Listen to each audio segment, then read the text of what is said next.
missed out some early game plays, they still had a chance. And I think Kara and Pace did such a great job on that one as a duo player. Yeah, and then that led to the final replay that we had here from that game. It was the aggressive call. Not a lot of options here by Gam, but you thought that maybe on this Baron call they might have been able to fight it out here, Trouble. Yeah, I feel like they just pulled the trigger off of that really quickly because Drakthar takes a lot of damage. He sticks way too close to the wall and he ends up going down. So a 4v5 is not really in the cards, even though that they see Fakers over in the mid lane, so it would technically be a 4v4. They don't want to take the risk. But this was the start of the end. This is what opened the inhibitor. This is what gave T1 the soul. And with that, they just ended up taking the game. And with that, yes, again, the soul. That was basically the last fight. There were a couple more there as we take a look at the Group C bracket. It is T1 moving on after a close one at the start by GAM Esports. They will play the winner of BLG and Movistar Koi. We have a look live right now into our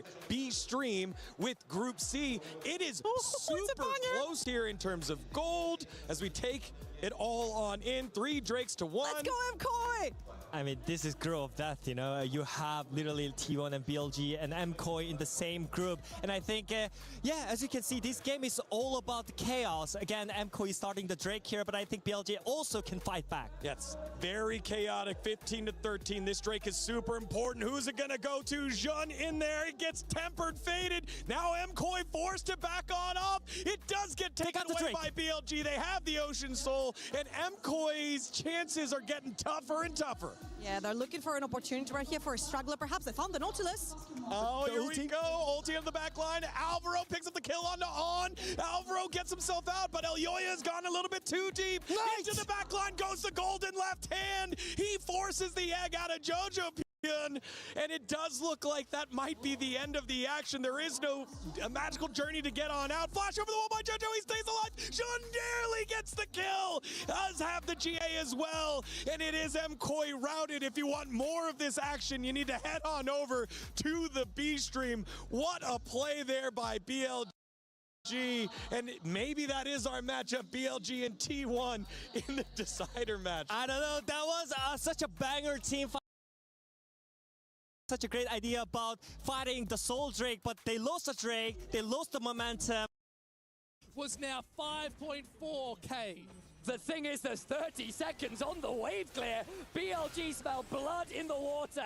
And maybe a little bit of that omelette frying, eh? Towards the Nexus turret they go. Tempered Fate buys some time. Yoya and Alvaro must stop the onslaught, but Billy Gaming will take no prisoners here.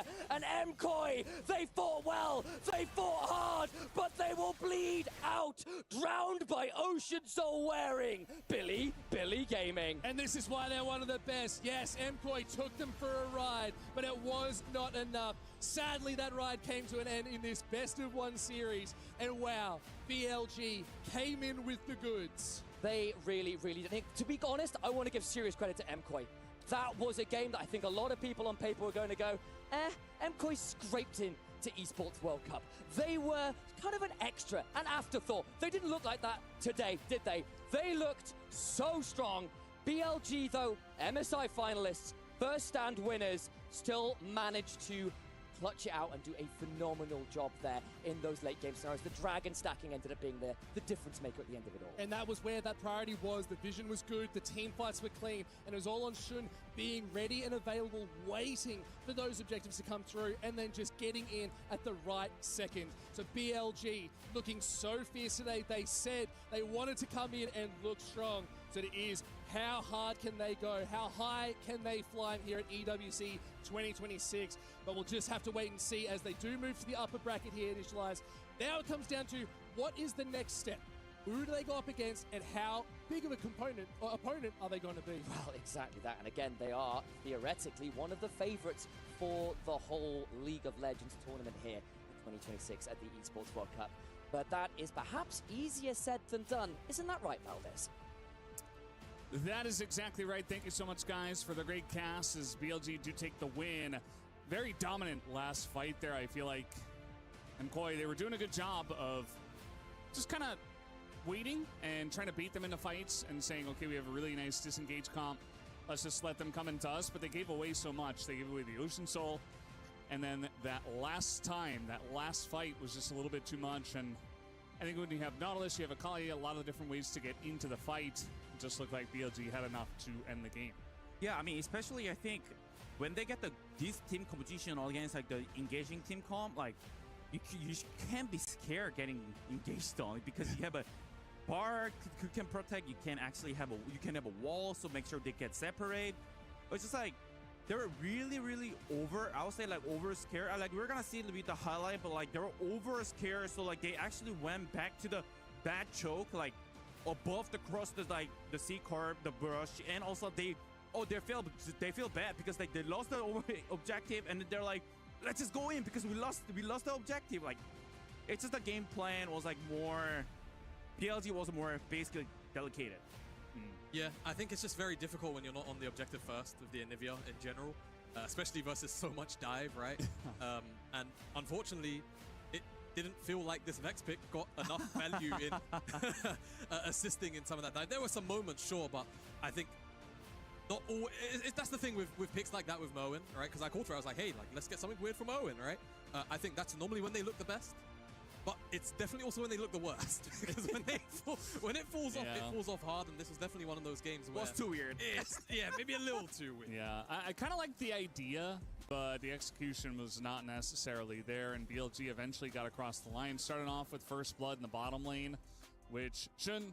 Once again, you know, we've had actually Lee Sin in every single game so far here at EWC 26 for League of Legends on both stages, and he popped off on this pick as well. Yeah, I mean, like it looked like the Kali kind of died for free, but it's actually not because the Lee Sin was like so behind on all the games since he was ganking bottom and mid and top, as we see. Like it was like really, he was like way behind on the Vi EXP, like he was like almost leveled down. So I think Akali there, it's just like a go for die and then just give the Lee Sin kill, and then it helps so much, and be able to push mid wave. It translates to like these skirmishes, like he's actually he's still one level down, like even though what happened earlier, but because he wasn't farming, and those kind of stuff like are so managed to like as a team, and it's like it's really easy to team fight and get a playing around objective. Yeah, we saw a lot of side lane shenanigans here from Irwin, and not in his favor. Knight took advantage of that, so did Bin, and it felt like, you know, the Vex and the composition, it kind of makes sense theoretically, but when you get wrecked in lane, and you get pushed and you don't really have any side lane pressure, and then in the team fights, it's still a Vex. At the end of the day, like, this is not a top tier pick, so theoretically, okay, but yeah. It's weird. It's like, it wants to be tankier, but it can't survive that much burst damage, right? And so effectively it just kind of turns into a one-off fear bot, and if it doesn't necessarily yield value, like, you know, someone gets hit by a Bard stun because of it, or a Nivea stun, and then they just change the seed and died. It just kind of turns into this where it just dies on site. Yeah, I mean, this is the thing, like, they have a good choke, like, sure, I get that they have they're trying to approach like a different angle, but the thing is like, you don't, in this the type of the comp, like you don't actually have to go first. Like let Anivia get wall and let Adro just poke. Like even this one, what I just talked about, like they lost the Drake Soul because they were not willing to fight. Then why are they willing to fight after they give up the soul? It's just like, it just doesn't make sense, right? Like they might as well just play like way more aggressive when they actually have a chance. Or I would say the success of the percentage is higher. Just take the opportunity. Yeah, oftentimes I like to call fights like those like they're window shopping for the objective. Yeah. Right? And it's like, oh, there's a lovely sale, but I'm about to miss it. The timer's running down. And they walk into the store, they miss the sale. And then in this case, BLG just clubbed them over there for coming in late. But yeah, again, I think sometimes that just shows a little bit of lack of maybe confidence of just willing to go, hey, like, we have the space to send it. Let's send it, but then make sure we can try and control the fight afterwards. Well, guys, that was a very interesting best of one. We had BLG to take the win on this one. We have Kitty on the stage now with the Knight. Take it away for the interview.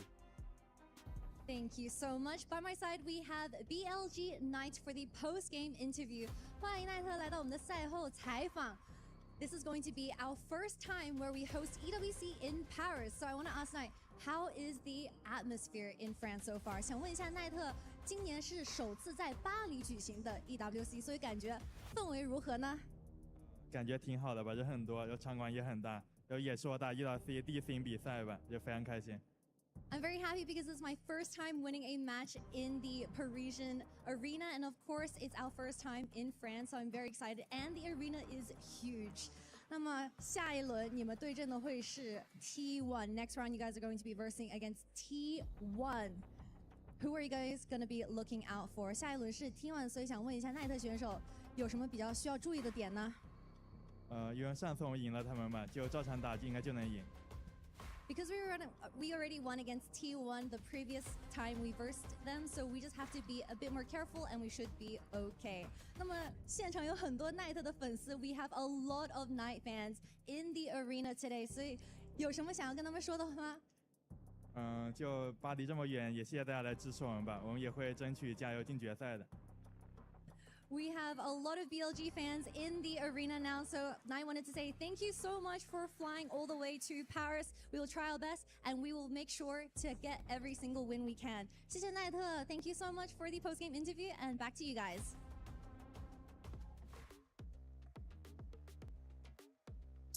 Thank you so much, Kitty and Knight, for that one. Obviously, showing a lot of love to the local crowd and talking about how big the arena is as well. It was, I would say, not BLG's most amazing game, not their most flashy, but they got the job done, and really that's all that matters. They are going to go up against T1 in the next matchup. I mean, I don't know. T1 didn't look amazing either, so, you know. I mean, look, I think that's the story of a lot of BLG's year, to be fair. It's like, it's not pretty, but for the most part, they've gotten the job done. And it's just another, you know, it's another chapter to just whack inside the book for that. But again, I think MKOI did a very good job of making that game awkward, making it weird with the Vex pick, with the way that they obviously skirmished around mid, with the Anivia. There were loads of things that just slowed them down, and I think once eventually they were able to kind of just, well, mostly just find the picks on the side lane, it just enabled Knight to have so much more freedom once the team fights rolled around. He had so much extra gold in his pocket. Yeah, I think it was like really exposed game, like for both team, honestly, like showing off like the weak side as well. But you know, there's like they were playing around the competition well. Like those, I'll say, like those are really strong sides. So those kind of have to be more impactful against like these teams, because like these teams are good. Like they're here for just playing actually international team. They are decently well. That's why they came here to play at EWC. So I mean, for sure, you gotta take some risk to get reward.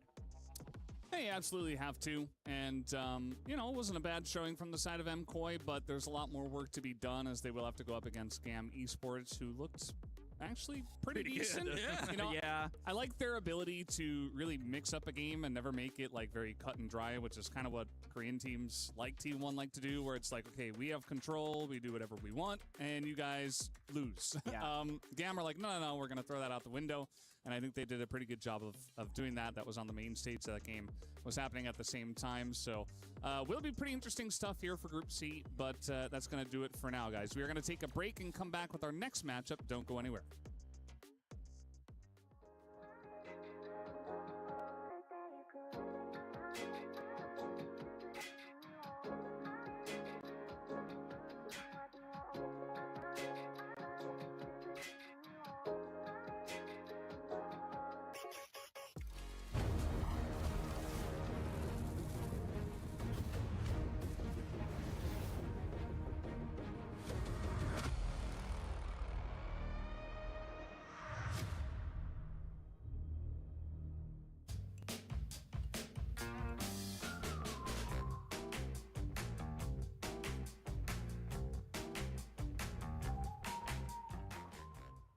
O que você votou? Mid. Mid C. For me, mid's just easy. ADC is also easy, but I'm like on competitive, maybe not so much. In League, I think it's ADC because you kind of just need to hit and do damage. People just say most ADCs is just dumb because they just need to hit and do damage, so they don't lose a lot of brain. So this is for me. I'm on mid again. Support. Mid because I don't know, I find it fun to play. It's like my second role, and when I'm out of field I always have fun and I find it easy. Yeah, support because when I start to play in competitive, I play support. I started playing support, but now I'm ADC, so support if I choose another role. Tem que ser esse. Tem que ser. Mel. Yumi. Mel is just I don't know. It's just a bad design of a champion. She doesn't work. She should not be on the game. Yumi because it's a support, but just No wonder. I've been talking to myself for a while. I don't know, in the jungle or other person, people just say when you play Yumi, Hello, hello. you play League. You are just waiting and do other stuff. And Yeah. I fixed it. It wasn't projecting properly. Just capturing properly. TikTok doesn't like me co-streaming. No. Still same. It's just that now I don't have my headphones, so you can't see. You know, see? If it's like that, flat hair. He's Jojo because he always laughing about everything, but he used a lot of Sarcasm. Yeah, so I feel. How's your day, dude? I'm just waiting for the next game, G2 versus Furia. Yeah, I'm using a different setup, a different laptop, because I'm watching it on my TV where it's big. Then I get the feel of I'm watching with you guys like watch party rather than I'm sitting in front of my PC doing it. I don't want to be an analyst or a caster. I just want to watch you guys and talk about it. In Brazil, we kind of just like to play a lot of champions. I think you can see we play a lot of stuff. Is it good? Should I be bigger? I can make myself bigger actually. Because of that. I have no idea. I think I have a good one. A knife. Knife? Yeah. Yeah, but basically we watch together. For anyone who likes to watch competitive low, at least now you got Kaki to watch with. No? Oh. I choose Zonias because you can stop the time and just wait for help. That's a good one. I'm not sure if I can write it right. Psychologist. Doctor. This is actually the boring part. Actually, I don't know. League just happens in my life, so I wish they just skip straight to the games. Yeah, I choose Doctor because I like medical stuff, and when I was young, I liked to watch series about Hi Danisha. medical stuff. So Hello. Doctor. We're just waiting for G2 versus Furia to start soon. Hi Bikram. I have stuffed my face with 60 nuggets. I got 3 packs of 20. Hi CK. Yeah, I'm also a fan, and he wins a lot, so I think it's just the right choice. Hi Oz. Good evening, White Eagle. Is it morning there for you? It's 7:51 PM here. It's going to start soon. They just went through the waiting period. Probably this bunch of ads, then they'll start drafting soon. Thanks for the likes, White Eagle.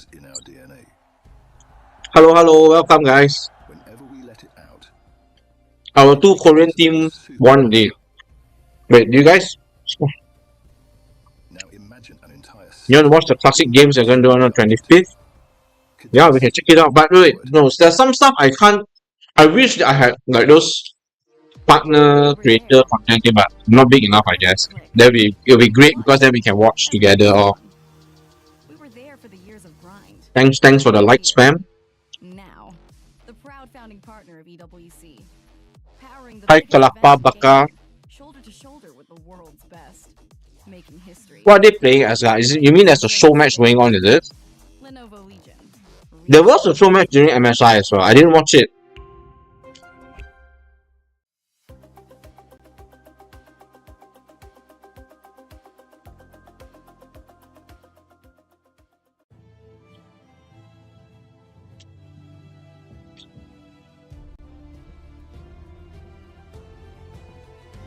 Hi Jimmy Neutron. Love that show.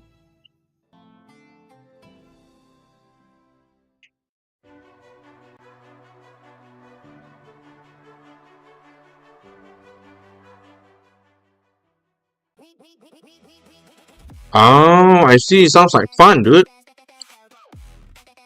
We can definitely talk about it on the Discord.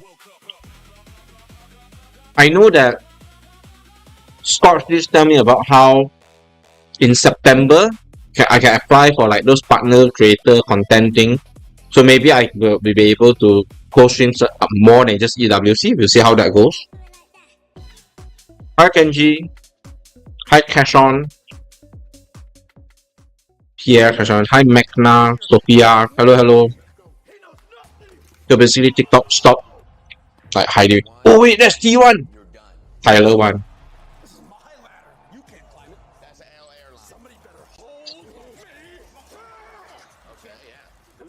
Hi, Cookie.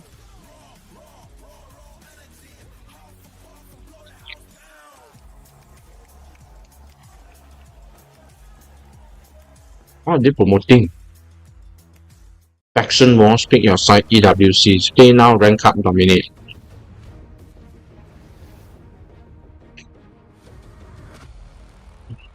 Hi, time.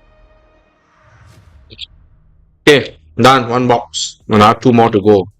Hello and welcome back to the secondary stage here for EWC. Alright, G2. 100 for G2. League of Legends. We're getting ready for our third match of the day. It will be for Hi, Marvin. against G2, and already the fans are piling in behind us as we've had many fan chants already. The game hasn't even begun, and obviously some big fan bases for both of these two squads, guys. It's really loud. It's really packed.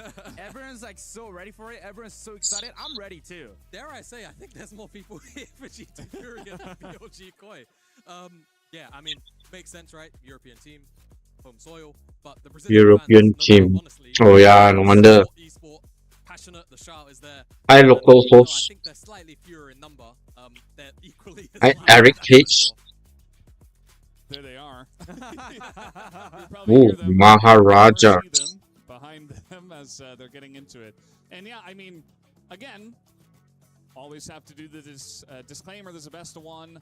Anyone can win. So far, I think, you know, the second match kind of went more the way we were expecting, although BLG weren't like super flashy. They got the job done. They took the Hi, win. Xynorex. What is your guys' expectation for this one? Who should be the favorites coming into this match? I mean, it's like the meta's like right now is like Hi, Lam. I would say like it's not steady, right? Like it's just like all the game if you get like one thing like really screwed over, like it just seems like it's really easy to hit the enemy like constantly, like, and it's like losing the point, and that's Hi, Kaiser. transit to the like objective and middle game the skirmishes. It looked like there's no clean game Man. so far because like there's no one-sided game. It just both teams are trying so hard to win and it's managing and also preparing really well, just playing around the objective, playing as a team. Like it's showing off. No, right, it has to be G2, right? Versus if it's Furia. Hi, Yongwei. What I'm looking at from G2 is Accidentally backed out. control the pace of the game. I feel like that's something that they Oh, did no really well worries, in the dude. opening to MSI, but then come the Lions. Just let me know if the viewing or like stream quality isn't good enough, because I want you guys to be able to watch the game. For me, at least, one of the more important thing is watching the game together. So my face isn't the most important thing. Just want to watch together with you guys. The kid's a superstar, right? He is a playmaker. He wants to be the guy that drives the game forward, and oftentimes down in the CB low, he is the guy. Where's my other box? For this team. Yeah, definitely the reason why. Oh my god, guys, I forgot. You know how I said I actually have 4 boxes of this. Representing their region. 4. Okay, so what we're gonna do is G2 versus Furia. Jungler you mentioned that is having a big effect. It does feel like. Oh, is it? It could be. It could be. Centric, and also we've seen Lee Sin in No, game that we've had different so stream, far, dude. so would not You could be watching stream. I'm on stream B. I'm watching G2 versus Furia, not the other guys. The other guys should be. Let me check for you. DKL versus AJL. So they are quicker because T1's game finished earlier. Yes, there's 2 streams, so I got to pick and choose. But actually, over here, I think there might be more people. It's super packed. I mean, it's G2, right? Huge fan Okay, base. every kill is 1 nugget. Okay. In Paris, and they're getting a lot of support, to say the least. And as you already mentioned, the Furia faithful are here as well. Every time they got kill, you have to remind me to eat a nugget. I think there's a lot of hope behind the squad. I have another 60 nuggets. Not just because of their win over T1, but you know, especially And because Sama. I think a lot of people can say, well, they beat T1 and then the loss to Lion was a fluke, so they should be, you know, kind of in a really good spot right now. And you know what about that weird spot? We haven't touched on the coaching staff change. Dylan is no longer the coach. I'm Menras. Elected to go with Caps. Perks. Officially, I think Skill more. working with them at the start of the month. He's been Han around Sama. probably a little bit longer than that, but LeBron. I really want to see what level Broken of Blade. impact Oh, we see how Broken Blade's gonna do. this G2 lineup, because you know, If they got Penta, I have to stuff. Not 4, dude. 5. I might have to like. We try it. Why not? We try it. I think I can fit 5. No problem. Hi, Gary G. I'm confident I can stuff 5 nuggets in my mouth. It's chewing them that's going to be the problem. I really want to see what the Yeah. a perks-led G2. Yeah, I mean, 100% indeed, because like, how would they want against T1 because they were cooking, right? Yeah, exactly. So you can't really blame him. So Hi Firebolt, hi Aziz. I think it's go back to like get a fresh environment, like fresh atmosphere, and it's like just it doesn't mean that actually changing like the team play style obviously because it's like roster is not changed, right? Like it's just only like the managing the team, managing the player, like those kind of things are gonna be the only change. So I think it's Hey YJ. for G2's the perspective. I think it's it's a good side if it's good. Yeah. I think this is a good test bed. If it's good, it's good. To say the least. And look, again, Furia are the kind of team that when it comes to internationals, they come in, I mentioned it with Team Secret Wales, they come in hungry. Yeah. Trundle support. And obviously that swings both ways. Like, Hi Barry. Excited to see Champ select. I know, come on, G2. Wait, who are we supporting? I mean, for me, I probably just root for G2 because I think they're pretty strong from EU. Yeah, I mean, this is like really good opportunity. It's like he's testing your ceiling, right? Like you get so good practiced opponents against it, and it's like this is like where you can actually just prove yourself and test yourself. Like how can you push yourself to limit? Okay, come, let's. You got me curious. Let's go just have a quick look at it. Stream B, right? So we go to stream A for a moment. Heard me cast for the longest time. They know I'm a big hater of Vi. B1. I'm just gonna defend myself. Vi B1. Vi B1. You're gonna have to defend yourself. She really Just the winning side. Hi, Yusri. So actually, what I'm doing is I'm actually watching the channel that I want on my TV. Then I'm just streaming on my laptop. So I like the big screen because. So we're just going to see. We're just going to see. I thought they finished drafting already. How come they still haven't played? Welcome back, Junghoi. I mean, maybe it's gonna be a bit of shin action. We are getting into game. Ah, there you go. Maybe Flandre is Okay, no, I'm going back to their side. They're drafting on their side. I just want to see this draft. Trundle support against relatively tanky lineup. Okay, we're going back to stream B.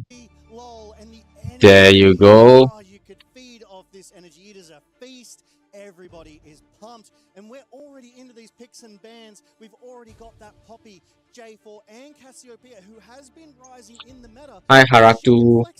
Hi, J and I. And especially as we're just coming off MSI, where IU was absolutely throwing out that Cassiopeia and doing a fantastic job with it. What has got Whoa. is the Camille that has been defining. I'm not familiar with this team, Furia. Guigo, Tatu, Toots, Ayu, and Jojo. Okay. Interesting tournament. I think it's fair to say they had Has been. some slightly lower lows as well. Furia, of course, some good early games versus Furia, but couldn't Wow, Syndra. clutch it out and ended up with a fairly disappointing end of result. This was what as they come on in. Caps get Jovi picked just now. Hi, Lazy AF812. Yeah, the last time we spoke about Camille, I actually mentioned it's the least sin of support. You need to be hard, fast, early, and aggressive. And when it's played right, it can overtake that. Camille, and when they're roaming, Leona. So much impact. But as you so rightfully said, Caps, Penta, Syndra, it's almost an iconic situation already and backed up with this CC that Leona brings to that bot lane. I love it. Well, how about we go for the Lee Sin of jungle in Lee Sin? Yeah, Lee Sin of jungle, Lee Sin. Camille of supports Camille. Lee Sin of support Camille. But this is what we see with these BO1s, right? Some teams go all in. It's hard, fast, Mel. aggression. Whereas other teams, Oh, you think they're gonna do Mel Camille?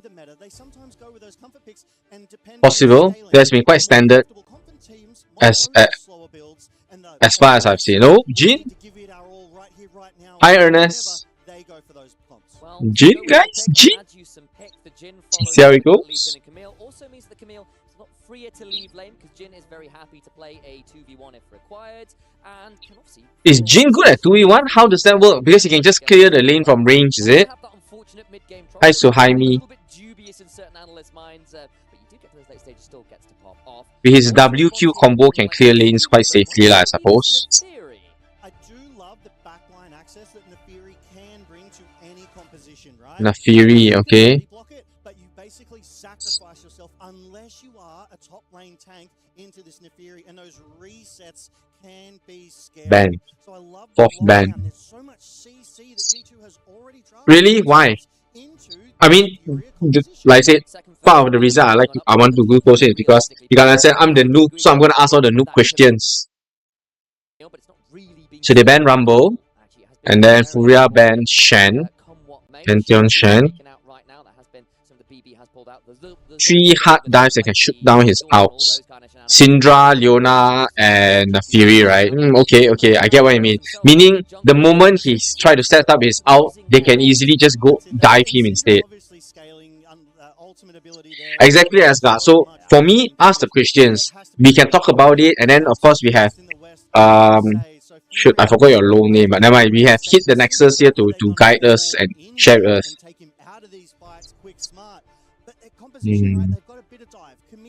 Maybe they don't intend to. They intend to use the Jin a bit like the way T1 Guma does it, where he just shoots from range, they pick a fight, and he just opens up suddenly from range and just start blasting at people.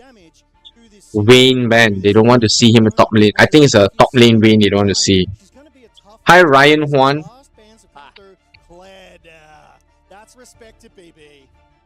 Hi, Central.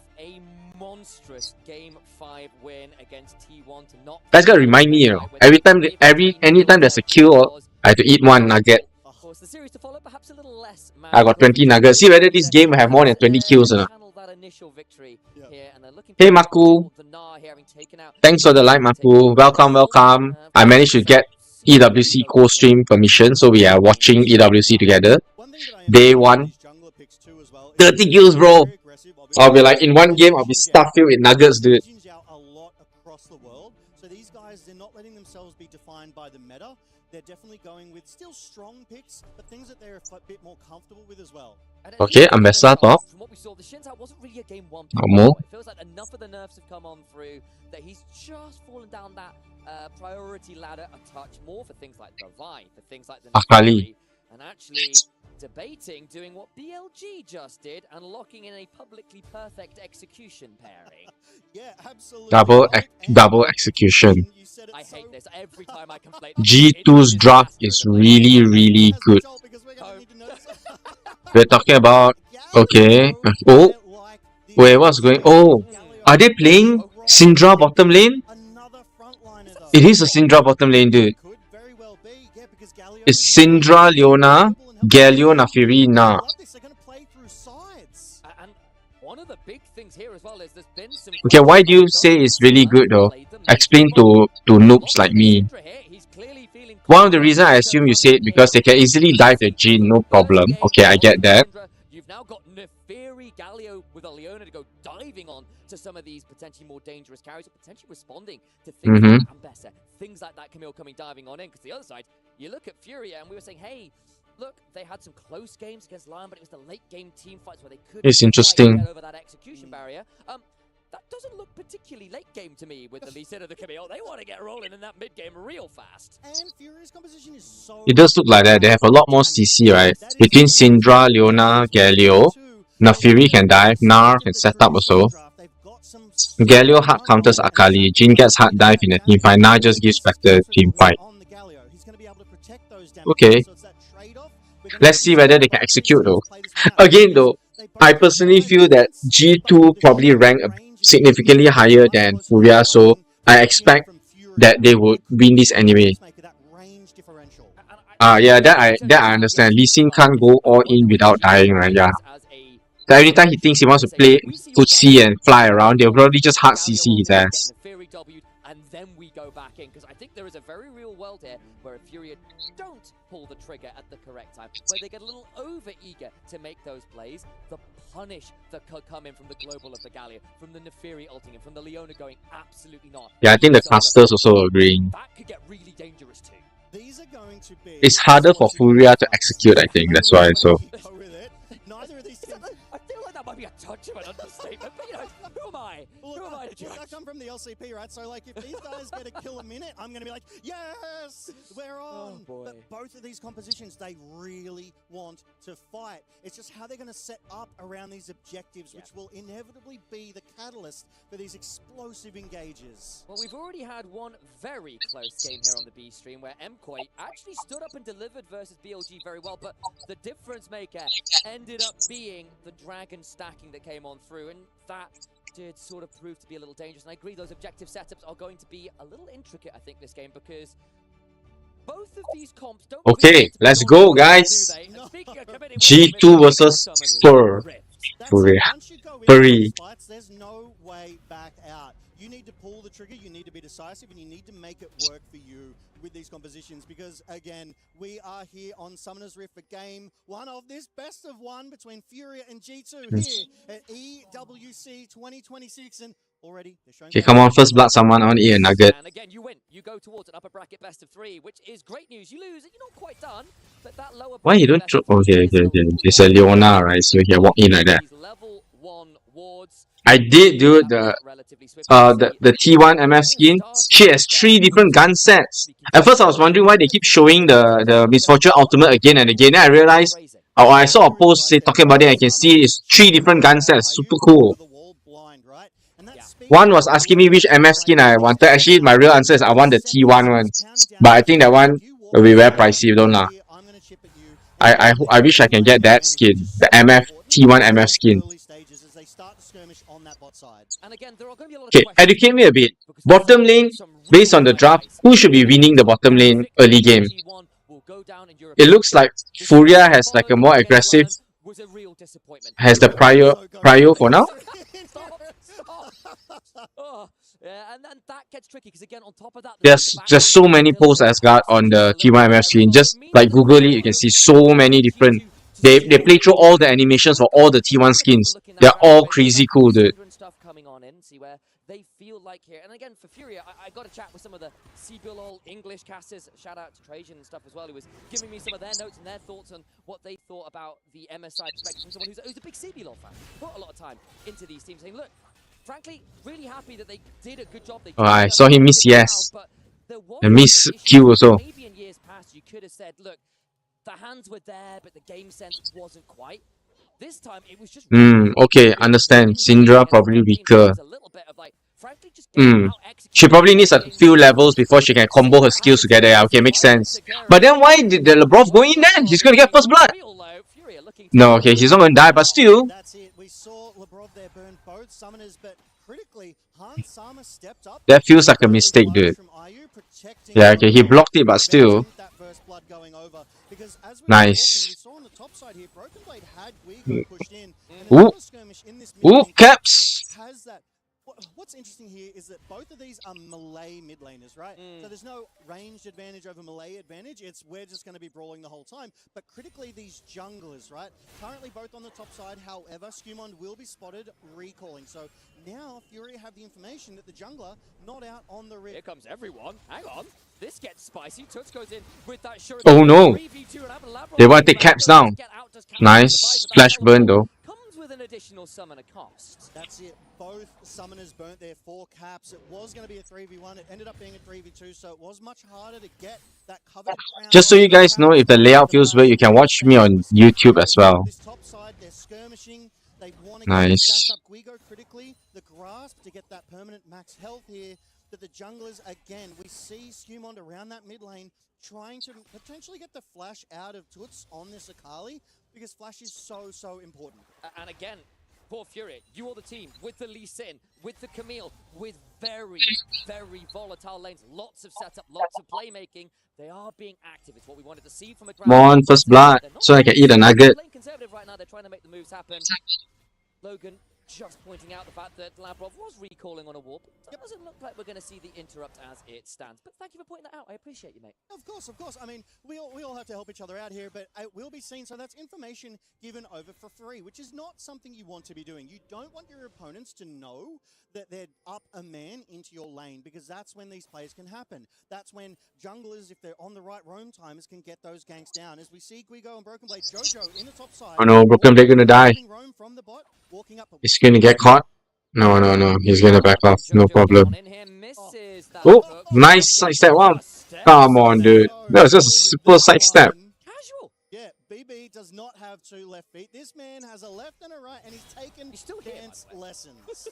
Well, it's baiting it out, right? If he can delay Jojo, if he makes Jojo Oh. want to stick around, Misses he'll have boomerang. flash, so he has the confidence to get out of a 2v1, but Jojo goes topside, plays a little Dragon bit of time, spawn. goes back out onto the rift.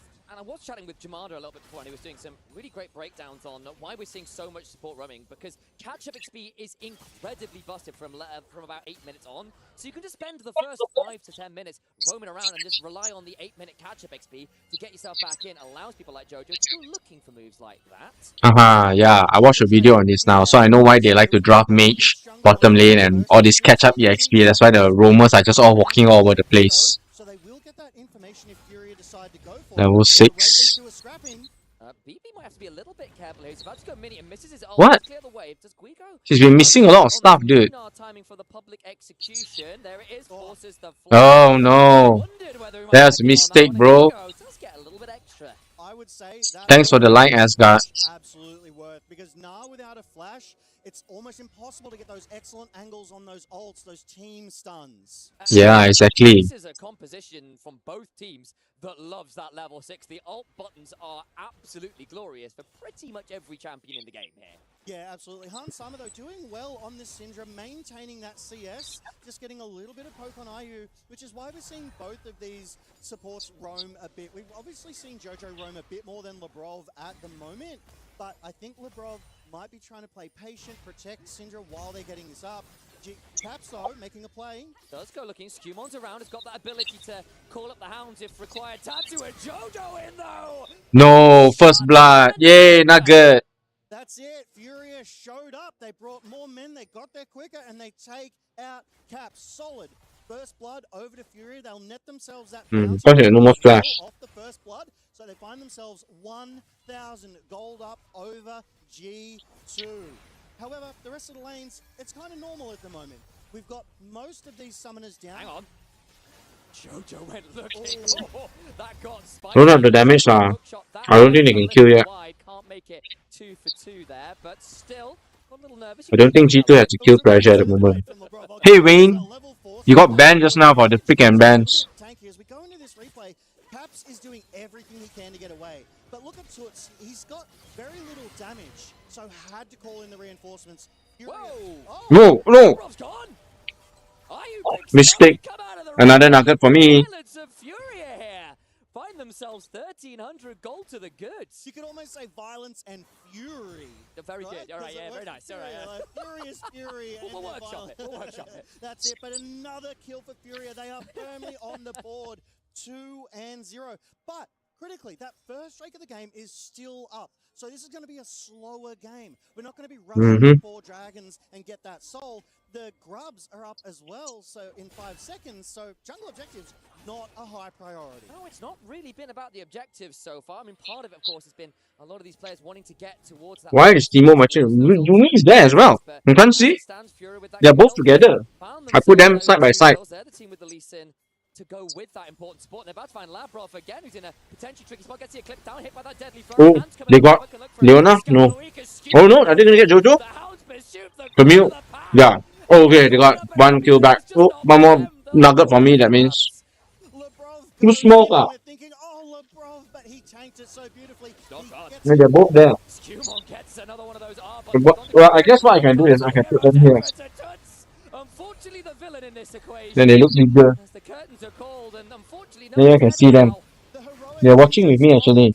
The hero of G2, able to help turn this fight around, give that protection that they need, the damage absorption. There you go. G2 crowd goes crazy over these 2 kills. It's not just them though. You're hearing the counter chants from Furia. Oh, The crowds are in. one more guy just died. Another. It is echoing here. Another nugget for me. The replay though, because this got very close. Yeah, Lebrov here almost got like caught out by the 2 members of Furia and does go down to half health early, but G2 is there to back it up. Skumond all in. Okay. Sure, they get that numbers advantage and scare Furia off the grubs, but Furia not done. They're down 4-5. They started again, but they overplayed again. Caps. Yeah, I get what you're trying to say, dude. prevents any further deaths. The hero turns up. Meaning, G2 clearly has a superior team fight and they can assist each other well. Furious, Draft feels like a little bit like each of them need to play really well and then sort of like one-on-one or like almost like a pub game kind of thing. Something to write home about. Skewmon has completed the first item of the game. Has that Cyclo Sword on that Neferi, so very, very dangerous. Slightly busted item. Yep, but Tar2 answers in kind and has just picked up his Sundered Sky as well, so has that healing, has that sustain. Able to go toe-to-toe, but is down in CS significantly to Skewmon at the moment. So these first items starting to roll through. We've got a couple of kills in the important places though, ADs and jungles. We do indeed. And again, well, AD is standing for awesome dudes again. We are back in 2018. Hands on that Syndra. We'll keep our eyes on it. 48 stacks right now in terms of that Syndra passive. Those Splinters of Wrath. Hello. For an ability, by the by. Love it. Well said. And it's 120 is the max stacks. Of course, you get the execute at 100, which is obviously a significant break point into a comp that is very squishy. You get to a point where the Syndra has What? Let me know, y'all. The R button will be But yeah, go ahead. Please go play 5v5. ways off that being I'll be co-streaming this first. See how it goes. 10 minutes into the game, which is fairly late for the meta we were seeing evolve at MSI. You guys should play if you guys are on. Everyone was going for these objectives immediately, but there is No lah. I won't have this kind of hard feelings. If you guys play 5v5 without me, it basically just means that the community that we built can run without me, which is exactly perfect. These teams are starting to become powerful. They're hitting those one spikes and will be able to fight over these convincingly. Asgard always hang out with me, okay, please? Tar2 has started up the strike. G2 though, responding. And Tar2 goes, maybe I don't. Maybe I get out of here. About to face check Labrov there that will hit with a shield, which I feel is a little unfair. Lisa's just got some fists. Gonna get him at the Zenith blade as well. Nice dragon secure. Kick away. Labrov now put in a tricky position. It's tanky enough for now, but in comes Tux. Shuriken flip, stunned up, hook shot, not there. The shield to Durand and Skewmon hopped out. A couple summoners, but that'll be the end of it. Labrov tanked basically 3 there. He like teased Furia. He's like, I'm going in. No lah, you see, he okay to play ma. You guys should play it. If you want lah, just play it. Had to commit it to survive there, otherwise would have gone over to Furia. I like the play. Could have been a little less. Okay, can he? Was he going to get the kill? No. Back down into the hyper. We're probably going to need to look to reset. Yeah, but he's definitely getting plates, that's for sure. That's completed. Okay, so screwed. No, so screwed. Oh, nice. Woo, so scary. Well played by BB. I thought he was just going for the turret plates to get some gold, but he was baiting Guigo in, and the critical sidestep that changed that fight. If Guigo had been able to hit that, that would have been BB going down, and it would have been Caps alone. Oh, one more kill. That means one more nugget for me. If that had gone another way, we might be having a different conversation. As it stands, though, G2 now find themselves up 1,600 gold. They found themselves a lot of those role quest completions as well. Furia lagging behind a little in that, and the early move. Yeah, usually everyone else comes on a bit later, I think. Just sort of fallen away a little bit, and I am looking at a composition here from Furia that wants this mid game to be strong. You're there with your Akali, you're there with that very heavy playmaking jungle support. You are, however, very melee, very squishy, and very burst heavy. If you start having this happen to you, I get a touch nervous. Nerves of steel these players have. Nervous is not a word in their vocabulary. It is confidence. It is all in. Good try on the Jhin. It is. There's a shield from Jojo with the adaptive defenses. Labrov still only level 5. The level 6s are beginning to come on through as the catch-up experience begins to do a little work there. Jojo has got that one, as we noted. Back to the river we go. Herald a minute and a half away. So at this point, really what we're playing... Are they online low yet? I don't think so. And a replay to come on up to see exactly what happened on this top lane dive. Yeah, so BB and Guigo were just trading as normal. BB trying to get this wave pushed in because he knows Caps is nearby. But back to no, we look at Lifers. Oh, look at that. Destruction. Oh, Furia came back with the Lee Sin. Mistake. Oh. Wait, how many kills is that? 1, 2, 3. Right? So I get 3 nuggets. That it just wasn't good enough for Skewmon. They had vision control on him. G2 tried to respond, but they just weren't quick enough. So this is a really good contest where 4 apiece. Fury has completed all their role quests, 1,000 gold diff in favor of G2, so they've been able to claw it back from Furia. But if you take a look at that vision control, G2 are the ones in control because they want this topside objective. They're preparing for that Rift Herald in 20 seconds, and there is another Drake up. It will be the second of the game though, so again, really, really slow on these Drakes. I can't see this being the win condition for either team. I have to imagine it's going to be a Baron and a Force. See how that one works again. It will be a very late Dragon in general. First one went the way of G2 alongside those team with the with that ability to come collapsing with that global, so theoretically a win condition there, especially if you go something like that Trinity Force Black Cleaver build rather than something like the Sterax to really get some value out of the Grub. Skewmon currently soloing out the Heralds. The Jin quite bad also there. He might well do, though Furia a little late over here, but The Syndra obviously is keeping up. Ults all rolling, flashes a little bit No, more. they're not going to get this Herald. Pick that one up. Ends up being a little bit of Safari League of Legends from Fury. Go, wow, wow, there's the wildlife, and back away. But I do want to point out...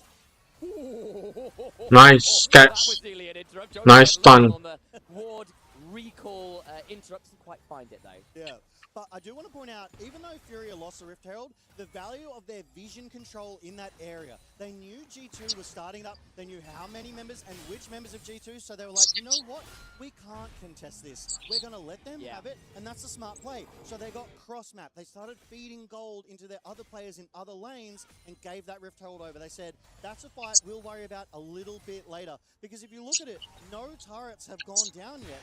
They're all pretty healthy. Even the mid lane for G2 is still on the maximum amount of turrets it can be. So Furia, they're not getting onto these turrets. They need to start. I mean, you've got a Jhin and double mellows in your solo lanes. Hell, even your jungle and support are melees. Your ability to get to those turrets is somewhat limited here.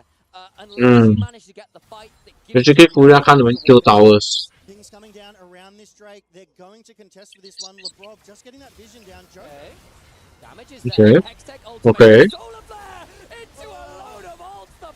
Oh my days, the Syndra just presses. It got caps with the shield of Durand. Locks them all in space. Power is unleashed. And G2 How perhaps don't just go after IU straight? Lebrov is starting these fights and he's taking so much damage, but it buys G2 the time to collapse and take Fury to the cleanest. Oh, I just realized I can eat another 2 nuggets. G2 there taking 2 of Furia and buying themselves that priority to get that second Drake of the game, and their stacking is on and they're 2k up. And Labrov's now just picked up a Protoplasm Harness as well. The ability to pick a Leona through the Eclipse, through the Aftershock. Eclipse the ability, not the item, just to clarify. They are 2 things. League of Legends and words that are used in multiple places. We know what we're talking about. Exactly. Just to clarify, guys. The big shield that Leona puts up. Alongside that Protoplasm Harness, killing this Leona off First tower block. might be an exercise in madness. And almost an exercise in futility as well. Lebrov, yes, 0, 2, and 5, but Lebrov has lived more than he's died in these fights. As we go back to this Drake fight as it starts out here, Han Sama is in that mid lane and rotates down through the top side, but Jojo starts it on Lebrov.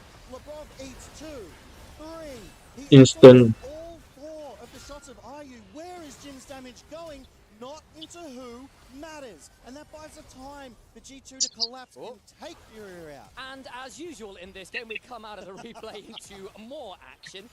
6-4 in the kills, but it feels No like deaths there's yet. definitely been a bit of a fracas at any given moment. Touch now coming up towards his top lane, where of course Caps has managed to get that level advantage. A couple of kills to the good here. He's got the Hollow Radiance. There's another stun into the wall and a nasty chunk onto Guigo there, who may need to start backing away as the Hyper Procs begin. At some point, I think Brooklyn is going to kill Guigo.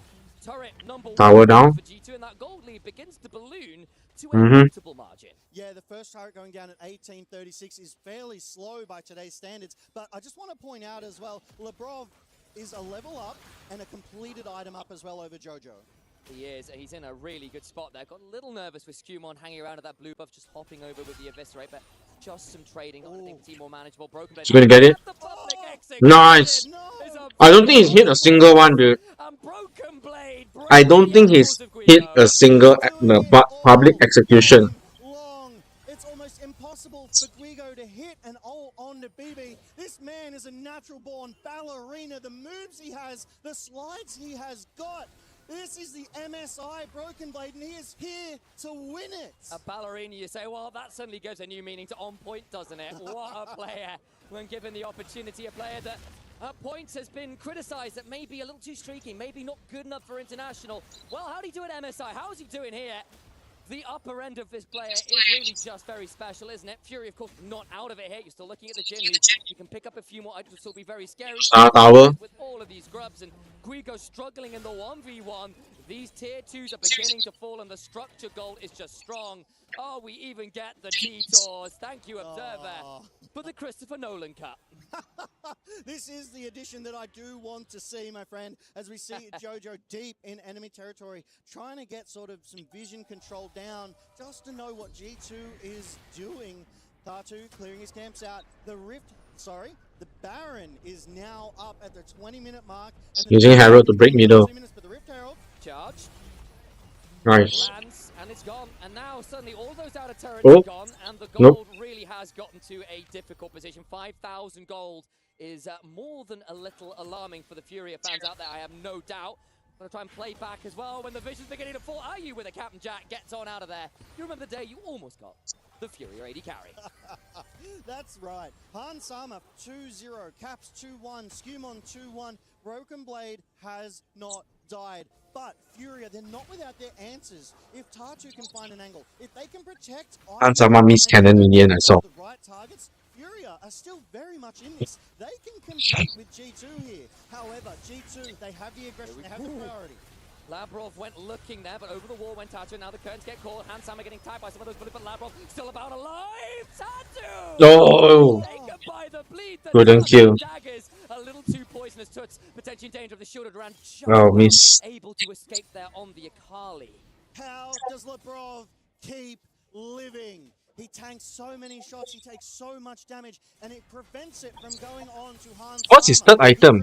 Never seen it before. Carry of G2 so well. This bot lane, The Bronze third item, the Leona with the 4-stack thing. What's that? jungler alive for Furia. They cannot smite this. They have to give this one over. They don't Yeah, have man. vision. G2 free ban. It's going to be a relatively slow Baron as there is no AD carry in a Syndra as your damage deal. Of course, Skewmon on the Nefiri, perhaps a little bit more able to offer that Baron DPS, and it will go down easy as you like. They'll pick that one up. Jojo goes looking. The Brock will die this time. We've seen this one before, guys. Are we sure? Eclipse into Aftershock. Oh no, he escaped. His HP bar. He's still got a protoplasm harness to work with. LeBron's like, I ain't recalling up for that. You need to do better because I am still ready to go. Caps has been everywhere, and we look at this, right? 8 kills over to Is Guigu good? Does Guigu kill Caps? Caps got to be a little. Oh, they got him. He got him. Public execution. Heroes entrance away. Heroes. Well, Heroes exit more like it. He played that one fantastically. The moment the knock-up was used, he's like, I'm out of here. Heroes Right? exit. Leona's third item kind of wait. There's 2 more stack. Is that like control ward or something? Heroes learning to run away is an important part of the medium. Strategic, what is a strategic return? Something like that. Yeah, yeah, Strategic retreat. That's the one. As we do see, Skewmon is on the 3rd Drake of the game. You see, Jojo has it as well. The Camille stacks at 9. Now it's 2. Which means extra poke damage. Now 0. From the likes of from the likes of BLG at first, and as you can give up some of those dragons, if you can cut it. Oh, he should be dead, right? Play elsewhere, play for the structures, and maybe just Nice. a kill or two. Nasty with it. Labrov kicked that off with a Zenith Blade into the Q, into the Solar Flare, and nothing Jojo could do. Ah, Tatu coming again. 9 kills. Labrov has been a part of 7 of them. Labrov is everywhere in this game, and he's just surviving. He hasn't died in over 10 minutes. And again, another one of those players who got a little criticized or questions about him joining G2. He's been having a great old time over the last 12 I mean, even if Tuz escaped, his MSI form with pretty strong showings here on this Leona. you can get their towers. Bottom and mid tower should be gone. Oh, they got him anyway. And the Akali is dead for rights. G2, they have a numbers advantage. They're sieging. They can keep rolling. Yeah, they've got the Baron buff. They've got 2 waves here with. Oh, Ayu just flashed under his own turret. That's unfortunate. The nerves perhaps getting to him a little here. 3-0, but I think this might be Oh, a no. tricky old hold. The Nexus turret. Are you going to end this already? Okay lah, if they end this, we'll go watch the other game. Caps is keeping Guigo away. Has the ult to Are they really going to end this? 24 minutes there. Behind the curtain call, just wide. Can't want it that one? Angelina Jolie will shake her head. No, they're gonna finish. No way. Come on, get them. Finish. Yeah. Crazy fast. You know what? We should go watch the other game now. Jungle Divka. Let me think. No, Fury. Well, top also Div. They miss public execution multiple times. Mid also couldn't do much. Bottom.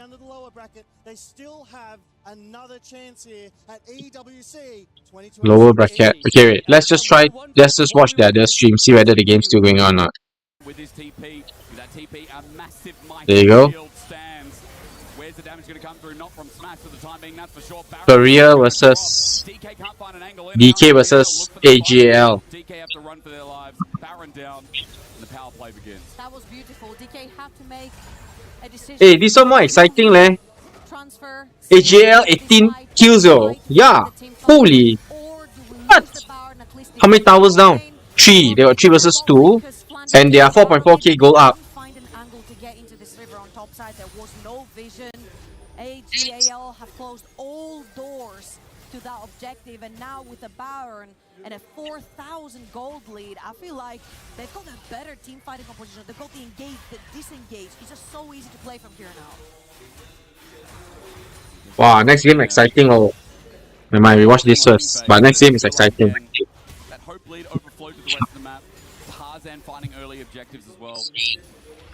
Setup was beautiful. DK now trying to climb back through objective gain. That bot lane turret going down. Yeah, okay, DK is still trying.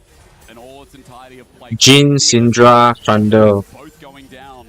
AGL getting a storm of gold as they run through approaching the base.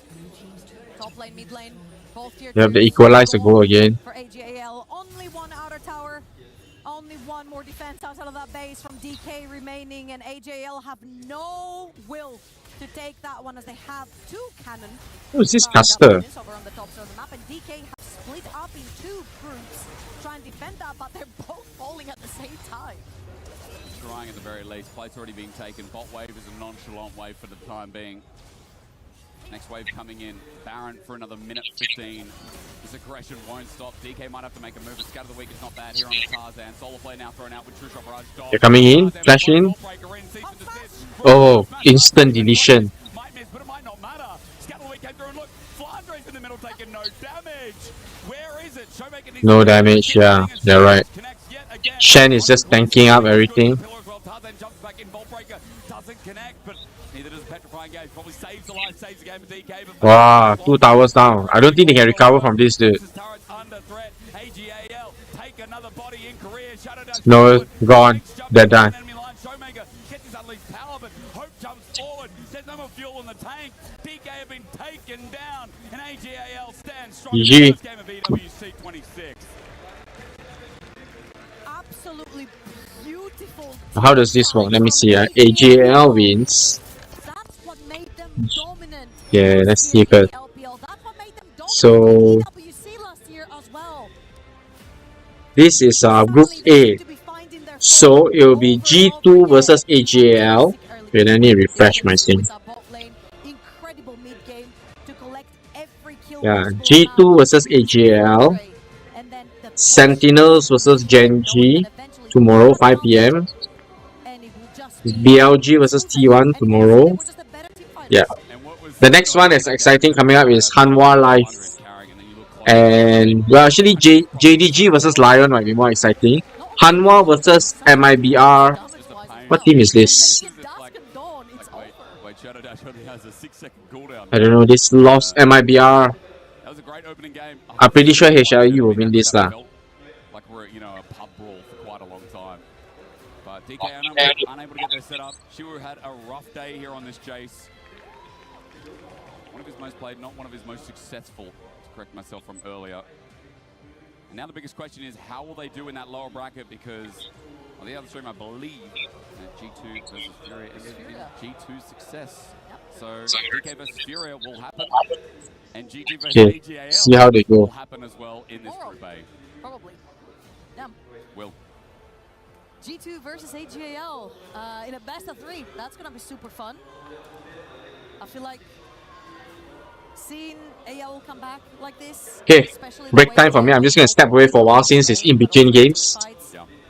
This is the thing that we were lacking at the Let's start. be right back. When Tabe was no longer part of the team, I feel like a lot of that synergy and the way they wanted to play the game sort of fell apart. They lost the way they wanted to play those fights, and suddenly it just clicks back together. I feel Tarzan had a phenomenal game. Flandre super patient. Shanks with the solo kill. He was also very responsive. As on stage stands by Flandre after an insane, well, annoying Shen performance. Absolutely insane it was. The breakout team of last year's Esports World Cup, AGAL, get off to a phenomenal start here in Paris. I'm here with June, our translator, Lou, and of course the man of the moment, Flandre.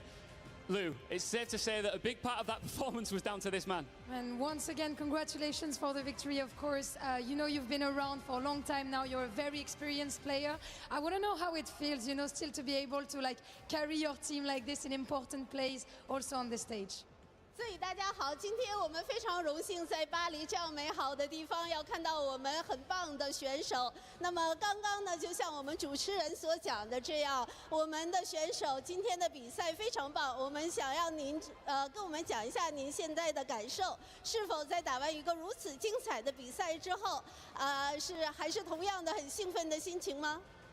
是的，因为我们今天算是。用我们自己的体系，然后我们大家配合也非常不错嘛，然后我们顺利赢下比赛，也对我们大家都是增长非常多信心的，我觉得特别好。Yes, absolutely. This is amazing match. I think we did really well.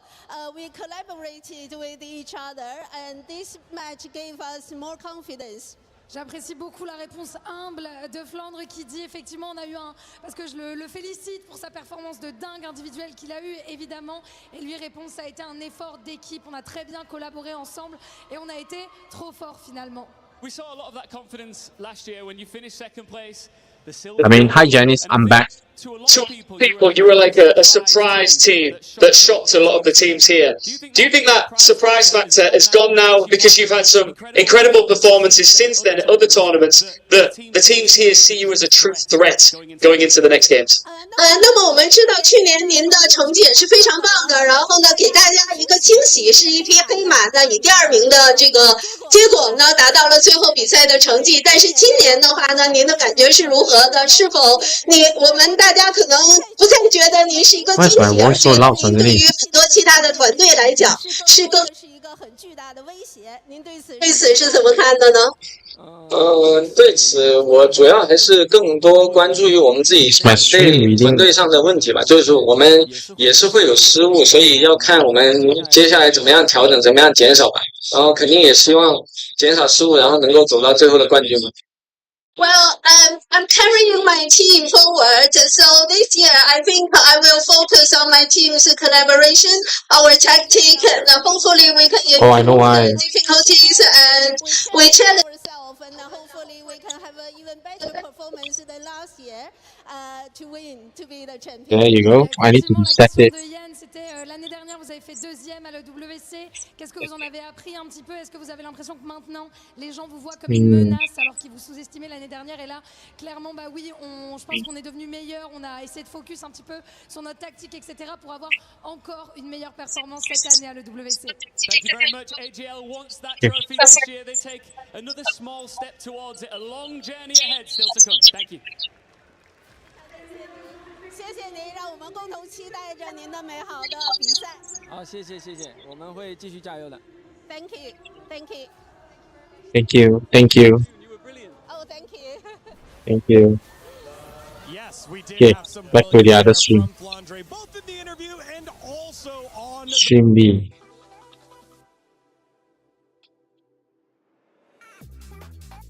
Oh no, this is JDG Gaming, so we want to watch the other one.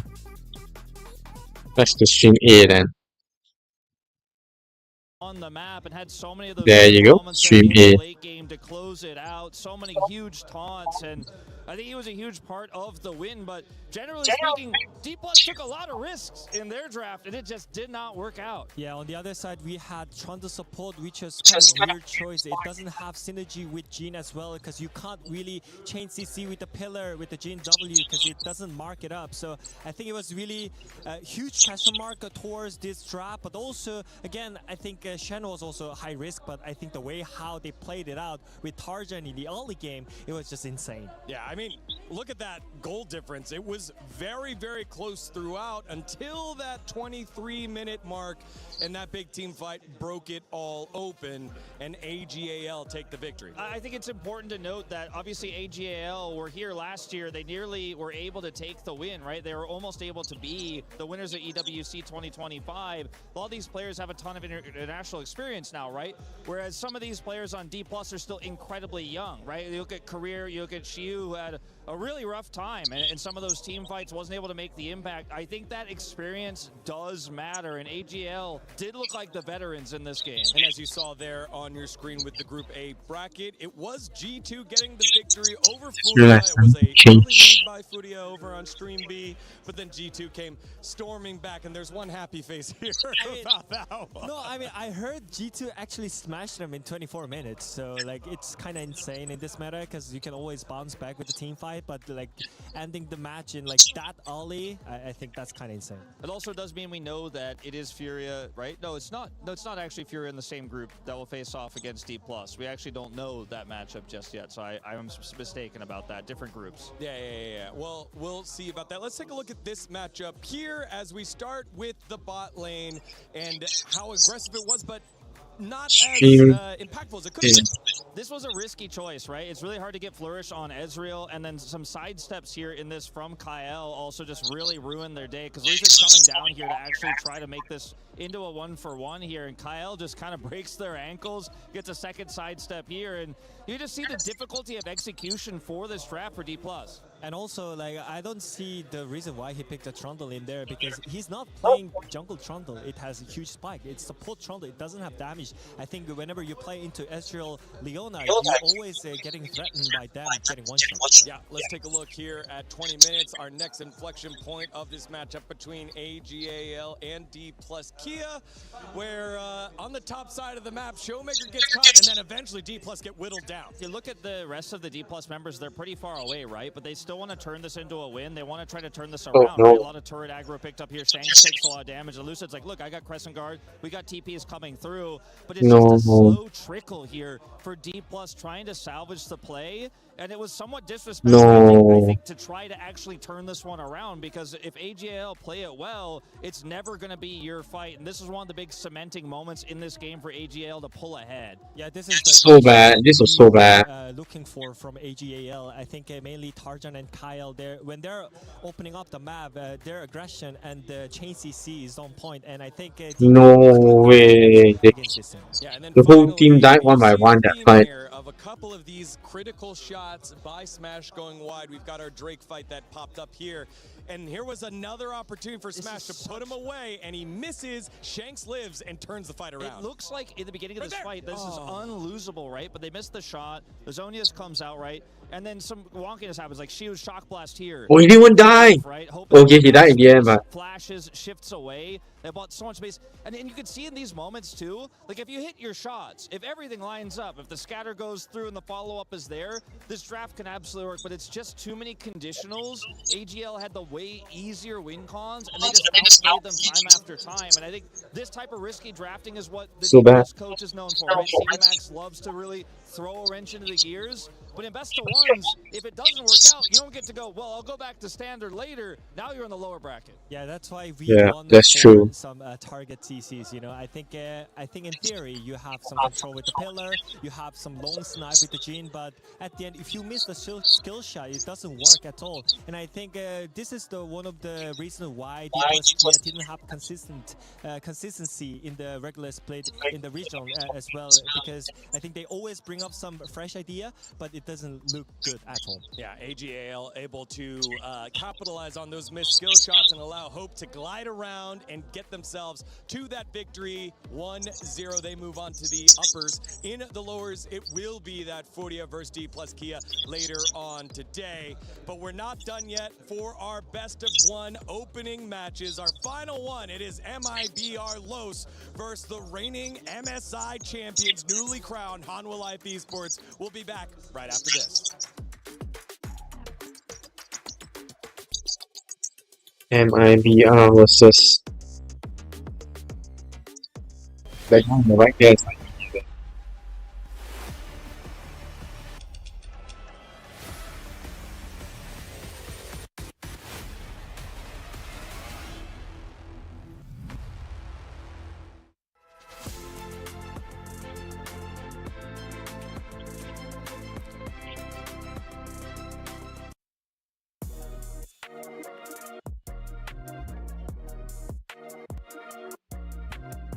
Inspired is the director of the train, the conductor, I suppose. He steers everyone in the right direction, keeps you going where you need to go, and he will always be that voice of reason. It's great playing alongside him. He's a very vocal player, doesn't sugarcoat anything, really. Will tell you exactly what he's thinking, and he knows exactly what each player needs to do and what their role is, and he vocalizes that very well, so... He just know that what's the most important situation gonna be.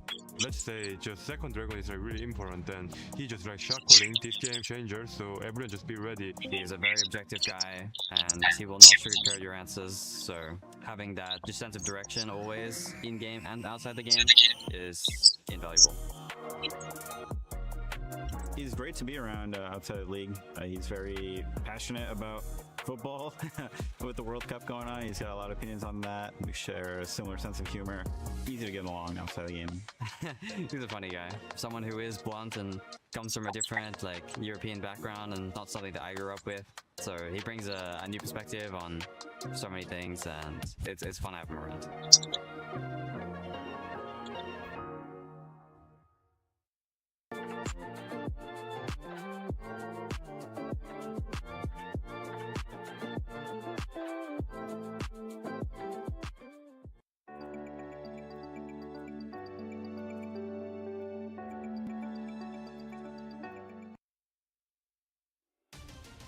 It matters how you say. The EWC Cap, the Esports World Cup, okay, whatever it is, this is what happened in week 1. We crowned our first 3 champions, which means that we had even more losers. And God knows that I'm a loser. Wait, shouldn't this say that I love losers, not that I am? Can we fix this, please? But what happens when you lose? Well, you wind up here, the Boulevard of Broken Keys. Don't sing Green Day, don't sing Green Day. Every one of which represents a tournament elimination and crushed dreams. Losers live forever here, and if you listen closely enough, you can hear the voices of disappointed parents who said that playing video games is a waste of time. On the Valorant stage, 4 of 8 playoff teams were EMEA, and they managed to get 1 whole win. So move over, Europe, because the finals was 100 Thieves and NRG. That's right, all American, baby. These colors don't run, they soar. The Battle Royale of the Apex Legends final featured 20 teams, and no surprise, Team Falcons won. Wait a minute, no, they finished 8th. Sorry, it was favorite Team Liquid who... No, they finished even further back at 9th? Oh, because it was actually 2024 champion Alliance who... Oh, come on, who won? Unlimited? Sorry if I'm saying it wrong, but like most people, I've never heard of them. They beat every top contender to become the first Japanese team ever to win ALGS. This will also help them on the road to winning the club championship. Nope, never mind. That's their only team, and they're not even registered for the club championship. Still, my Japanese heritage is proud that we can produce both esports winners and heated toilets. Dota 2, or Dota Duh, as it's called here, started its first week of play with solid competition from...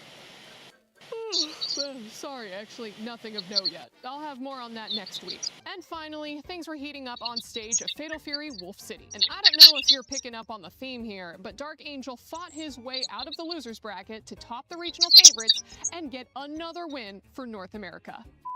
If only the Football World Cup had been so kind. Well, guys, what is happening? 3 tournaments and 3 new champions, no title defense, no favorites able to compete, and all underdogs at the top? I'll tell you what it is, because I've said it before and I will say it again. This tournament is about the losers. See you next week. Human body was built to move, not trapped at a desk in one singular posture for 12 hours a day. It's time your chair evolved. This is Secret Lab Titan Evo. Ergonomically engineered for you, gamers, hybrid workers, artists, backing your every move.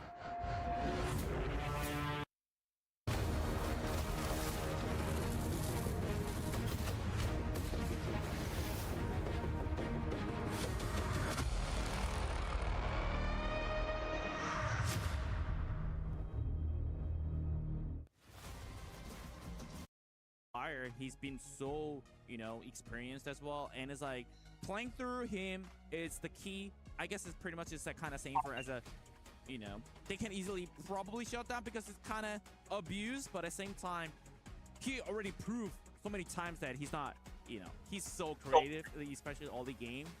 It's just, we'll see how he's gonna make the play that unexpected from any team.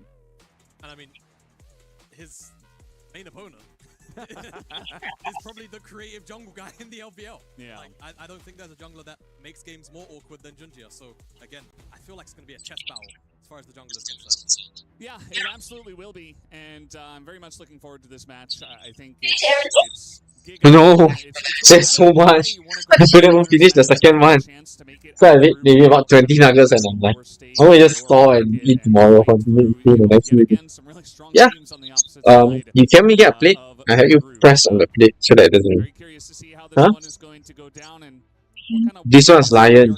But I'm waiting for HLE. HLE is coming up. Already we've had some fun stuff. We had the Vex top. We saw Syndra again down in the bottom lane. But enough from me, let's throw it over to our casters with a special guest here for this 4th match.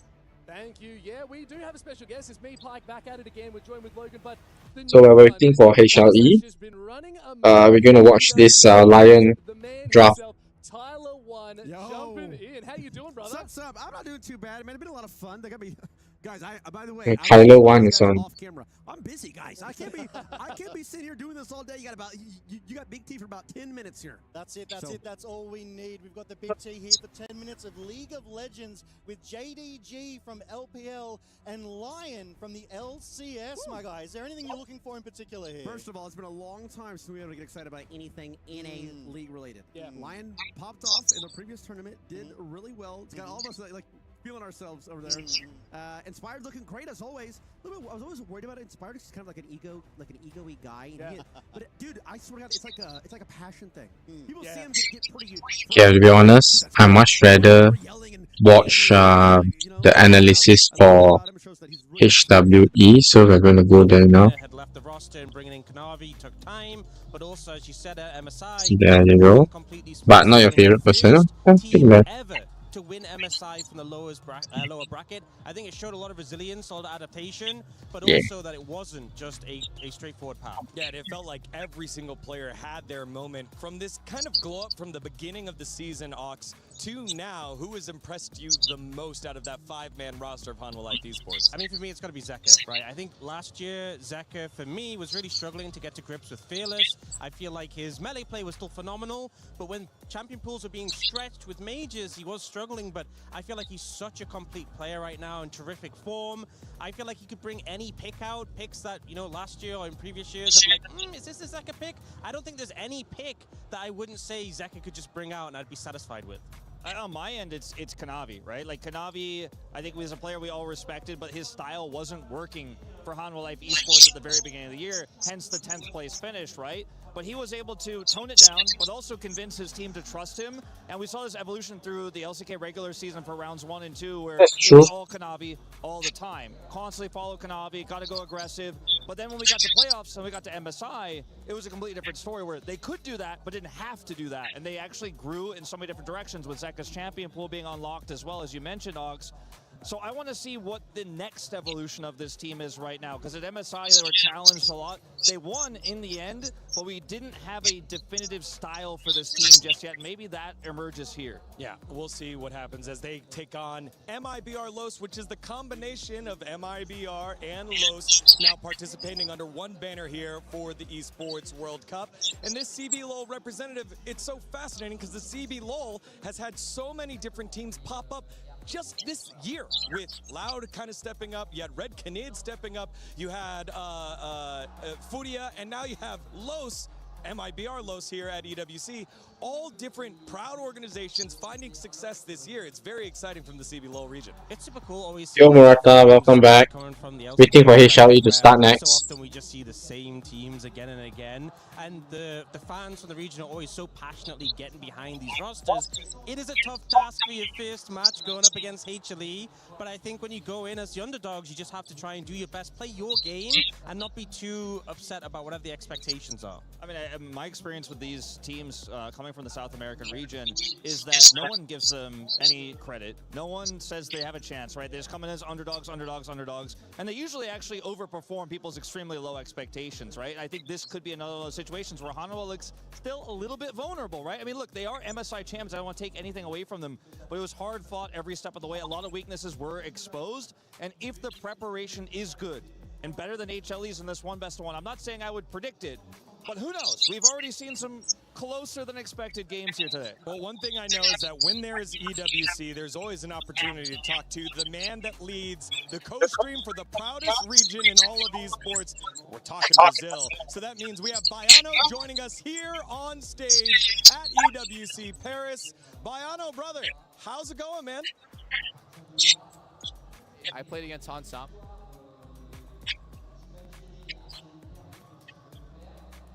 No, audio failure. Oops. Can't hear anything they're saying. Hey, Mustaqim. Hello, hello. Thanks for the like, Mr. Dude. How are we feeling about that one? I think they're a little bit tired from the MSI. So Yeah, audio issues. Can't hear him talking. Players on MBR, so This guy is a co-streamer, but he's co-streaming on site. That's so cool. they have Zeka, but maybe they are tired, so I think we have a chance. I mean, it's BO1, you know, so we just need one game, one really game, good really game, and we have a chance. Let's fight. I really love the Hopium that's coming out. We're waiting for HLE versus MIBR They loss. said, you know, we're taking this very seriously. We're doing a lot of prep. We are very confident because they had such a good bracket run. Do you believe in them to make it out of groups? Yeah, like I said, BO1 is really good for us. We have a chance to make a really good game, early game, mid game, and maybe win. For us, it's really good anyways because only the experience playing against these guys is really good for us. When you come back to Brazil, our team is better, like our players are playing better. So, yeah, I trust them. Let's do it. We have people cheering here, Brazilians here, everywhere. So let's go, guys. Vamos, Brasil! Vamos, Brazil. Vamos reminds you of a different game. Thank you very much, Ginny and Baiano. Always great to see him at every EWC leading the cheers in charge for Brazil. Looking for an upset again with a bit of a mixed roster. Feisty in the mid lane, a former Brion product, and now getting the opportunity to lead the line here at an international event. So exciting to see that for him. Yeah, really cool to see. I did want to talk a little bit about something that we've seen because of this MSI win for HLE. Now we have Zeus is the first player to have won EWC, First Stand, MSI, and Worlds, and Zeka, if they win in this tournament, can match that, which is just absolutely insane achievement. The cool thing to mention as well, Zeka won all of these tournaments on his first attempt. First try. So with this, you know, isn't his first EWC, so won't be able to do that here, but still a great track record, I think. Wow. just shows these players the achievements they've been able to get, the legacy that they have. I mean, just from going from winning Worlds and being the patch guy, right? People were saying people discredit him. Not anymore. Right now, he's won everything, basically. He's got just one trophy missing. Yeah, Zeka has been writing his name in the history books. Let's see if he's able to do so yet again in their first matchup. It's MIBR Los versus the reigning MSI champions on Real Life Esports. I mean, when you talk about surprises, we could look at last night, Spain. I'm not rooting for the UK tonight, for England tonight. This is not happening. Sorry, pardon! Pardon! Je suis anglais! But what I can say is, if we see a big surprise in this next matchup, it could be the biggest upset yet. The biggest possible indeed. The two last teams hitting the stage for one game. Une et une seule. Mesdames et messieurs, on commence par MIBR. MIBR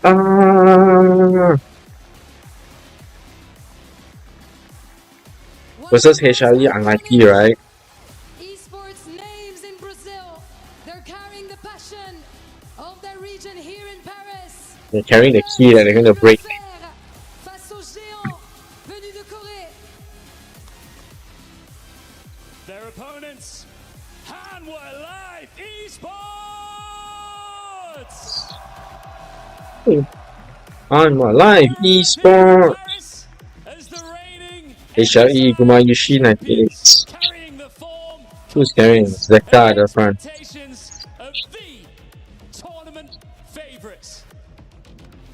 For MIBR, this is an opportunity to announce themselves against one of the world's best. For HLE, this is the next step in an incredible month defined by international success. Pour HLE, c'est un match censé être trop facile, mais MIBR peuvent-ils surprendre les favoris? C'est parti!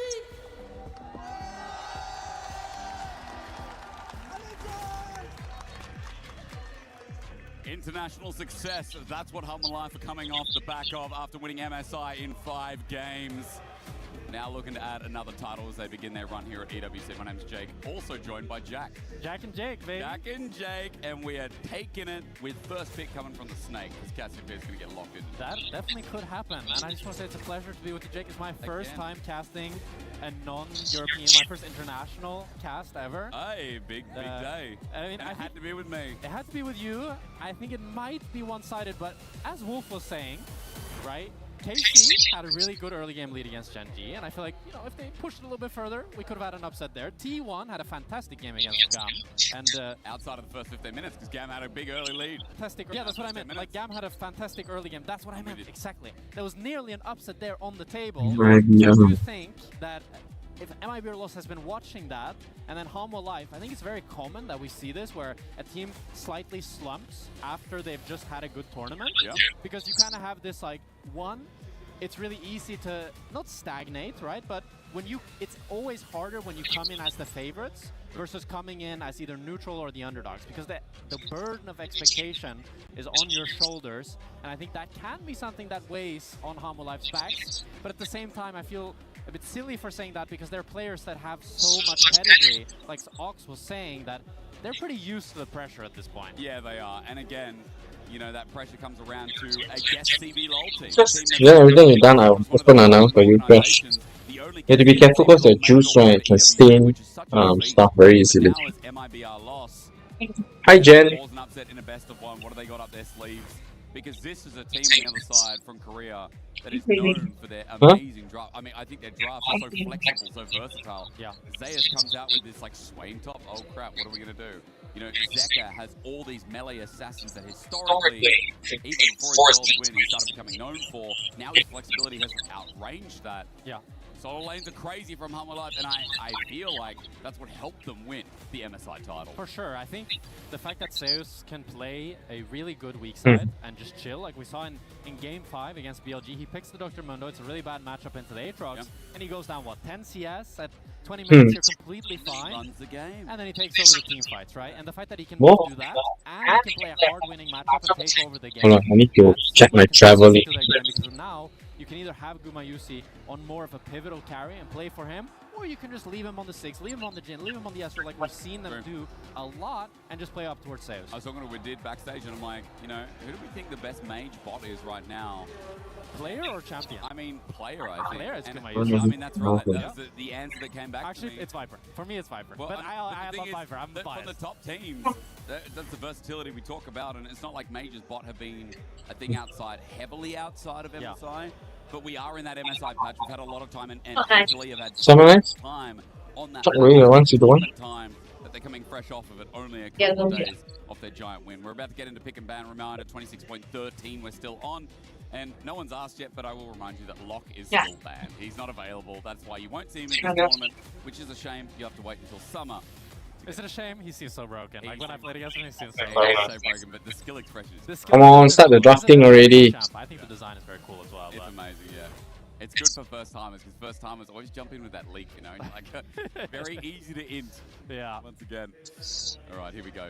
You know it's starting up, Jack. You know the center camera means that we're going to pick ban, don't you? You know the angle. You've been in broadcast enough now. You know what this means. I know what this means. I mean, I'm curious to jump on what you said about the mages bot lane, because we haven't seen too much of it. I think we saw 2 games, but it's mostly been Ezreal and Jhin that's been traded in the bot lane. And the thing is, they play kind of the same. Like, Ezreal, Jhin, they're still casters, and they're just going to be sitting back, farming waves, not being that proactive and not that aggressive.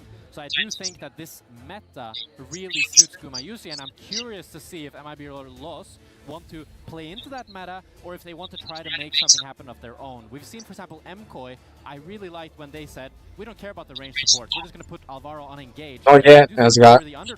Taking so long for them to draft. Your comfort can be really, really nice. Agreed. Let's see, what angle is it here? Yeah, behind schedule. EWC usually be always behind schedule. Final ban. Orianna goes with it as well. Seemed like a fish here from MIBR to get that Orianna first pick.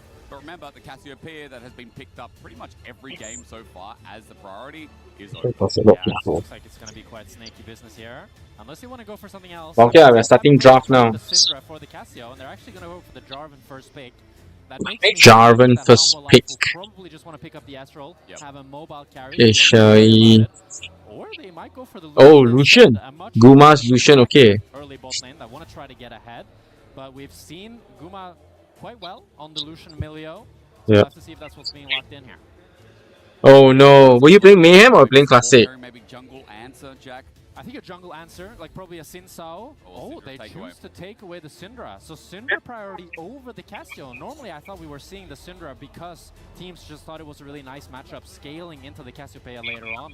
But Humble Life just think it's good enough to pick very early, and I oh no, they're going into the Syndra Lilia? Nafiri? You have a really, really good damage base from Humble Life. Oh, okay, double tap Vayne. Tough bro, sometimes if they got a lot of CC or long range poke, it's hard for Vayne to go in also. Do you go AP solo liner as well with the Jarvan like the Rumble here? Or I feel need a bit of tank at least, or tank at the front line, so that you can free shot people from the back. Because different from classic and rank, right? You can't just run behind them or secretly go around the team and snipe people off, because it's Aram, so it's front to back. Generally, people will see you coming. Yeah lor.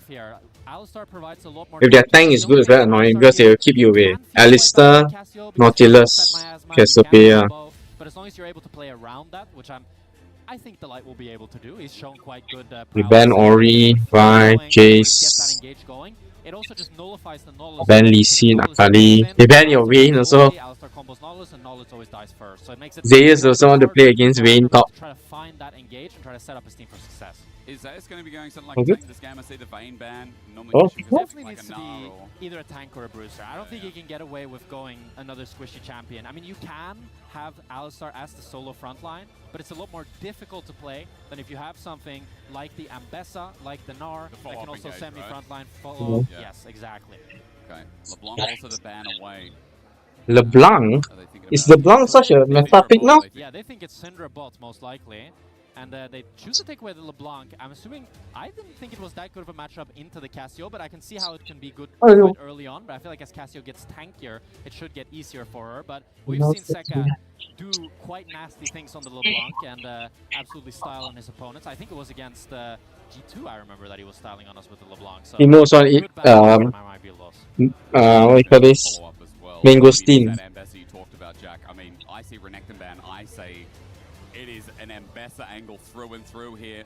Or maybe even the Nab. Yeah, I don't understand the LeBlanc deck. Is she really that meta? And against Zeka, against Guma, like I don't see HLA playing LeBlanc, so I'm not sure why they bother. Maybe it's a misclick. Who knows? Any I understand. Okay. Still mean like you have the Gnar blind pick. It can be vulnerable. We'll have to see what Cess Zeus blind Gnar. Cook up a really good pick. I mean, is it going to be Tristana is my biggest question here, right? Because that has been one of the more aggressive, hyper-aggressive angles for a top laner to play. It could be. You do have the front line in the Nautilus and the Jarvan, and they're setting up for Ziggs is kind of basic for water. Oh, Ziggs and Tristana. Wow. Where we are all in watching top lane. It's all going to be about top lane. Wait, so who's going top? Ziggs or Tristana? Guma pulls something crazy out here on last pick. I think top lane is the name of the game. Because there is almighty scaling throughout the board, even the Tristana for sides later, but we can talk about it as the comps are rounded out. For now, I want to see where's this Syndra finally going. Is it going to be bot towards Gumayusi, or are we going to get a Syndra to Zeka? Oh, Seraphine. I mean, that would be Seraphine. the lane for Gumayusi. You have a lot of team fighting power on this Hanwha Life comp, but a lot of damage on the MIRB loss as well. I do think, though, in a straight back 5v5, front to back, I do favor Hanwha Life because they have so much shielding from the Zeus pick emo. The guys spelled pick wrongly, I think. So I do think if it gets to that 30-minute point, oh, Seraphine, Guma Seraphine. Interesting. Mochi should watch this. So we're really looking at the Tristana to get Yes. a big lead early game so that she can be the split push threat, be the difference maker in the team fights. It's going to be an interesting team fight at that regardless as well. Let's see how MIBR go through that top lane. As you said, it's going to be all about Zest here. Zest who's going up against Delight, and Jack, I was looking through the history and I was looking at like, well, where has Zest been, right? Yeah. And I see this little caveat in 2022 summer, I believe it was, where he played a series versus Nongshim on Gen G 2022.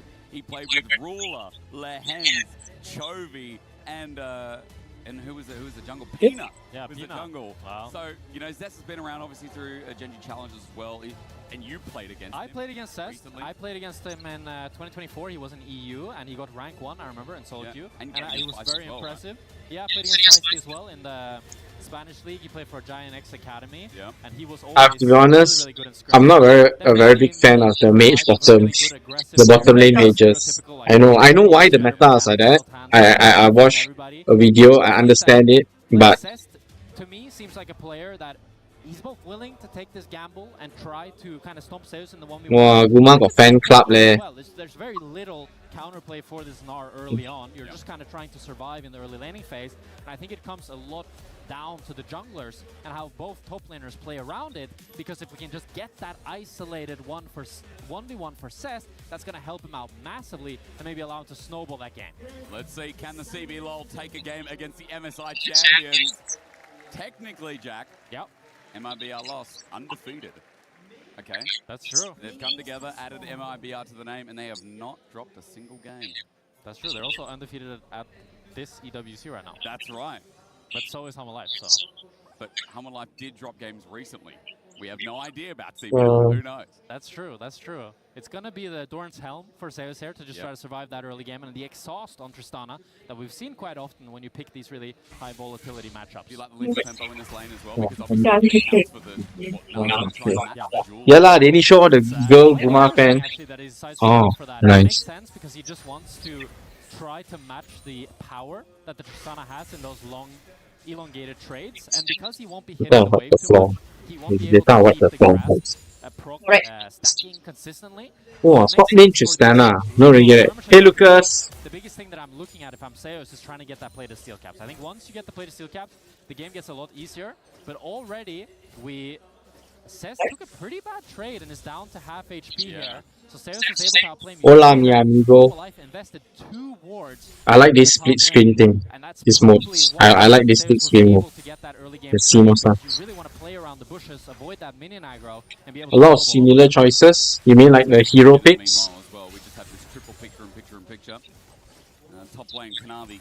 Can he do anything here with the opportune moment? Boomerang dodge. Actually, I think League now is quite interesting in that different this scene. Oh wait, bottom lane. Zest, I would assume, has rocket jump for now. Kanavi still coming in. Zay's got to go. Hey, where are they going? Wrong lane, guys. Yeah, Okay. But Zez can just jump away lah, not an issue. The thing though, this is really bad for Yeah. Lost. I think it's like they say there's like a tournament meta where maybe they stream. No way. Oh my god, and that's why Zeus is Zeus, baby. Like, this man He's strong, that's why. matchup, he will still find miracle plays like this one, and it's how the team plays around him as well. The early wards, the Look at that. to be able to set him up for the trade. And Seth, once Bait out the rocket jump, then come back in. But Zeus knows with the Meganar, he lands the stun. I mean, he's Stun. Oh, right at the edge, dude. Flash. Destruction. Is he? Oh, I didn't know. I was just admiring how. Oh! Oh no, Zeka! What a noob! Oh, they just killed Dudu also. all across the board. Yeah, man. There would be 2v2 kills in the Seraphine Sigs bot lane matchup. We'll definitely need a replay of that. Everyone is killing everyone. Dying to Feisty as well. Yeah. I want a replay of both. Why Guma and Sarah? Because it's Guma and he can. I think. The rest is going. This is better when I try to 600 gold lead at that as well. That's top lane. Which replay? Mid. It's time for him to try. Both mid laners here are on the edge. He's practicing Seraphine so that he gets Seraphine skin when he win Worlds. Yeah, Zeka and Feisty. Oh no, he got baited in, dude. No, what happened? He missed. Oh my gosh. Wow, that was more damage than I expected. I'm not surprised that he died there. We'll have to see. So And then bottom lane. But they got Dudu. Oh, good, yeah. The combo on Dudu, for sure. Fantastic. Yeah. Carriers.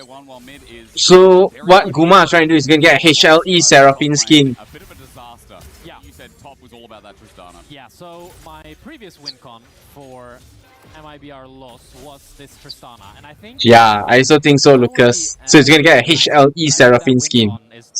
Hi, Nana! The Ruby Crystal, he has the cloth armor. I don't think Seth is gonna be able to consistently really chunk Zeus, get plates like you'd want to, unless Curse or Ackerman is able to get involved and get him ahead again.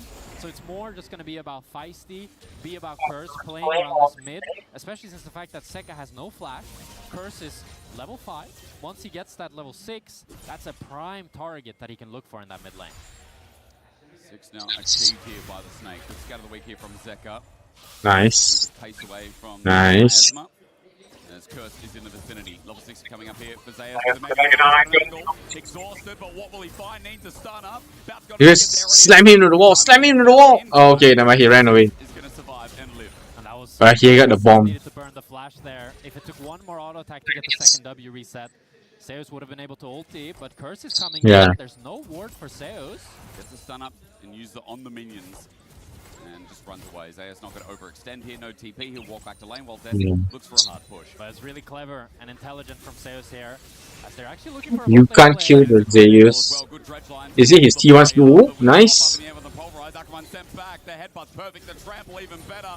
Ackerman thinks, can I flash over the wall? He doesn't want to burn it. They try to predict it. An auto. A bounce. Auto from Guma. Seraphine 2-0. Ackerman, he tried to get out, but a really good play by Delight. There was some good side stepping, man.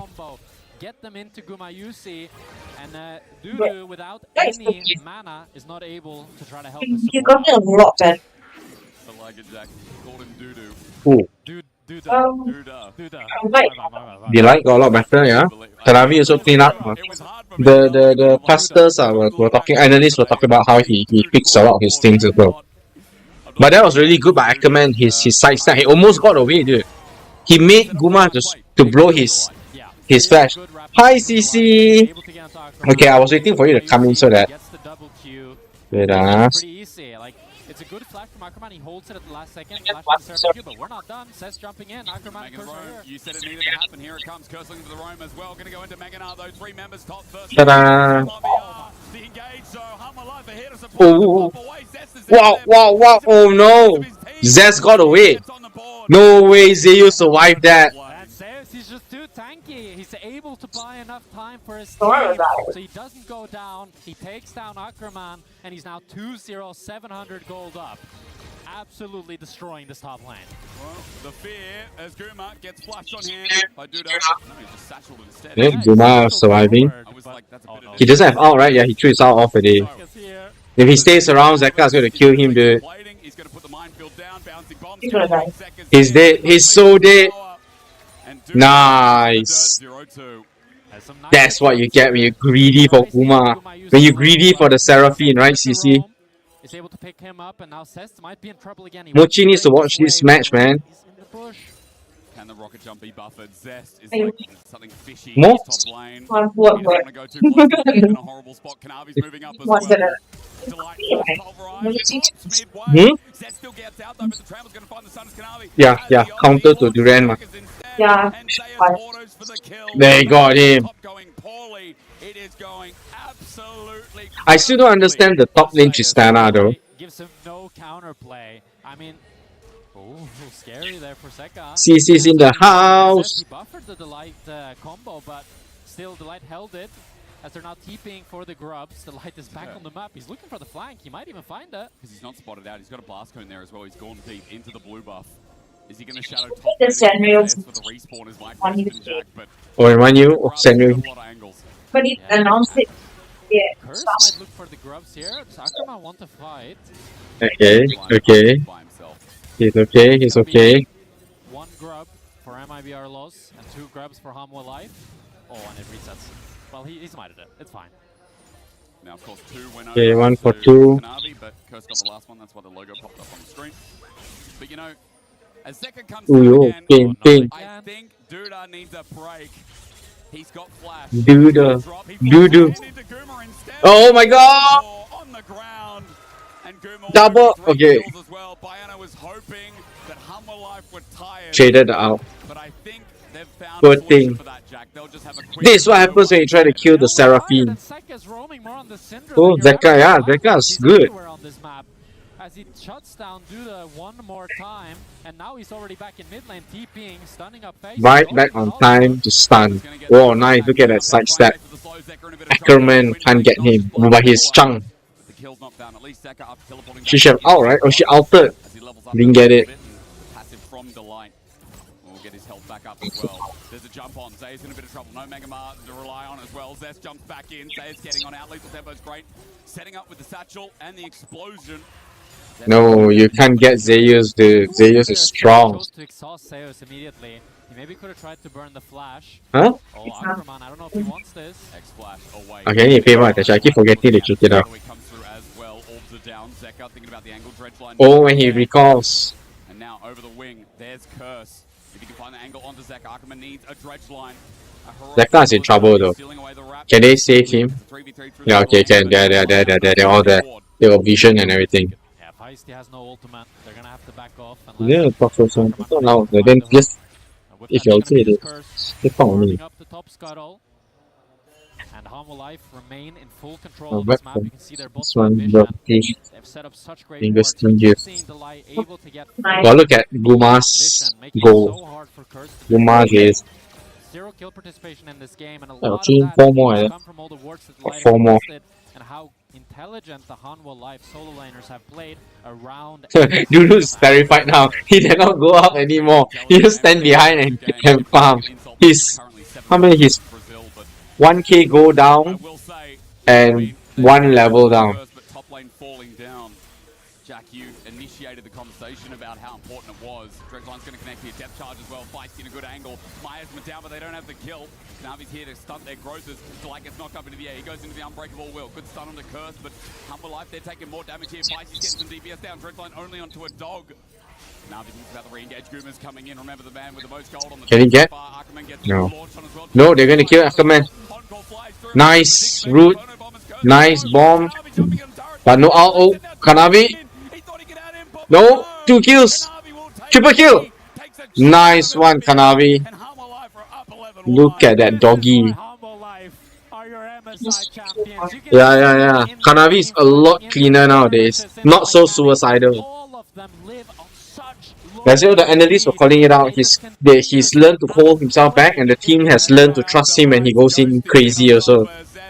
Zest is dead, yo. Nice. Ooh. Almost. It's okay, it's okay. They have to back off. They have to back off. Nicely done. Beautiful. Well, Delight is so leveling up significantly. Look at 009. Insane, dude. He's so good. Honestly, if not because of Carrier, Delight is probably one of the best support right now. 3 miracles to be able to come back in this game. As we watch this replay, it starts off pretty good for MIBR loss here. They watch Genji, I watch it later. I thought we watched. Oh, okay, okay. Yeah, Restless. After all this, we can rewatch. Huh? That's good, that's good. That kill on Cass, finish on Curse, and then... he's using T1 Syndra skin also, is it? Yeah, I saw when he crashed T1.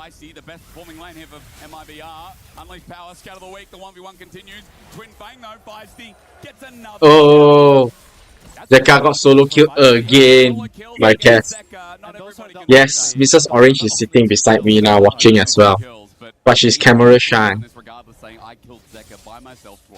Can you hear her? That is a very nice accomplishment. We'll have to hope that they can get something more than just that. You are Mrs. Orange. Mrs. Orange.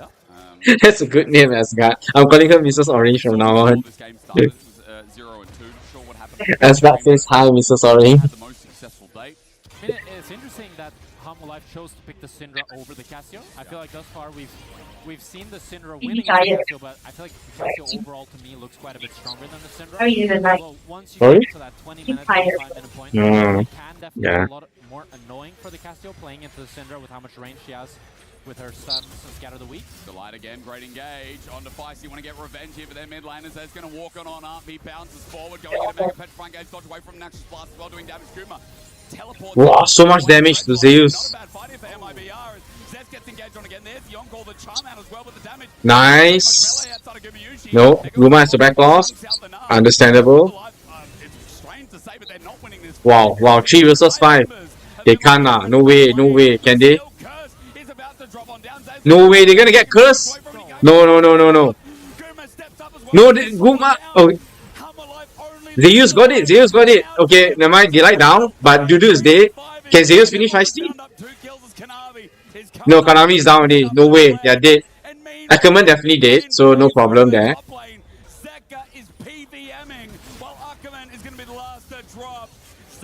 Okay, they didn't go after the Cass because she is dangerous, but let him back off. Are they going to take objective?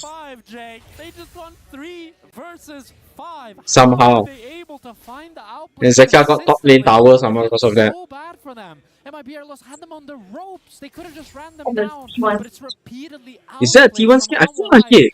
Is it? Okay, so I saw wrongly. It's the Zeus. Zeus has T1 skin, right? Is it? Zeus actually got cursed here. That was insane.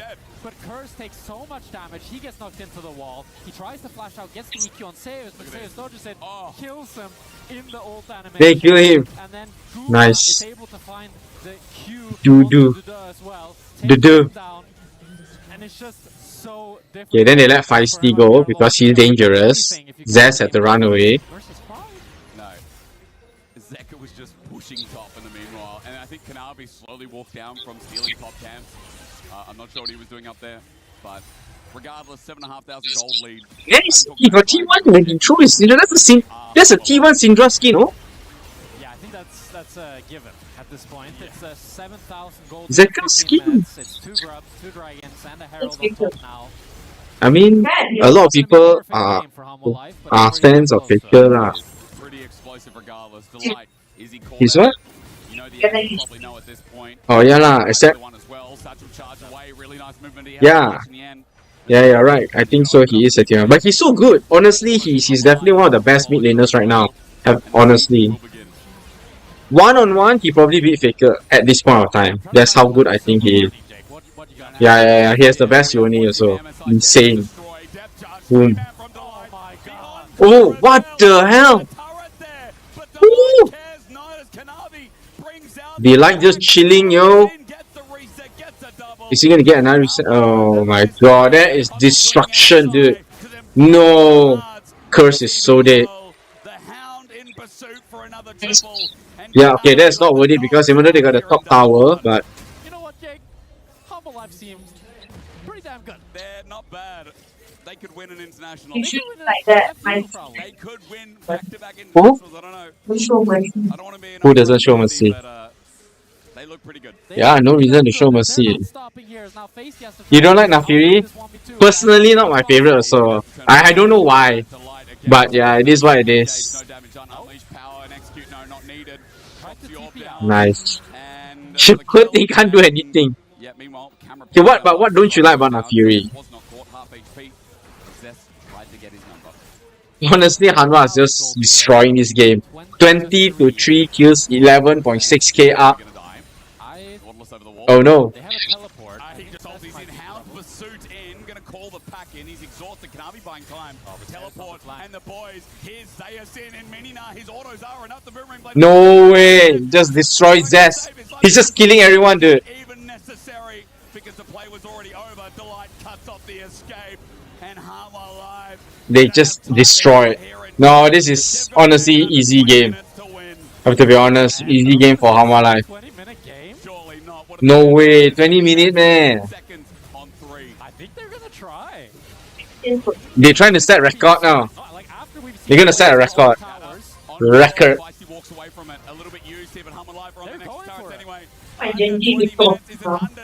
Genji won, ma. Very smoothly, so. Well, not as smoothly as Hanwha. But, okay, to be fair, this is CB low side. Not necessarily the strongest. Zeus is... Oh, he didn't die. Zeus didn't even die. No, this is gonna be an ace. Clean ace.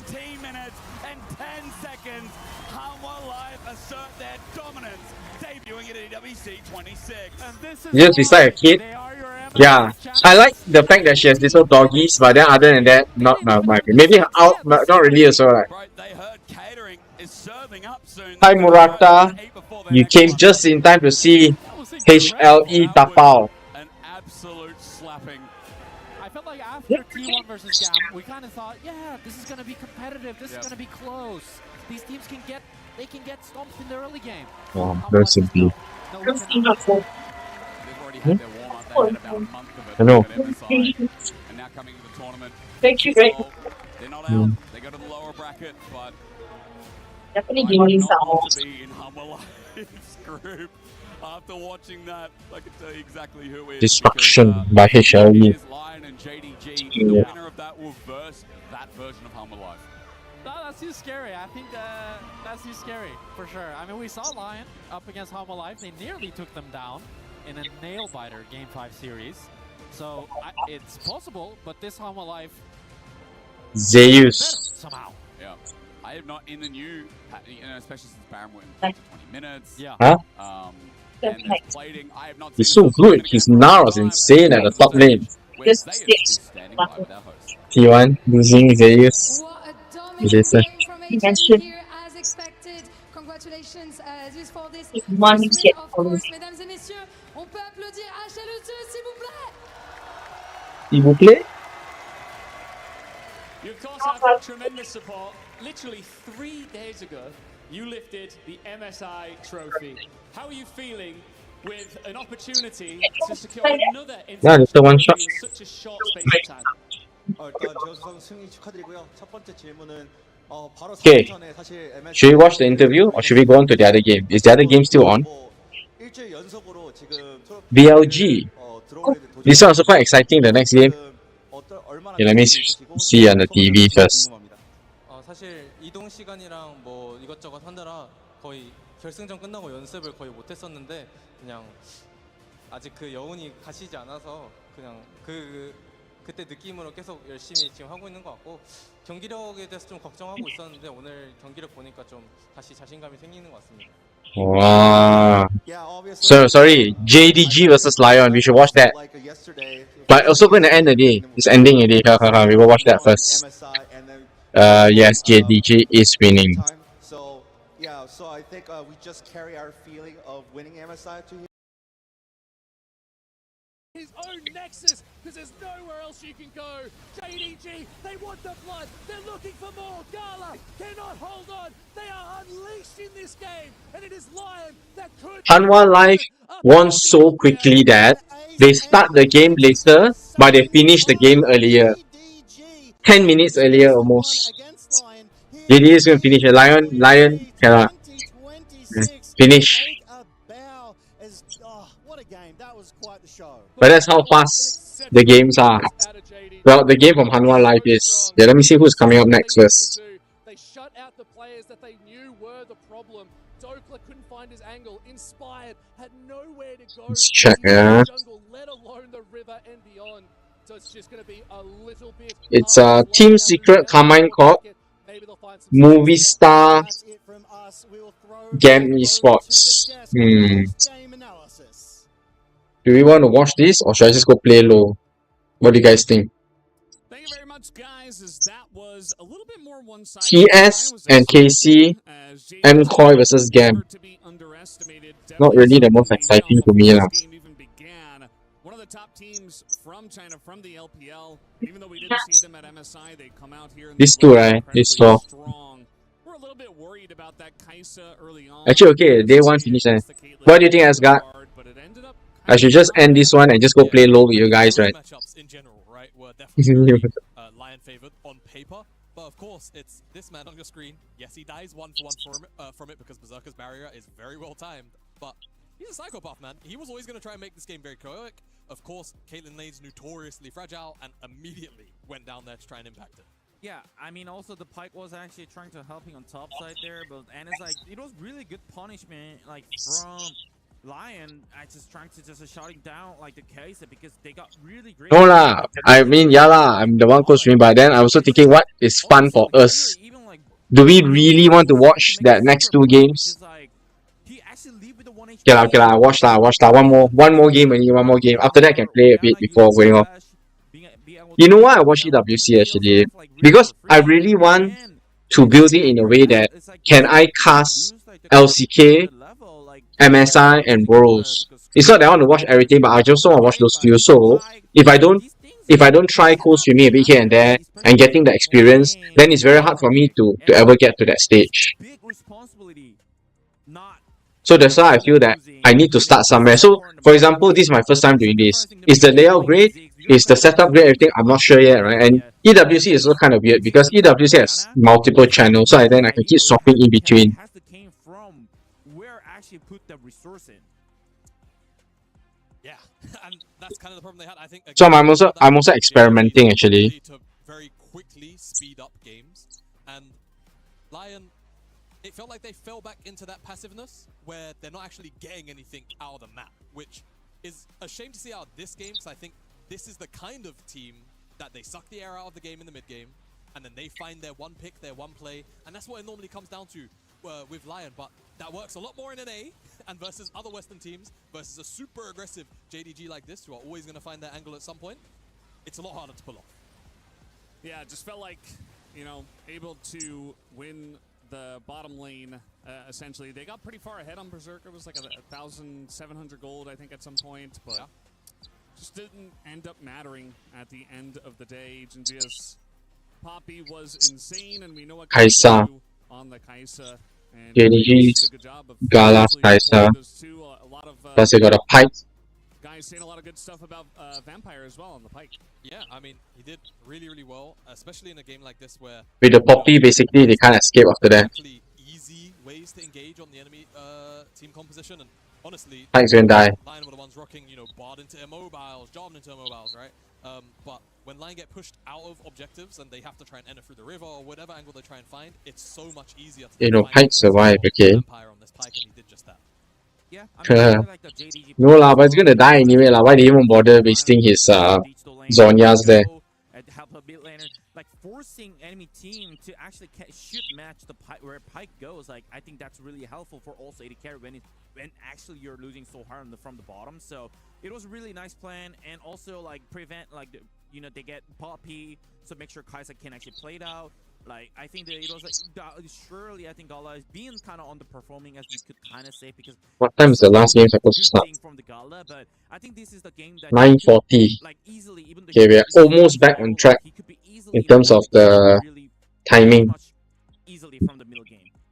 Yeah, he definitely did. And with this win, JD Gaming will go up against Home Life Esports, who did take down MIBR. That was a very one-sided game on the other side of the stage here. And Wait, I want to see which stream are we going to watch. Okay, let's see. Between TSKC versus MCOI Gam. And obviously, both the Europe teams are here. Will go head-to-head and so will the losers. But first, before we do get into that, we are going to jump over to the interview now with Kitty, so take it away.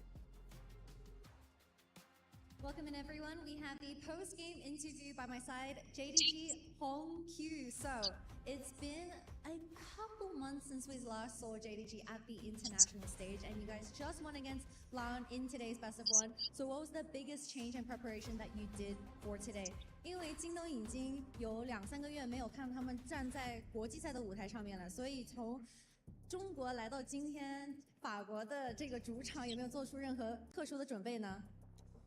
就很久没有打比赛，然后也非常的期待吧。We just prepped our best and looking forward to the rest of the matches. 然后下一轮会是韩华 the next match will be against Hanwha Live. So what are your thoughts on? How? I think I just watched one more only. This is Kabe's team. Between Team Secret versus Carmine Corp and MCOI versus Gam, which one should I watch? 就尽全力的去面对他们，打他们吧。Team Secret is better, but they lost. Team Secret lost. Team Secret versus K. I think they are more exciting also lah. They have more fans. 所以对你自己的自我成长有什么满意的点吗？ What are your thoughts on your personal growth so far on JDG this year? 自我成长点就 Who's cooler? That's what I'm thinking also, Asgard. I think Team Secret versus Carmine Corp lah. Carmine Corp is like a bigger team in Europe, and it's Team Secret. Gam, I think Gam might just lose to MCOI, that's the thing. At least TS and KC, I'm not sure who will win.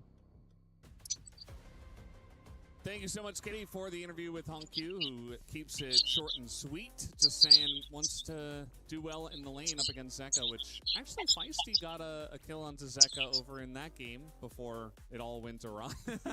I think that was their one kill that they had for a very long time. But, you know, maybe Zeka's feeling a little bit iffy. You know, See, the thing about this cold streaming thing is, right, my channel keeps getting suspended and live and visibility restricted on TikTok. Although I don't think that Lion 100% performed to their best, but still definitely looking like the much stronger team. So we'll have to wait and see how that winners match does go. LPL alumni in Kanavi versus, you know, the new returning psychopath. I'm excited for that, right? I'm a jungler anyway, so I'm always going to look towards jungle matchups, but I think that's definitely where my eye is. Like, how do those guys match up? But yeah, Hongq as well. They're the pair, right? Hongq, Junjia.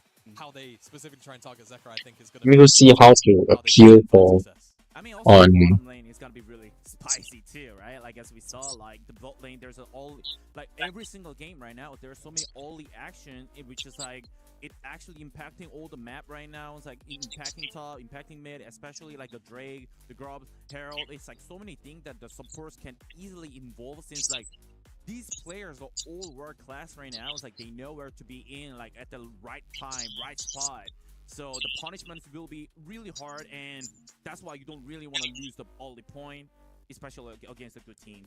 Yeah, and I mean, even talking about the meta a little bit, like the picks we see in the jungle and the support role, especially support, and what's changed with like AP bots and more kind of crazy, more engaged focused or aggressive support picks and stuff like Pyke, Camille, obviously, but also even in the jungle with Lee Sin coming back and even the Poppy we saw there, your ability to really impact the early to mid game has been quite obvious and takes over a lot of the games. So definitely something we're going to be looking towards as we're done with the best of ones here today. We do have 2 best of 3s on the way, which is going to be pretty interesting to watch, and I believe we are going to start off with Gam versus MCOI, if I'm not mistaken. So thoughts on, well, before we get into thoughts on that, guys, we are going to throw to a quick break.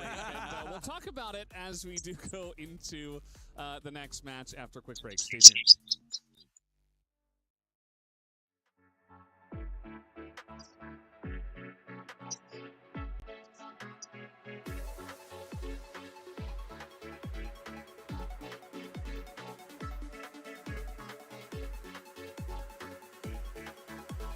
All you guys playing without me and getting pentakill left, right, center.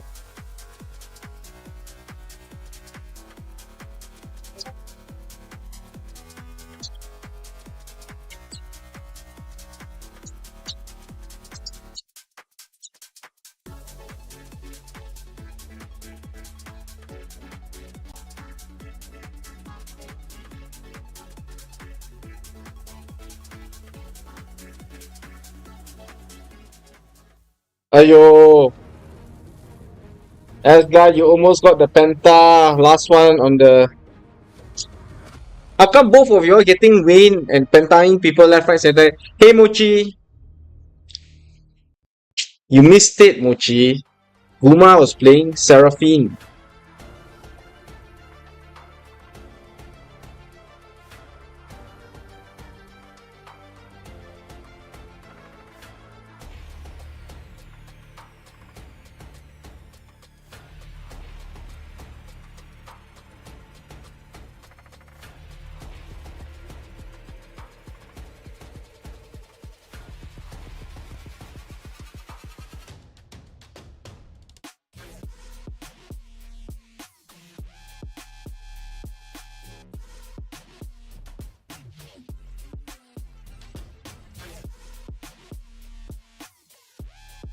Mostly on TikTok. Nobody's on YouTube.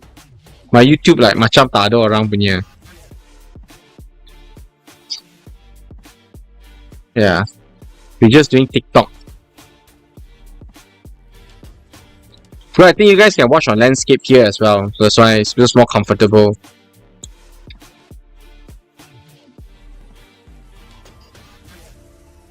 The only problem with TikTok is it doesn't really recognize. I don't think they're very used to co-streaming. So what it keeps doing is it keeps deprioritizing my stream by going like, oh, because I'm not doing any content. So I see how it goes now. Maybe I need to just, but if I just do YouTube, my discoverability there also not particularly good. You know what I mean? So that's my current headache.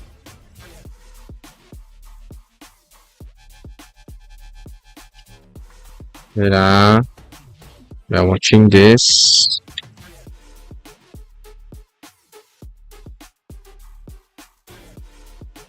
Kai and Lucas, I think, are just playing low, playing mayhem or whatnot. What I'm trying to do is I'm like jumping in between the two different stream channels to see which one has games going on, because the wait is so boring.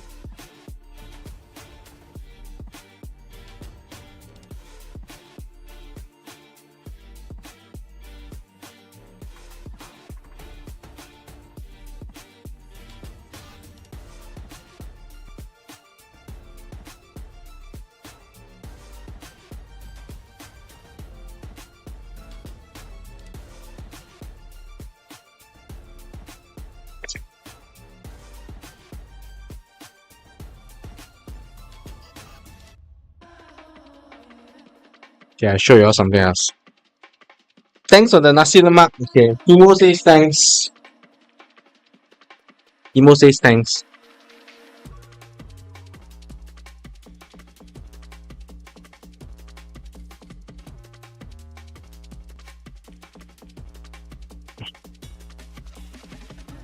Okay, what we should do is we should watch the other side. I think there's something going on the other side. This is stream A. Let's go to stream A. I've been following Kameto since earlier, even than 2020. So it's just like, you know, following Haha. your streamer, creating team, realizing it, I mean, achieving I have this. I have tons and tons of this. I've been a KC fan, and I'm will. I was going like 1 nugget per kill. There were so many kills. I got so full. have a question. What related you to T1? Except the fact that you are friends with Faker and anything, you have a big relation with Riot Game and League of Legends. What relates you to T1? Okay, he's asking why I'm a T1 fan. Yeah, I know. Oh, but I'm so full from Nuggets. Maybe I'll continue next game. Okay, this last game that we're gonna watch before I end this, and maybe if I have time, we'll play a bit of LoL. But hopefully, it's not too many kills. Every kill, one nugget again. I have a lot of nuggets.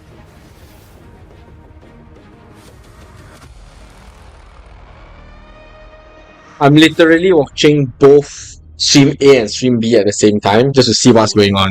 Beckons yet again, but this time for their EWC lives, as it is an elimination match, best of 3, Team Secret versus Carmine Corp. Welcome back, Degon here alongside Ox and Wadid to break this one down.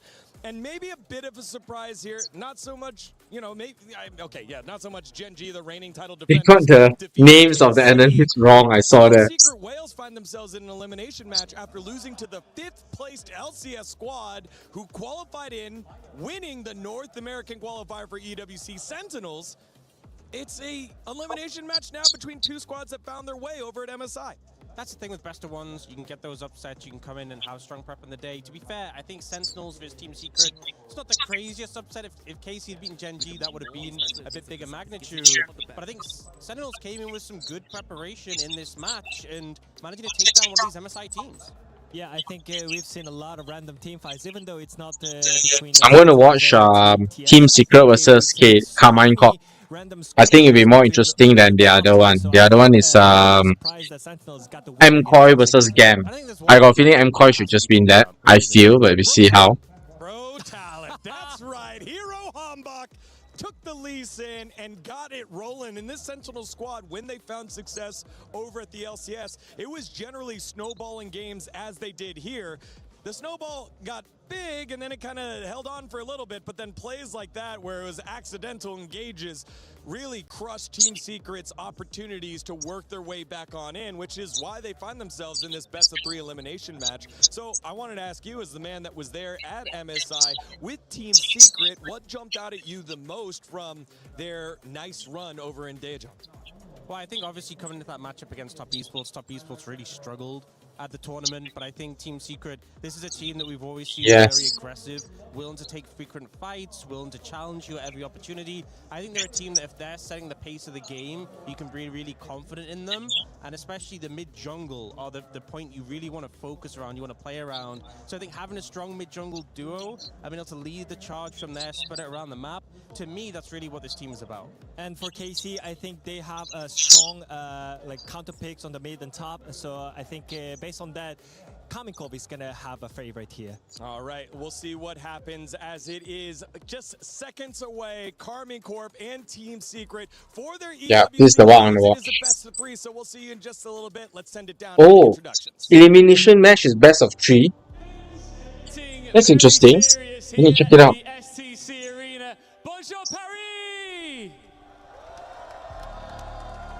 Oh, it is. We've had some fun already, but the best of ones are now in the rearview mirror. Right now, we step into elimination territory. And let me set the scene, if we haven't already. All of these teams are playing for a $2 million prize pool. Crucial club championship points, and of course, the opportunity of a lifetime to make some history. And this match is going to be longer than I thought. High in the air. For one of our next 2 teams, the dream stays alive. Scotch is so funny on the Discord channel. Shall be crushed. To welcome this first team onto the stage, I think we need to get into the heartbeat of this crowd. Lou, where you at? Ouais, y'en a des mots. Yes, Ian, I am where real stuff is about to happen with the best fans in the world. C'est l'histoire d'un shonen, d'un rêve qui est porté par Kameto et qui est vécu par des centaines, par des milliers d'ultras en France. Bienvenue, Carmine Corp.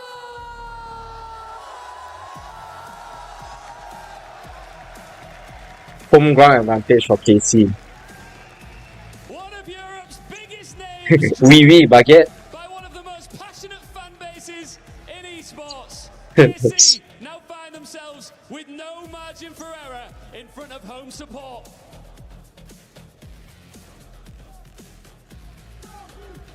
And their opponents, Team Secret! Team Secret. It's the story of underdogs. They were not expected here. Maybe tomorrow I get baguette for dinner. And they could eliminate the French org out of Garlic bread baguette. Do they have what it takes? It's about to get loud. It's about to be a ruckus in here. Both of these teams have already suffered defeat today, and now they are fighting for the right to stay in the tournament, to keep their dreams and keys intact. Mesdames et messieurs, je n'ai plus besoin Not as packed as the barricade. This is just group stages for now. I love Team Secret. Okay, what an incredible introduction. I'm Atlas, I'm joined by Trouble Inc. here to get into this best of 3. And I have to say, I'm terrified about what may happen after this series because I was there. I watched Team Secret take Top Esports out of MSI. They've broken hearts before, and they may be prepared to do it again. I do not think France can take Team another Secret. hit. They took one at MSI. Are you talking about last night? Team Secret fighting. Oh god. Then last night losing to Spain in the World Cup. And now here we are. Casey's facing elimination yet again. I am a little bit worried for what this means, but we'll just have to see whether they can get it all together. Their first opponent was a tough one. Up against Gen G, I do feel like their early laning phase was actually pretty good. I think that Yehu especially looks like he's on form. Being able to outlane Chovy for the first few levels at They got least. fan there. And so Are they not air conditioned?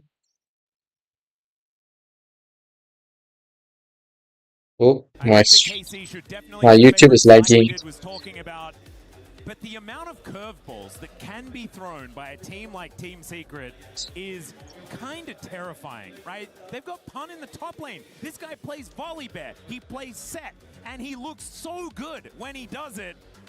I hope he just doesn't play Cassante again, because like Cassante's just, it's Cassante, it's boring, you know? I think we need him to cook, otherwise it's not going to work, yeah. No Cyan. I feel like Kana is so used to it though. In the LEC, there are so many weird picks that are being played over in the top lane. I mean, Broken Blade brings in whatever is played internationally, right?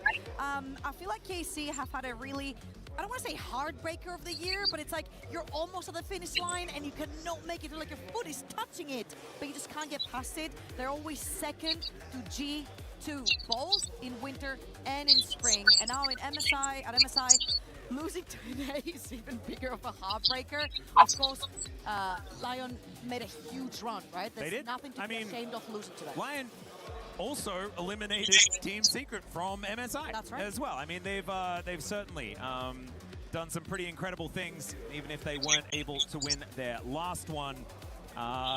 It is still, I think, KC should have their heads held high, and with the support of this gigantic crowd at the SEC Arena, I think that there is a chance that they will be able to use that to leverage a victory here. But it's all going to have to go down on the Rift. We are going to be getting into Champion Select very, very quickly, and then we'll find out exactly what they have prepared. But I think, like, Team Secret especially, right? This is a best of 3. In Game 1, I want to see them do something weird. I don't want them to save it for Game 2. Okay. Yeah, I don't want them to save it for Game 2 because that's when things get really, really tense, right? I think just bring out the crazy stuff first, see if you can surprise them, and try and get that game advantage. You know, sneak that one out. Cheese it, if you will. I feel like jungle will be a huge talking point for both of them.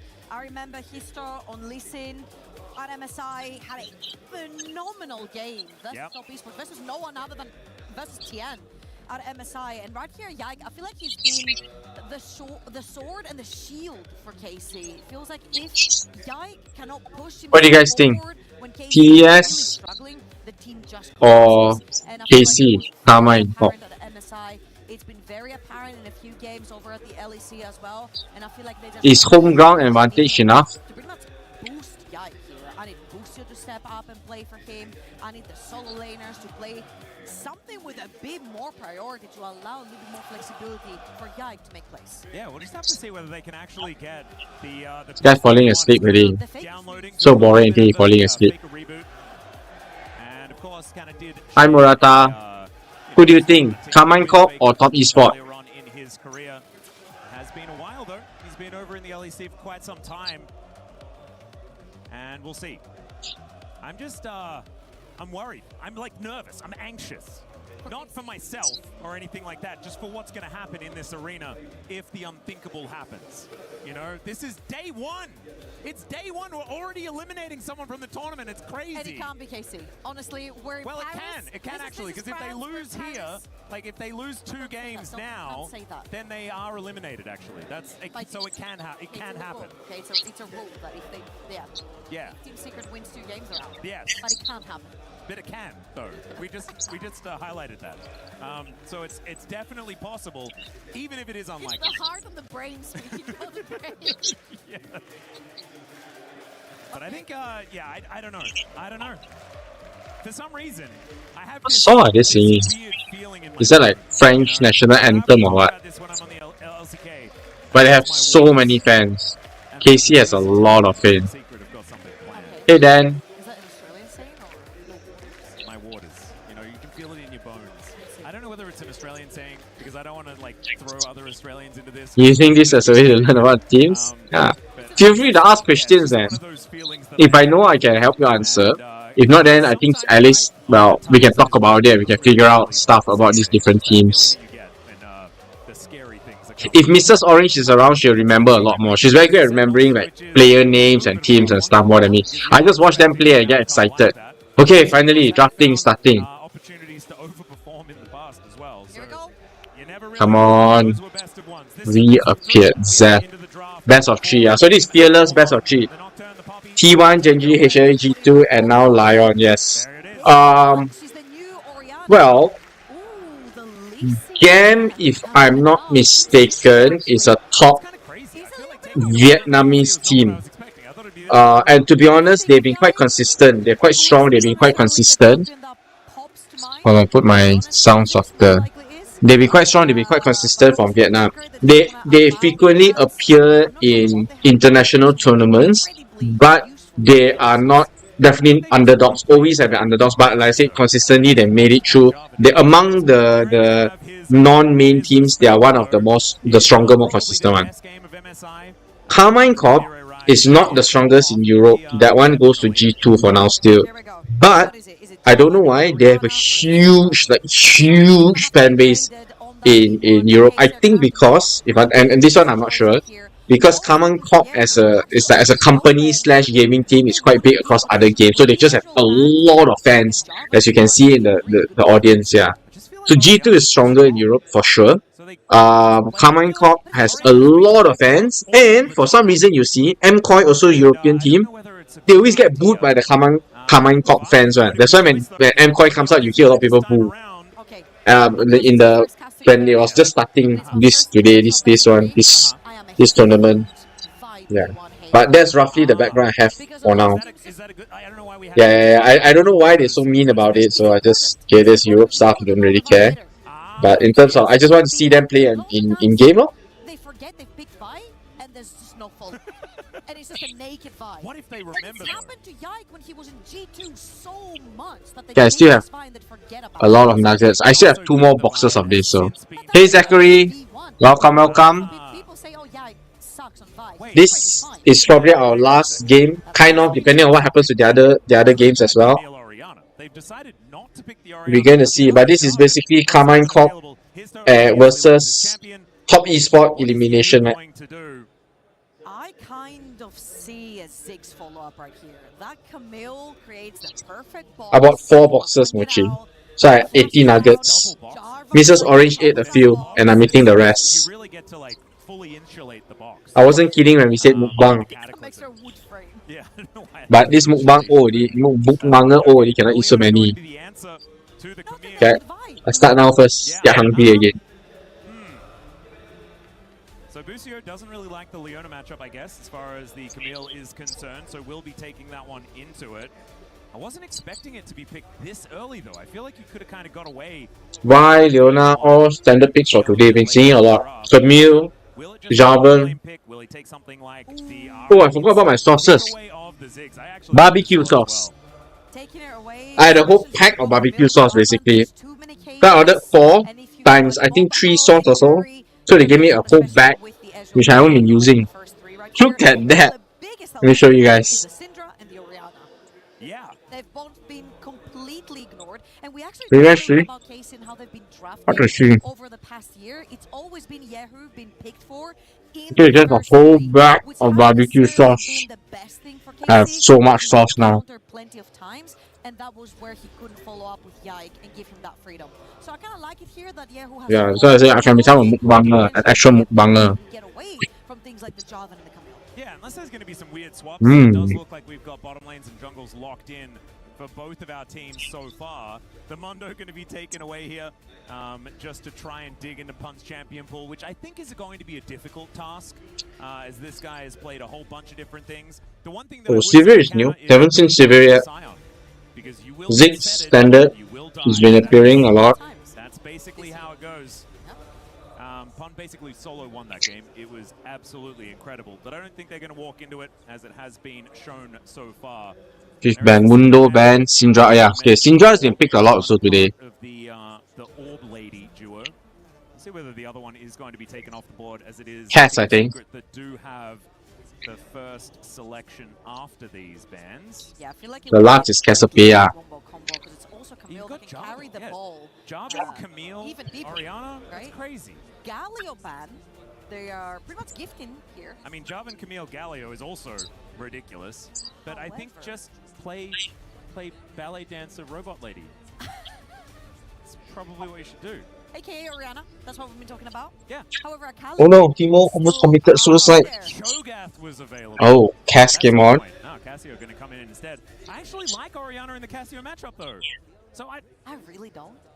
Like, I think I don't mind it. Galio out. If she lands a few Qs, she can really force Orianna off of the lane. We actually saw Yahoo play a fantastic Cassiopeia into Canyon Syndra in that first match of the day. Yeah. So we'll see if Yahoo's going to choose to go with the Orianna right here, which follows up really nicely with the Leona and the Vi, but it's not necessarily the follow-up that I This want to see. Lucio, Cable, Yikes. Have the Vi. Pan, Kitsto, Dire, Eddie. Oh, God. Yes, I believe so. Locke is too new. They won't allow him into competitive play. But Urgot is interesting. This is often banned actually when the Cassio Akali also out. Is in. Ziggs. So it'll be like Ziggs, Leona. Okay, okay. Who's playing Urgot? It's a support Urgot? You know what? I am just gonna cook game one. And how is that going to work? Like, this has been a good matchup. I think this is a matchup that I've watched Kanna play into Kane back in the day. Yeah, let's see, okay? If there's a lot of kills, I'll be eating a lot of nuggets. And we have 3 games, over 3 games. This is the game for the night, because these are elimination games. Urgot was the one that he mentioned versus the Gnar. That it's a really great pick. Yeah, it's a good matchup. So I'm really excited What? to see how Pun is going to actually leverage Unclaimed toenail on the bed and you will blame for it? create more pressure through What? What happened, Zachary? Oh no! And he loves early game. Level 2, level 3, he can regang. There's a bunch of Hi, Junghoi. on the side of Casey as well that you can very easily punish. Yeah, I do think I kind of like how both. Is it like a normal toenail or is it like a unclaimed colored toenail? If it's colored toenail, then okay, I can get it, but how does that work? It could be anyone's toenail, you know? Carmine Corp have really good picks, right? Like this is Kanna Dun dun dun! The prop chickens. in the Gnar towards the top side. Yes, he's into a tough matchup, but if there's ever a champ that he'd be able to play against, you know, going upstream. Perfect crescent 3 times smaller than yours. Could it be your kid? I'm not sure if you have a kid. I assume you have a kid if you're uncle like me, so. That he has played, even if it was quite recently. I'm excited for Yahoo. I went through an entire year of seeing him getting picked Azir in the first 3 and getting counter-picked. Don't worry. You have a murder mystery. The same thing. The fact that they actually give him the Akali right here to be able to Yeah, access the understand. backline, I'm so happy that Casey did not forget that they beat You have to one remember point. these are parasitic spawns. They feed on you for 20 to 30 years before they finally let you go. Some don't even let you go after 30 years, dude. They keep feeding you. Feeding on you. Online, though, this Sivir will become a Okay, very game start, large guys. problem, and Yike's gonna have to make sure he's got that smite button ready so that that spell shield Yeah, I should know. I'm one of them. ruin their day. But here we are, onto the rift to game number 1 of this best. I'm one of them parasitic spawns. Loses this game, they are not out just yet, but they are well and truly on the ropes. TS. Running out first. Let's see where this first blood is going to be drawn on. Not only that, Mochi, they steal your money, they steal your youth, they steal your energy. What more do they want? They won't stop after that. That's interesting. It's a top lane Urgot. Whoa. Oh, he used a dash. Interesting. How does Urgot work into the Gnar? Because if you look at bot lane, Ziggs needs a mana item before he can out-push Sivir. Cassiopeia with a couple good trades. Not necessary, Zachary. After they're done with us, or we're no longer uncle anymore, we become grandpa, dude.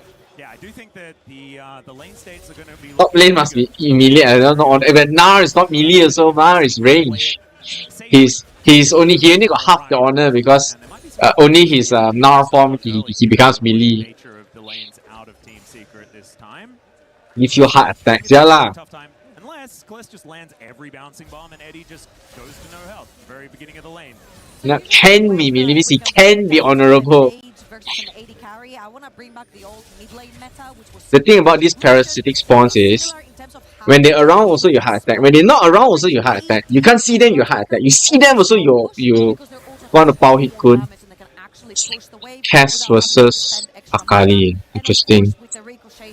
That becomes even easier than with the Ziggs. So that's why we're saying Ziggs needs his mana item so that then he can continuously pressure Thanks for the likes. actual spells before Sivir can push the way. Yeah. Eddie is just, like you say, going to be hitting minions as much as he possibly can. This lane does have a Camille in it though, and so I imagine that Eddie's going to be alone. But she has to be, because she has the range advantage for the first few levels. She needs to push the Akali back. Because at some point Akali's skill should be able to get her. Yeah, like, wow, look at that. Keho getting bullied by Dire. She's in dire situation. BA is like coming in. Yep. Just going for a real deep dive. In he comes, and even if they zone him away from these minions, it is still going to be a lot of work, because it looks like Lucio's there. be a plate that they're going to opt into first. Hextech sweep, not a whole lot more is going to be coming out now. Okay, good backing off. Position. We'll actually get over here. Vision available for Yike as he does take down his blue buff. And now Vault breaks over, so good defensive play here from KC so far.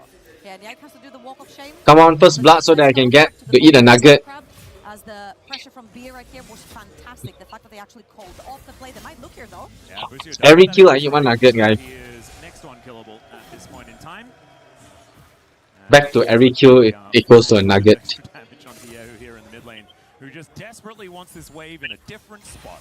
It's actually so important for Akali to get her first item. That's when she truly becomes a champion. Having that gunblade, being able to get the slow down, reach other champions, and it's just so important for Yehu to hit every single crit. What's that? He missed his stun. Pressure in that mid lane. The fact that they're forced with Busio there is just heartbreaking for Akali. Yeah, Busio out. A bit of trouble actually, as the hookshot does get the flash out of Busio. And look at that, the poison ticking down alongside the ignite. Every dot available now on that Leona. Busio will be going back to base. Now Flashless does have Hex Flash, so activating Hex Flash this early, I do very much like. Oh, I know why. My stream is a little bit behind. Slow. I'm just a Hex Flash. Extends, There you go. Camille does so much damage with Halo Blades early on. The TP is Okay, better. Yike is surrounding this area. There's that Hex Flash. That's my asthma. And Well, that looked so good. See? It's so useful now that it's been activated, as BA is going to stop Canna's back. Might have been shopping there momentarily. As You know what's going to happen at some point? What is going to happen? Around the 10-minute mark, especially when you've got two roaming supports, the AD carriers get so bored that they actually go at it 1v1. And suddenly they show up at Dragon, on second Dragon, and they have no flashes. You're like, how do you have no flash? You've been alone bot lane the whole time. They're like, well, we just 1v1. Yeah, sometimes it just happens. Yeah. And Eddie's actually taken the cleanse. Oh no, you got a stun on him. Oh, this flash gone.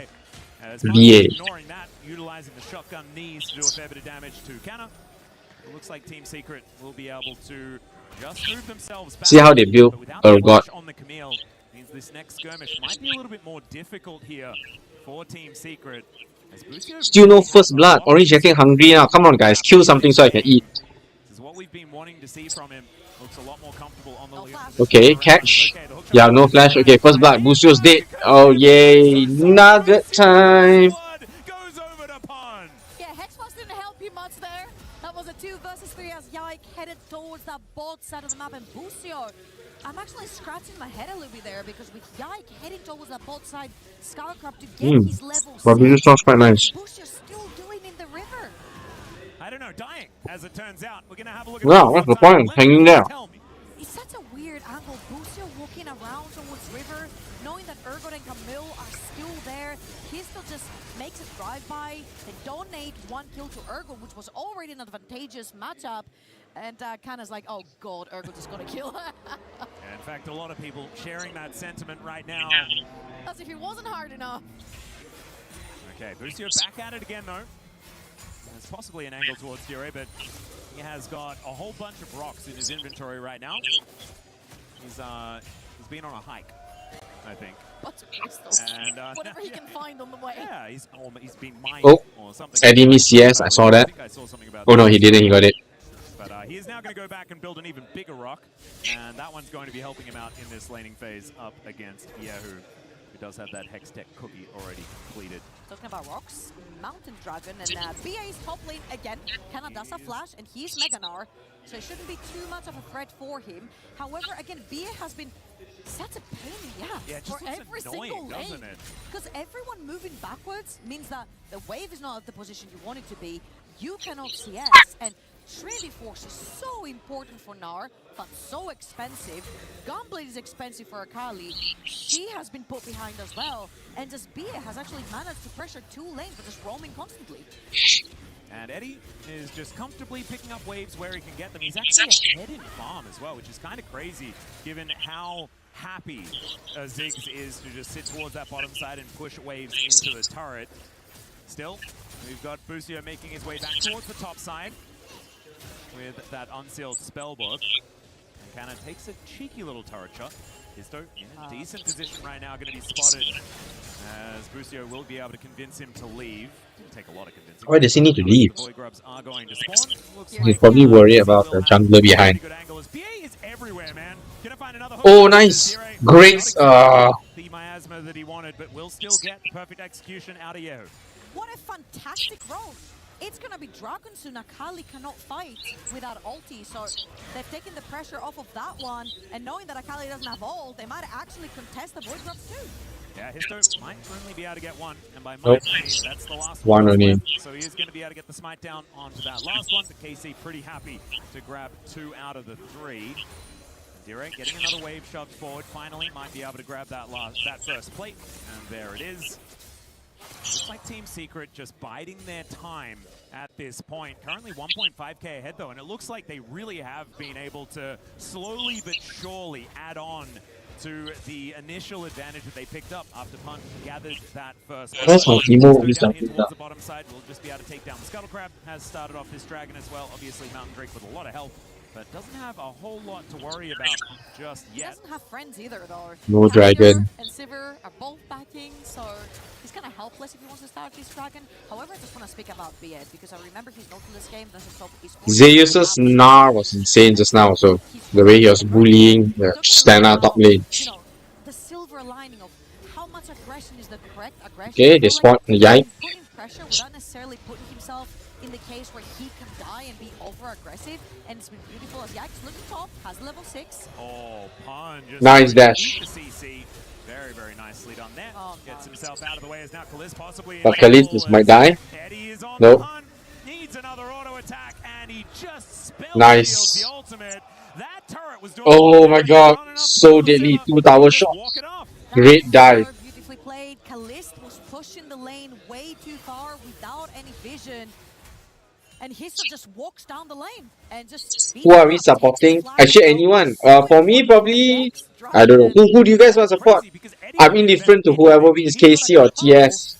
21 stacks left. That's going to be Probably Team Secret for me because they are more on the Asian side of the world. that Civic can make the game so incredibly difficult if you're trying to Oh wait, cheat wave one more kill equals to one more nugget. Orange gets to eat. Eddie is in a very good position. Still yet to put that first item together, but that will be coming through very, very quickly as Yike is on the dragon first. I like that. No Well, information over to TS. Team Secret is red. Command Corp is blue. Team Secret from China. Command Corp from Europe, France, specifically. And because EWC, this EWC Paris, so they got a lot of fans in the States right now. If they lose, the fans will be so disappointed. Let's see whether they can remedy that now with a potential little bit of attention in the mid lane. Looks like no. As we'll check out the replay here, this was Histo just flashing on top of the Ziggs. Okay, Kalisz did Kalisz very out of did position there. He did have the satchel, Yeah. but it just didn't do anything. But Kalisz was way out of position right there. Way too far up on the wave. He was trying to get the bouncy bombs onto the Sivir for a bit of poke as well to try and trade. I need to check. Why are they speaking in Vietnamese? Team Secret. Alright, that is going to be a bit of an engage out of Busio, but takes some twin fangs back. Histo just going to get himself out of there with a flag and drag. Happening all game. Low. Busio and Bia just going at it, but nothing really happens. Just yet. But Team Secret just wanting to... They were listening to you, right? They were like, now we've got to try and get out and do stuff. Yike is going to stop that from happening. Solar Flare comes on down here. Histo's the one tanking up everything. Gets a good old shield, but it's not going to be enough to keep him alive. And now Pun is next on the menu. 2 kills. Oh dude, Team Secret looks like it's a Vietnamese team leh. You know nah, shouldn't be, right? Oh my god. 4 kills. GG, dude. Absolutely gorgeous play by Yike. Sees the opening, calls the Jarvan as a target, and everybody piles Sure. Pick a time and I was busy checking something up for you. Okay, let's see how it goes. lands on Jarvan, Leona lands on Jarvan, Gnar lands on Jarvan, and there is nothing they can do. They isolate him and it turns into numbers advantage for Casey. Nice. Oh my god. The whole team. Nicely done. Having a look at the Ziggs on the bottom side of the map as well. Kind of just poking his head in. Wow, that was better than we thought. And so KC, Well, looks like KC might win based on that play. I think they might have better late game. No, sorry, I was checking right. Team Secret, I think this bunch, this Team Secret is a Vietnamese team. Just have to find out whether they can continue on that foot, because that team fight really hurts Team Secret, right? Like you lose like Eddie, Dyer, BA, all Vietnamese. Yeah, who finding a bit of an angle. We mentioned as well about these item spikes, and that gunblade is there. Dire not going to be able to save his support, and also not going to be able to fight this Akali either.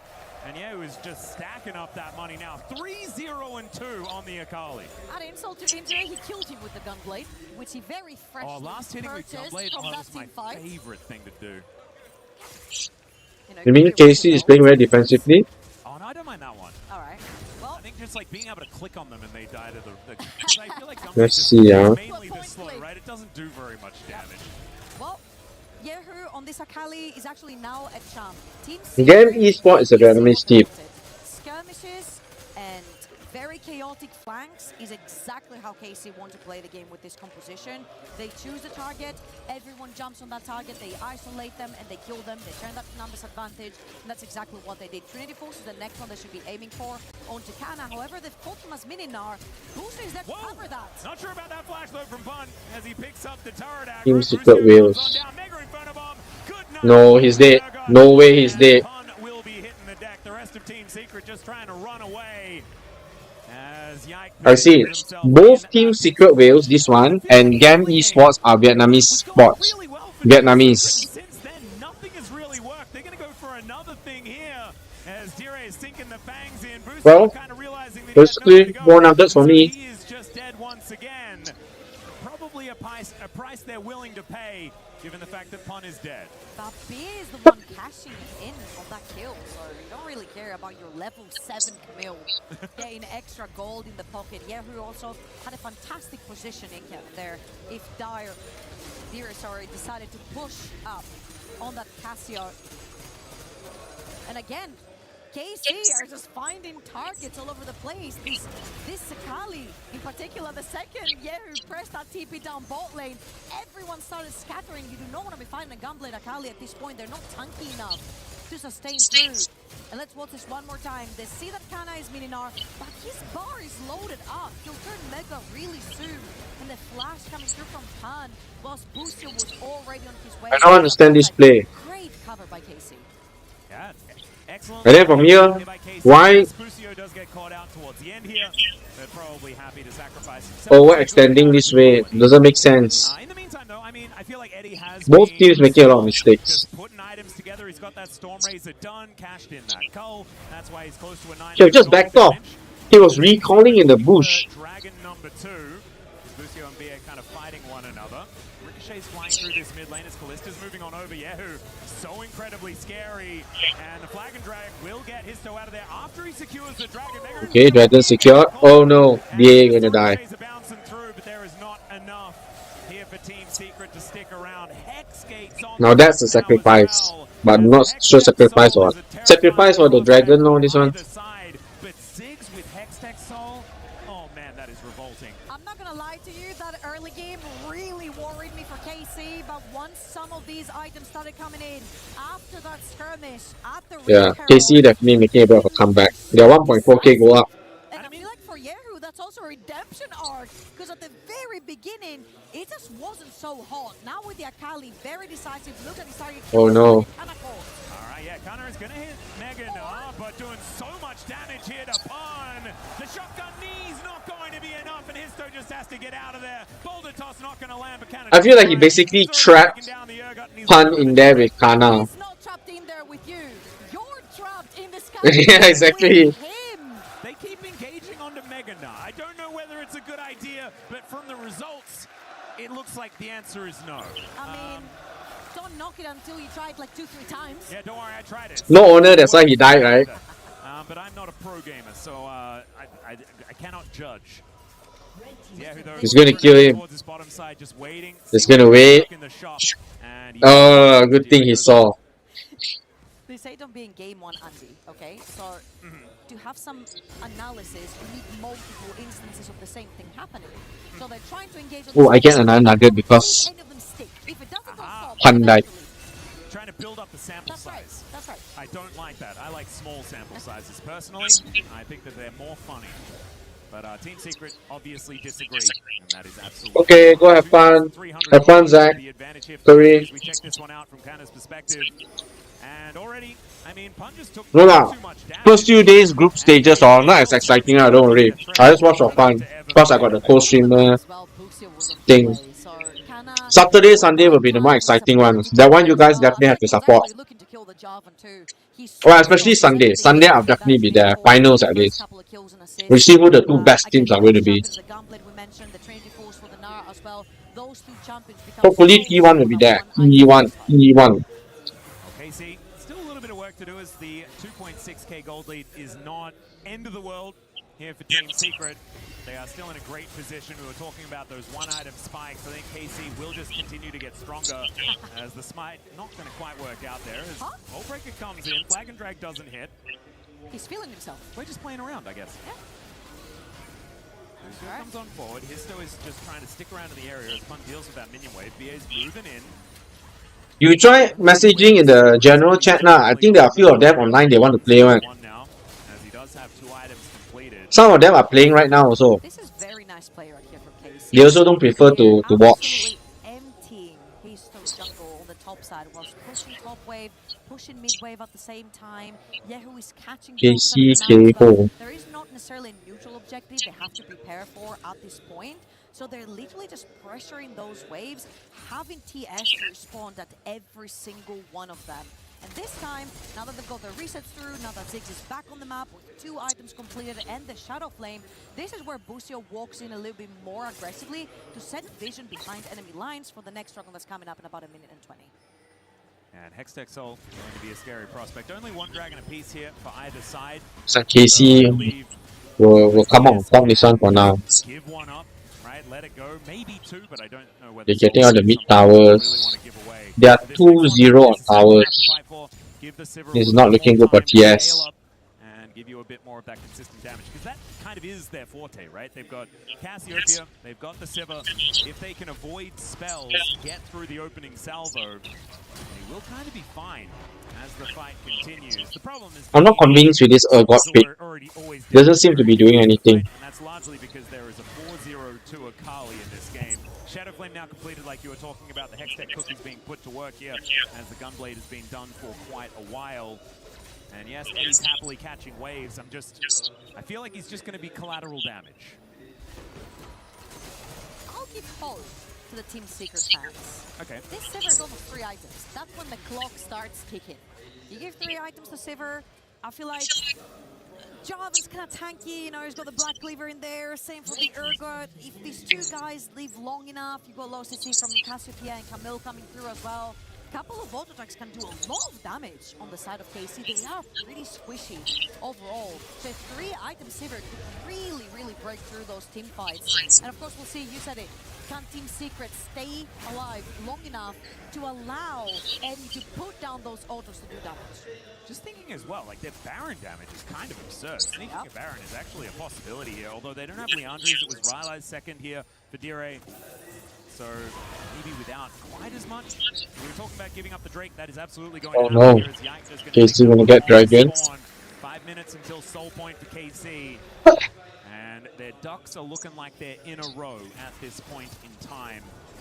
And are now just hitting Mega very close to item number 2 as well. We do have Pun grabbing his Sterix, but I imagine Mechana is sitting on a fair bit of gold.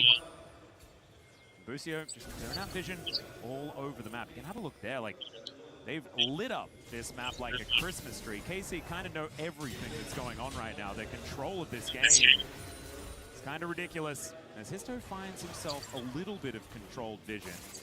They've been playing so methodical. They've not done any egregious, aggressive moves, knowing that this Akali is ahead, knowing their Gnar is ahead. They're just waiting and playing for the neutral objectives. They understand that they have the power in their hands right now, 5,000 gold in the lead. They know that they've got the Ziggs that's scaling super well into the late game together with the Gnar, so they don't necessarily have to put any extra pressure. They already have the extra items, and if they keep that gold lead, they will keep having those extra items. They'll eventually get to that soul point as well, which means that they can force Team Secret in team fights that don't necessarily want to take. Well, so far, I feel like Team Secret need to do something pretty soon, otherwise they will just kind of start falling apart. As BA is going to show up here. Can see Team Secret is really bleeding to death now. The gold lead is going up. Oh, will they get KO? No. May not be enough. Okay, so Busio is going to sacrifice this one. Oh, good one by Pun there. Yeah, that's okay. That's okay. But not the biggest macro play because they got no objectives to take for now. Unless they can get Baron. They need to do something. Well, 2 items from Cassiopeia when you actually start doing something. Super tanky on the Cassio as well with the Rylai's, and Kana has found himself a crab. Yeah, looking for a bit of an angle here. Does manage to do a fair bit of damage, but here is the Mega Gnar from Kana. Throwing the boulders around. We'll see whether the wallop is going to connect. Just keeps collecting them. But BA is going to show up. Great Gnar just to play defensively. As now Histo finds Yike, but Busio is right here. Dire, is he going to be able to do anything? The answer is no, as Histo does flash. No, he's dead. No way. There is nothing they can do. And the Nice. Nice escape, that was a beautiful escape. Scarra's not here, unfortunately. Well, Histo gets out by the keen of his team. As BA is looking to play a bit aggressive on Yike. Yeah, solo play comes in, does slow him down. Mega in front of him doing a lot of damage to the flash out from this Camille as Pun just trying to hold him in position. There it is, manages to get the fear out, but it's not quite going to do too much. As it's only Yike falling down for now, but now Dire finds the Twin Fangs. Eddie's on a killing spree now. And Team Secret even out the kills. Yeah, they might get the Baron. What a great catch. KC overextends at the red buff, knowing that they've sent their jungler packing back in base, and now Yehu and Kana are needed to make the impossible possible. Well, they're going to have to try and kill them because they do not have a smite. Let's see whether they can get an angle in as he goes into his shroud. Now they're just looking to take him down. I don't think there's any way. You're just gonna kill him. Why would they go after? Yeah, that's how you secure. They secure the Baron, and they are Baron secured, done. Nicely done. The goal has swung over to TS again. KC. Very good. Still plus 1k to KC. This Urgot champion comes online on two items. Yeah. The second that Sterak's got locked in, you saw Pan making aggressive teleports down bot lane, catching two members of KC, then flipping it over on its head, getting towards the top side, punishing KC again for being over aggressive. And now this is where Team Secret is not a squishy team anymore. Let's have one more look. Cassiopeia in base, Jarvan has to back. Can't tell whether KC or TS will win. At first, TS was doing good, then KC was getting the macro, and now TS got back and they got Baron. It's quite interesting. And this is Vietnam versus Europe. I didn't realize. I thought Team Secret was China team. It's actually European, Vietnamese team. Yeah. So Gan and TS are Vietnamese. Impressive. I thought Mochi on the Mochi. That means Vietnam is actually pretty strong in Southeast Asia because they consistently make international tournaments. And now, I mean, the Dragon is going to pop up. Even if Team Secret only get this off the back of this Baron, that is still worth it. As Pun's moving in, Canner is still pretty strong because he's got recurve bows for days towards the top side. Kind of crazy. Definitely does want the wit's end at least, though. I hope you're sitting comfortably. Eddie's not sitting comfortably at all. I'm not sure whether they have their own server though. Do we see any Vietnamese on our Southeast Asia server? Akali for Sivir. That's an interesting thought. Maybe I'll check it out later. Oh, look at that. The execution. So annoying. No way, TS. Wow. Okay, but the top, they are losing the top. Finding all the angles here as we get out of this mid game. Kana TP's out as well, but BA baiting an entire stadium. He was sub 5% HP for this whole fight. And Eddie makes a crucial mistake. He does a classic Jackie-Love, overextends in the mid lane on his own, gets caught. No, you say overextends. I say baited. True. Baited. That's when Pan gets the Look at that execution. So annoying. Yeah, calculated. Yeah. Able to walk it off. And it is a little bit of a heartbreaker. We can't believe it either. Yeah, losing a fight like that. However, there is still a slight advantage here for KC by advantage. Does Vietnam have their own server? This could be anyone's. The Chang team. Two Drakes apiece. This could not be Interesting thoughts. The outer turret falling down. Okay, they finally get the mid turret. That opens up a lot of space for them. I feel like control of Baron is going to be such an important thing for KC to make sure they have, because this Baron will not last very long as this game goes on. We saw it already as they took their first one, but the next ones are going to be easy. See, God's build. Maybe I should build like that next time. And I feel like this was very representative of why Team Secret cannot even push with Baron right now. Fog of War gets so scary when you're playing against champions that can jump at you from everywhere. Everyone can jump at you except the Ziggs from the side of KC. So for the carries of Team Secret to push even with Baron, it gets very scary. Eddie got shut down instantly, and he was the 4-0 Sivir that was carrying them this far. So they've got to be very, very careful with their positioning and their vision. And talking about both, Get caught. Canner is just going to hop over here as the But no. Man, that looked like the classic Ziggs Yeah. Camille combo, but they were on different teams, and the Camille just died. That's not so good. But at least it's just support. And no objectives. Walked into enemy territory. Yeah. Did set up the wards, so I will say worth for now. Yeah, he's at least managed to lay some groundwork here. That's right. As Team No. Okay, yeah, I thought I was going to die from this. So scary. As this red buff is going to be their target, we'll be able to secure that one as Eddie takes so much damage here from Kalis, who's got his death cap complete, as well as that blighted jewel. Casey's getting deja vu from that positioning. They don't want to push again. Jackshaw completed for the Urgot. Very important. If he was tanky before, he's tankier now. And I feel like, again, with how squishy the composition of KC is. Oh, flashing on top of Eddie, who does get the spell shield off. There's the knock-up onto Yike. Mega Inferno Bomb comes down, though. Eddie's still alive for a moment. Oh, he's still alive. Oh my god. Okay, eventually dead. Great kill onto the Sivir. A lot of that consistent damage now taken out, as the rest of KC will back away for now. Eddie does the kill twice in a row. And KC just punishes his too far forward from his team. Again, we said if there's fog of war, you cannot walk up from Team Secret. There's just way too many threats looking at you from fog of war. Bai engages into Leona, and all they need to do is just keep him still for a second for that Ziggs bomb to drop on his head. Yeah. And they managed to exhaust him. He missed. Pun missed. Because Vi's Guardian Angel, he wanted to execute Vi. But wasn't able to flash his way out of there. Now has the flash up and available as he is respawning. So maybe this Civic can do something in the next fight. The problem is, it's now a 2,000 gold advantage, and KC are getting control back of this game. Yahoo's still an absolute monster. He has a cool hat now completed, but Kalist, he's got a Void Staff. I mean, this Ziggs is just kind of artillery fire now. Yep. Double death cap on the side of KC. And I feel like they've been very decisive every single time anyone overextends from Team Secret. They have been on the same page to engage. However, Team Secret's going to start the Baron. All right, Ali, sometimes mid.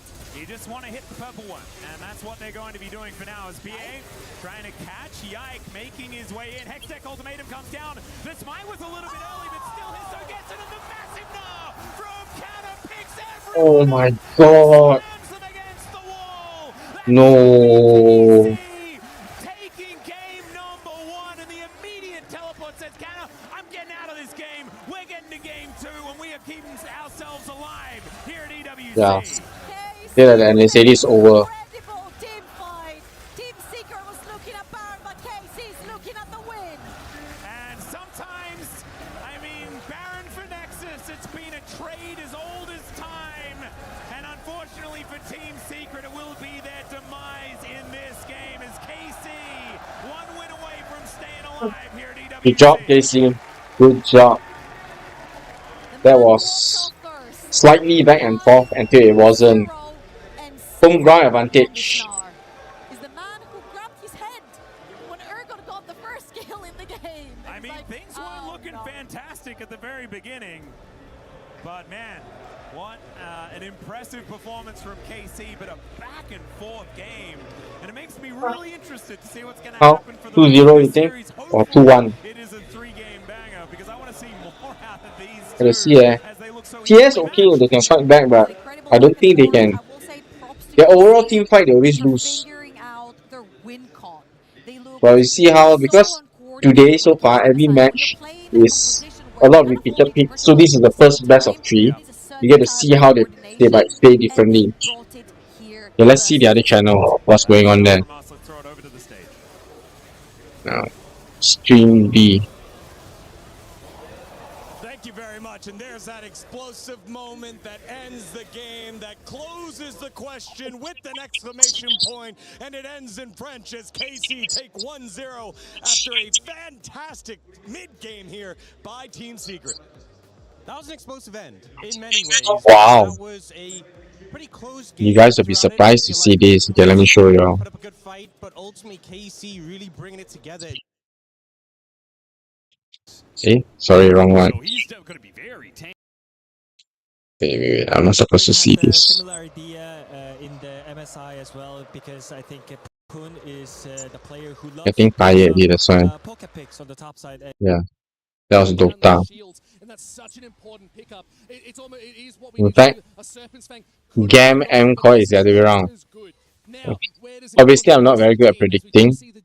I predicted that. picked up for Drakthar? The dive potential here is even better. But still, it's Elyoya who's opted to go for the death stance instead. So looking for a bit of the skirmishing instead of the full send. Well, when we've seen MKOI win, it has been those extended fights. Super and Joya just keeping the 3 more nuggets on this box. Finish it by the end of the night. Mandate combo on the Galio with the changes to Mandate. The cooldowns on your CC abilities, which is basically everything, is next to non-existent. If you get a good full send onto Artemis, onto Glory, you will be able to keep them locked down and there's a lot they can do about it. And this is a really good play here from Garm. Finish half, I got the other half. You can see there's 4 up on this top side. I'm start for tomorrow. One up here trying to hold on with 2 super empowered cannons. That is enough artillery to take any tower, especially with Artemis here now doing some damage. But one good public execution can turn the tides. And the wave clear is a little bit limited from MKOI. I hate to say, you've got to go very short range to make it happen. The Ambessa, the Galio need to make the turn. Paranoia's They've got the Paranoia. Big shockwave comes in. It's a lot of damage to Solar Flare. Not enough to lock them down. The tower is already gone. Nothing to save you now. But it's just too much. Elyoya has to back out. Orange was like 10 seconds behind this one. Back in. It's Garm trying to retreat. Now the Drakthar still here. He's revived. He's back. He's looking for Mirror. The flash out is good. Alvaro has the shot. The double kill is Artemis taking this. Somehow they won. What the hell? The Jin survives! The Flash is superlative!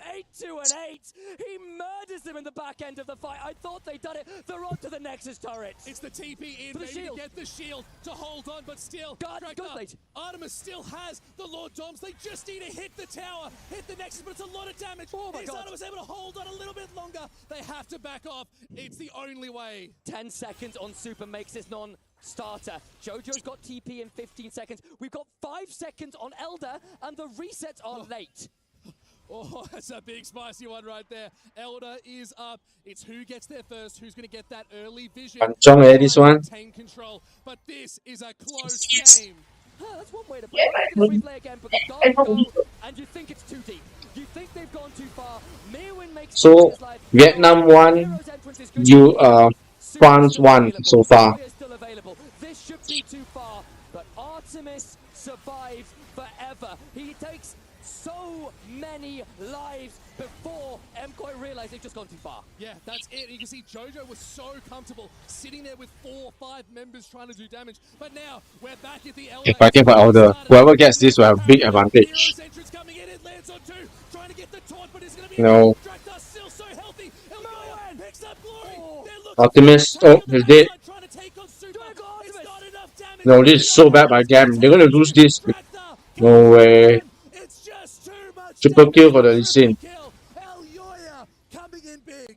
Joya, the captain of MKOI, turns up when it matters. They fumble the fight in the base, but they don't lose the game. They have no Baron, they don't damn well need it. They're looking for Nexus turrets minimum here.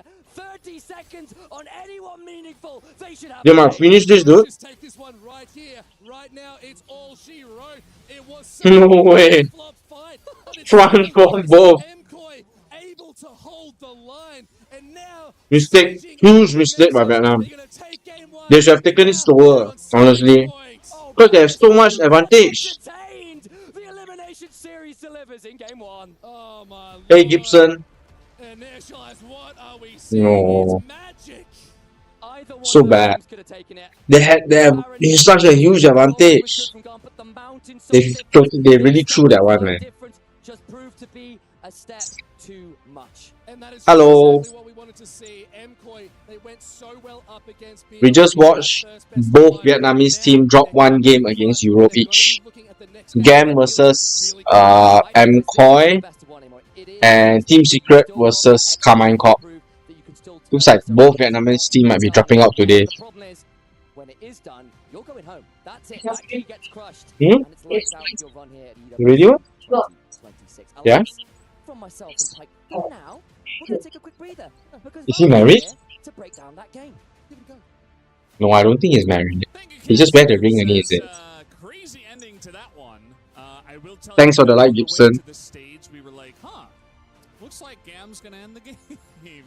And then we arrived here and we're like, oh, looks like MKOI is winning. Interesting. So that's how quickly a game of League of Legends can Tough, man. Tough. This one was very close for the majority of it. I mean, What? it was like a 1,000 gold lead at 30 minutes or something like that. And yes, there was a Mountain Soul on the side of MKOI, but they were still kind of losing every Yeah, fight. I will draw. So we were a bit Yeah, I'm going to keep this to the fridge and I will just throw everything. Yeah, not my memory. Yeah, of course, that one can keep the fridge, so just to wrap it up and everything. Like they were actually kind of ahead and also Shocking. as a team But MKOI isn't really at times. It's very probably quite well. also like just playing still like are getting outnumbered, like those kind of facts that Let's see lah. Vietnam, when they're going to close. mean that Gam was not the one not making mistake. For sure the game was really hectic. Like both team was like trying their best, so that's why they're trying. There was some mistake actually exposed, and both team was trying to actually just punish it, like getting a mistake. Like I think there was a one time. I'm just looking at both teams at the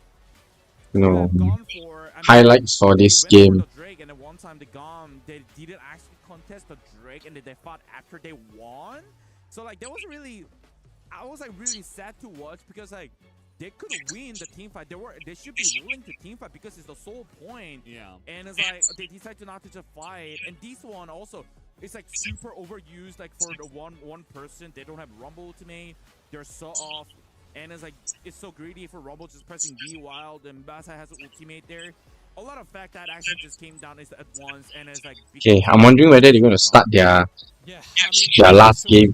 Lack of decisiveness really ended up buying them in the backside because MKOI's composition is so good at doing both things, like engaging and disengaging. So if Gam aren't quick on the trigger pulls, which we saw, like Rooney was saying, time and time again, then it just gives MKOI all these windows back in where the re-engages are fine because there's so much mobility on the carries that they get to just reposition, and as long as they're not the ones getting killed off by the Camille, by the Nocturne immediately, they're fine. And yeah, the overkilling on certain targets that weren't actually important to the pieces of MKOI was really what ended up failing Gam in this game one. This was at the very end. Huge mistake by Gam. Yeah. Gam win the team. Huge mistake. Here at EWC. Yeah, absolutely, and the energy of the crowd has been phenomenal. It's been really driving us all, and we had the fortune of having Tyler One join us on the cast as well with Lion, so that was pretty hype. These games have been great, Ginny. Are there any teams that particularly maybe took you by surprise that you didn't expect to perform the way they have today? Ooh, that's a tough one. We were kind of expecting Lion to perform very, very well off the back of their MSI run into JDG, but unfortunately they went down against them, same as they did at First Stand in 2026. What about you? Yeah, that was the series. JDG just came out. It was probably the most dominant performance we've seen all day long. So a team that didn't get to really any internationals so far coming to EWC and showing up how they did, incredible. Yeah, it's kind of great to see them play off of the momentum from that qualifier that they had over for the LPL. That's it from us over here at the B stage. I hope you guys enjoyed that update, and we'll see you around. Play is in our DNA. Whenever we let it out, it becomes our superpower. Now imagine an entire city being built to supercharge it. Kadir City, powered by play.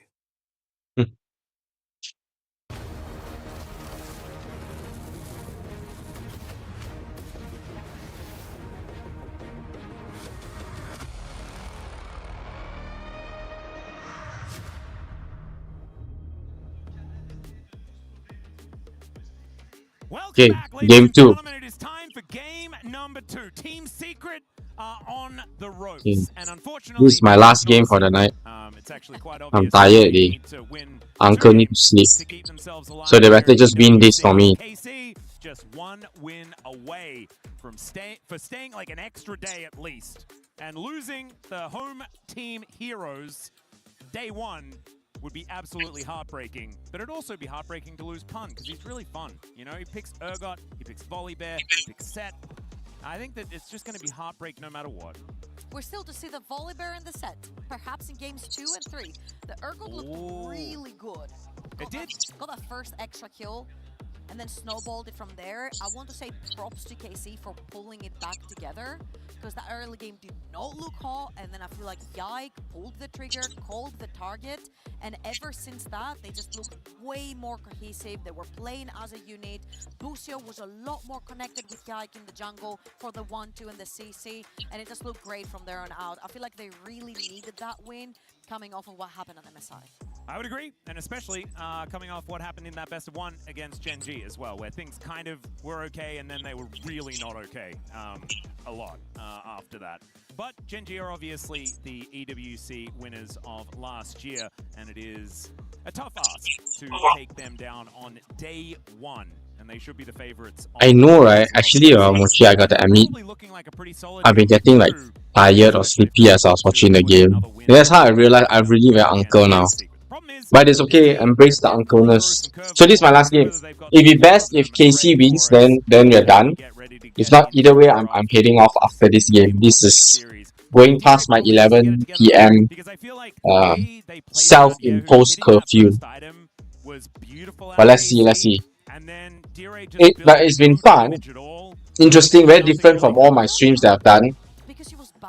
At least I get to watch, finally get to fulfill like my bucket list of watching some competitive games on stream where I don't get banned instantly because, you know, I actually have permission to watch it. So that's fun. However, in that one, I don't particularly mind. The more time you build for Sivir, the better it will be.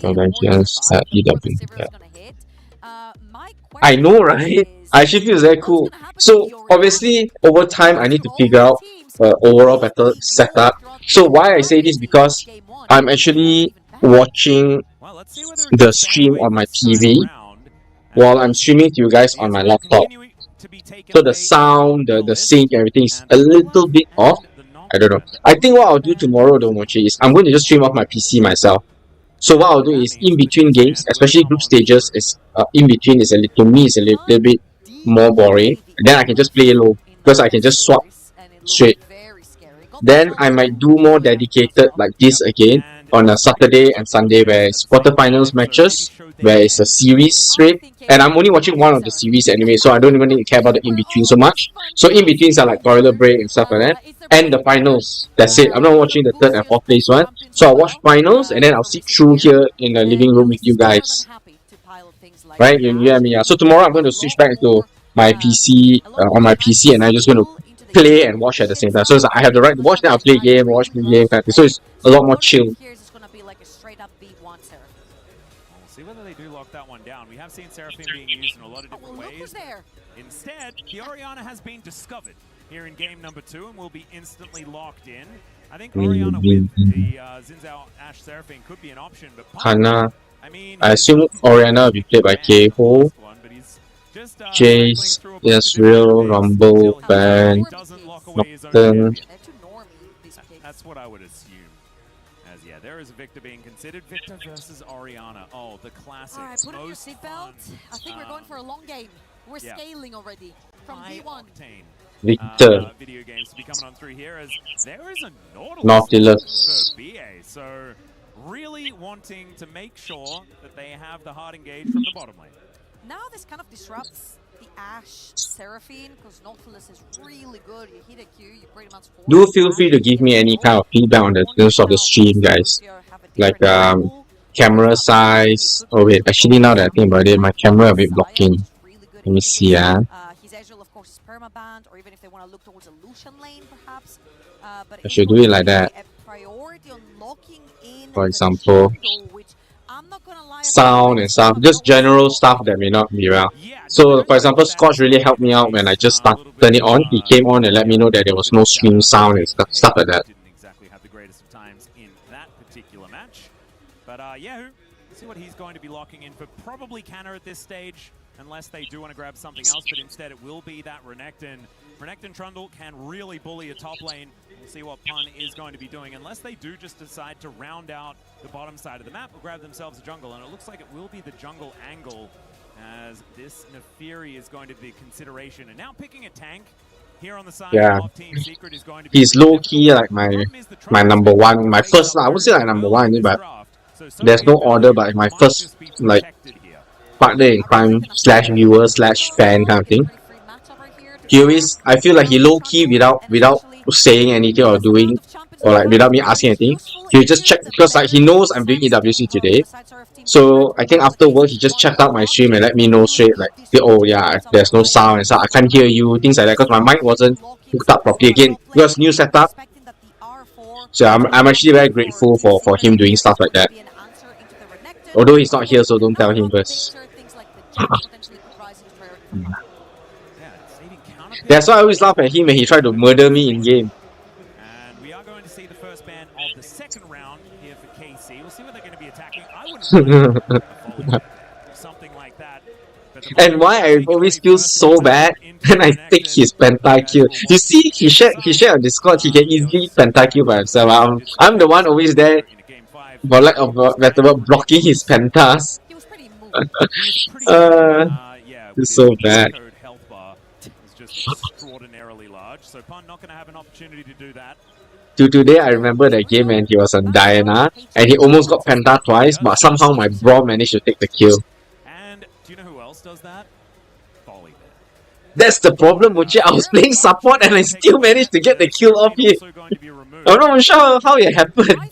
I was just tunneling on trying to be the best Braum support. I'm like, I need to smack everybody once so that they get that passive stack so they can stun them. I was going to slow this guy, block these guys, you know, block the projectiles and stuff. Then he just went in and killed everyone. I was like, okay, this is the last guy. I'm just going to mark him and make sure I punch him and make sure he can't kill my teammate. And then he died to me. And then suddenly I realized, oh wait, Scotch got quadra kill. Oh shoot. Yeah, you know what I mean? I'm just funding and trying to be a good support, yeah, but I end up killing the guy. And then realizing Scotch got his quadra kill. I was like, oh, I should have killed this guy. Let's see exactly where Eddie is going to go, whether he's picking for himself or picking for Pun. Volley Bear, still there. I'm still thinking about it. That's why I'm always so impressed when, like, my latest penta on the Viego, as I got my quadra and I was going into the last guy, no one went for the kill. They just knew that I was going to go. Everyone, like, you could literally see slightly, everyone kind of like walked away from the Scion and I went in for that kill. So I'm like, how come you guys are so pro? You guys know I'm going for the penta. If it was me, I might just kill the Scion by accident.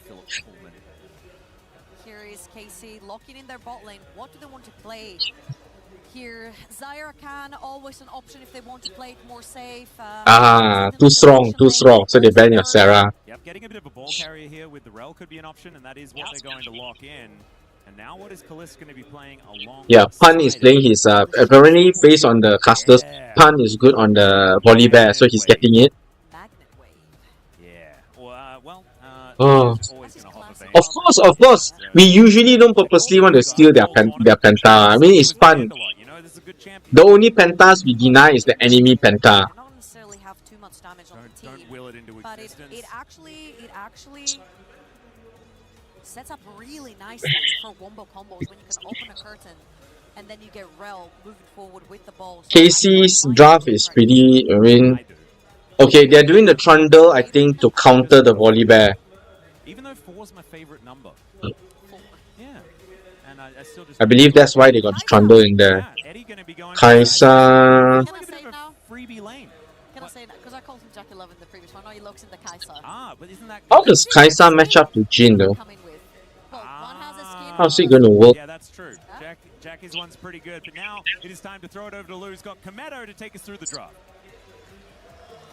Je suis avec le boss, il n'y a pas besoin de le présenter évidemment, le CEO de la Carmine. Kamel, moi je voulais te demander, je sais qu'il y a une grosse histoire au niveau des drafts et des fans cassés. Donc moi je voulais savoir ce que tu en penses. La règle de Calice, tout ça, ça nous inspire? En vrai, la draft d'avant, j'aimais pas, on a gagné. Donc là, j'aime pas trop non plus, mais je pense qu'on va gagner, donc ça le fait. Et en plus, grâce à eux, nos joueurs se jouent encore mieux. Exactement, not a huge fan of the previous draft yet. We won, so I'm not commenting too much, but the players are surely going to win thanks to our fans right there. Et deuxième question, Okay guys, final game for the night. Let's go. Who are we rooting for this time? Well, okay, I'm going to just root for KC, because if they win, then I can go to sleep with PS. If PS wins, then tomorrow I need to check their score. Either way though, I'm generally indifferent to this combo. I'm looking forward more, let me check. Tomorrow. Yeah, let's see the matches scheduled tomorrow. Tomorrow, Furia, DK, I'm fine. Leon and MIBR also I'm fine. Sentinels, Genji. That one is 5 p.m. Oh, actually, guys, you wanna know something? My mistake. Did you know that the loser bracket games after these ones, they are the Group A and Group D loser brackets at 12:10 a.m. So actually, there's more games, and I'm not watching those right now. I'll probably just check the score. But like Volibear's pretty tanky. Tanky. Yeah. Oh yeah, but the Trundle does. No, he's not. He's probably like a co-streamer there. He's co-streaming live. Probably on the French side, I think. I think that's why he is. That's why you see a few of them there together, but headphones. Yeah, if I'm not mistaken, Mochi, he's not just a normal guy. That's why they're interviewing him and getting his thoughts. Because they did it for Brazil. When MIBR was playing, there was a famous Brazilian swimmer there. No, yeah, for a moment I thought that also. Then I realized no way they touch the streamers when they're the players while they're playing. It'll be kind of like lame lah. So that's why I read. Oh yeah, no, he's just a streamer. Probably a streamer. I'm 99% sure. Anyway, Furia and DK will be playing later. MIBR versus Lion later as well. But I'm not watching that tonight for sure because it's too late. It's 12 a.m. What I'm looking forward to is tomorrow 5 p.m. Genji will be playing Sentinels. Oh, the one that I can't stream straight, but I wish I could stream this one is T1 versus BLG, guys. Oh my god, that would be exciting. I will probably like churi watch lah, but I can't stream yet because I'll still be at work during that time. What I will stream for us likely is I will catch the end of Hanwha Live versus JDG. That one is 6:10. Then there are 3 sets of games, 7:20, and then 2 sets 9:50. Those I'll probably stream and watch and play game with you guys, no? So I'll watch a bit, then if it ends early, then I'll go play. But those might go long because those are elimination matches. Then Friday we see how. Okay, for now, let's watch this one. No. I look up then what tech pause. Referee support happening, so it means that something may not have completely broken. But hopefully it is all right. Hopefully it isn't an in-game issue because those can take a little while longer. But we'll let you know when we find out exactly. You know, when you think about it, it's actually quite impressive that Vietnam is in this international tournament. You think it will ever come a time that K-Drill, love K-Drill. You think there will ever come a time where Malaysia or Malaysia could be one of those teams there? You want to know something funny? No? What? Yes. There was a tournament where Faker shows up and Casey fans boo. And he looked so stunned. Which one? K-Drill being... Oh, I mean Vietnam being... Yeah, I know. I'm quite surprised. Why is Vietnam there? But I mean, the result speaks for itself. Because the thing you have to understand is Vietnam has been there consistently. Even for the past few years. Yes, they're not favourites to win, and usually they go there, they kind of semi-get tapao, but they have been getting better over the years. I'm not even kidding. They are. Like, now, you can see now they're actually threatening a position. They could kick some of these Europe teams out of this match. Wow. If Malaysia can go international under the flag Team Orange Eyes, I will be so honoured. Be insane, Mochi. That would be insane. You never know. One can dream. Maybe Orange Eyes, the streamer, becomes big enough that he can organize Orange Eyes, the esports team, LOL esports team. You know, there's an esports team called Orange Gaming also, right? At some point, yeah. And you can see their telco there is called Orange also. No lah, Asgard. That one is very impossible. I don't see myself ever reaching that level at this age or so. More likely to support, organize logistics, that kind of help manage or groom the team. But very unlikely to be player. That one not realistic. Yeah, hands are on mice, or mouses, because of course they are not the animal, and therefore it's mouse. KC win, Kalis best ABC. Let's go G2 Caps. G2. G2 qualified already. I mean G2. Kana, my boyfriend loves you more than me. Kana, my boyfriend loves you more than me. Keho. Zeka, next. Father Kalis. I don't understand this. Is he saying he's Kalis' father? What else would I do? We're in a pause. What is ORG? Orange Eyes. What RG? Orange OIE. Orange Eyes Esport. I don't know, leh. I still don't understand. Ah, okay, you check. Maybe that's why they are stronger. They just play among themselves. Because if they play with us, then their standard will drop. Is it? That still doesn't make sense, but I wanted to sound like I understood. Oh, possible. So as got father can Kana. Nexuses though, like, is it Nexuses or is it Nexus? Yeah, right. Huge caution. Like, our net cafe now not strong anymore. Why is there a carrier? Everyone just play at home. Mechanically aggressive play style. I don't know lah. I feel Malaysia's and Singapore side are very pampered, so we don't quite have the grit of some of these other nations to train and play at a very high level. I mean, he's a pretty good player. Been around for quite some time as well. Oh, they have their own national tournaments. Crazy. Daddy Kana. I think it's a pretty cool story, you know? I feel like he's also been very open. Who knows? Who knows? We can start now to build up Malaysia. Like I said, Mrs. Orange did say that there is a growing attention from the Riot side to potentially revive League of Legends in the Southeast Asian region. Right, and apparently T1 will be visiting Philippines next year. So who knows, we might have the opportunity to actually build a Malaysian team. I actually think Malaysian players are very talented. The problem is not the talent side, it's the grit to train through that difficulty, to break through those ceilings when we reach it. I remember when Low just started, I know Southeast Asia had their own league as well, and they were playing. So there was, but just that we're not competitive. We weren't that competitive.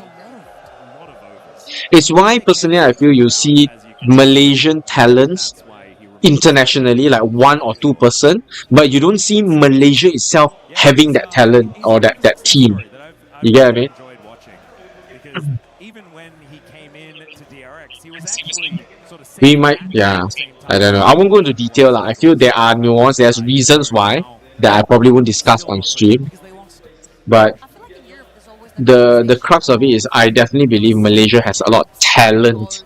The talent portion is not an issue. It's developing and really pushing those talents through or choosing the best talent. That is the part that I feel, there is a place of a discussion there which I will not be talking about. Okay, yes, going in, last game. Let's go, guys. Exactly.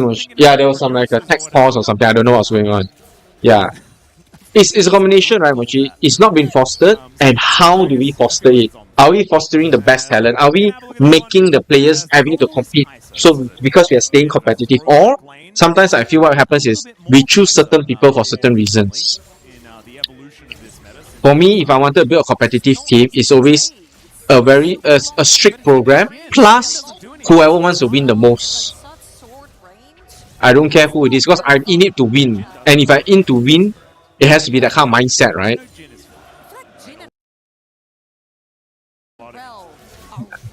And almost, I love this layout, being able to see all 3 lanes at once. Nice, bottom lane fighting. Mid lane.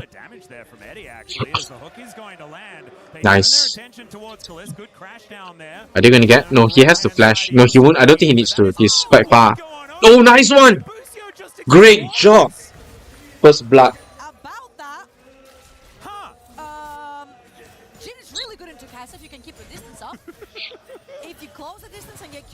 One thing from looking at a lot of number 1 kind of players, whether in sports, esports kind, the number 1 play, whoa, he can cut waves like that. It's been a while since I've seen people cut waves. 2, BA plays a little bit more aggressive. They take down Boostio super low, which means you can't cover for Kalist. He's waiting for the cooldown. Okay. He's hitting. Then flash and get it. Nice. Nice. No more. I have 2 full pack. I'm going to keep that. I don't want to overeat. Uncle already have to jaga badan. If not, I'm okay being an uncle. I just want to be a fat uncle. As God saw it. As God saw, yeah. Okay, I finished two boxes. I have 2 more boxes. I will keep tonight. Tomorrow I'll eat. Huh? Yeah, I'm gonna air fry it and I'm gonna eat tomorrow night. As my dinner / stream time, yeah, game thing. Like that. Remember, get nuggets for yourself, guys. You can eat with me, so. Okay, good. They got a crab.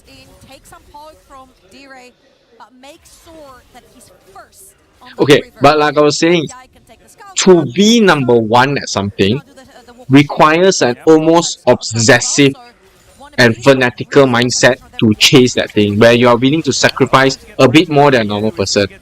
And it is what it is. So if you're not willing to do that, and I'm not saying I'm not willing also, that's why. But if you want to build a team and the team doesn't have that mindset where they are willing to sacrifice a certain amount for that number 1, you won't get number 1 one. Because someone else who's willing to will be that number 1 person. So Volibear is one of my favorite champions of all time, especially when he was in the jungle. He's just one of the more active junglers, but top lane, he's just so good. Actually, we haven't confirmed tomorrow after last man. But yes, maybe 28 days you should get, yeah. And I'm not saying it's healthy. To be the top number 1 is a bit unhealthy, memang. But if that's what you want, that's what you got to go for. Yeah, top 1%, right? It's a level of fanaticism or obsessiveness on that kind of result that you want. Look at Faker. I love the guy, super lot of respect, but he is, compared to a normal person on average, definitely odd, very different. Which is what makes him different in terms of being number 1. That's why he's that good. That's why we are not as good as him. Exactly, Mochi, whatever it takes, right? Obviously, there's some boundary somewhere. We're not going to discuss that detail, but on some level, yes, whatever it takes to be number 1. Which is why I remember a long time ago someone was talking about competitive play, and they said how, if you are truly competitive, you will always push the boundaries of the rules because you want to win. So you'll play to the boundaries of the rules, and if you cross it and they say, oh, cannot foul, okay, no need to pull back. But you always play at the edge because you want every single advantage you can get to win. Come on, Eddie, can he do it? Oh no. Cleanse, hit. Okay, no flash. Okay, he escaped. Nice.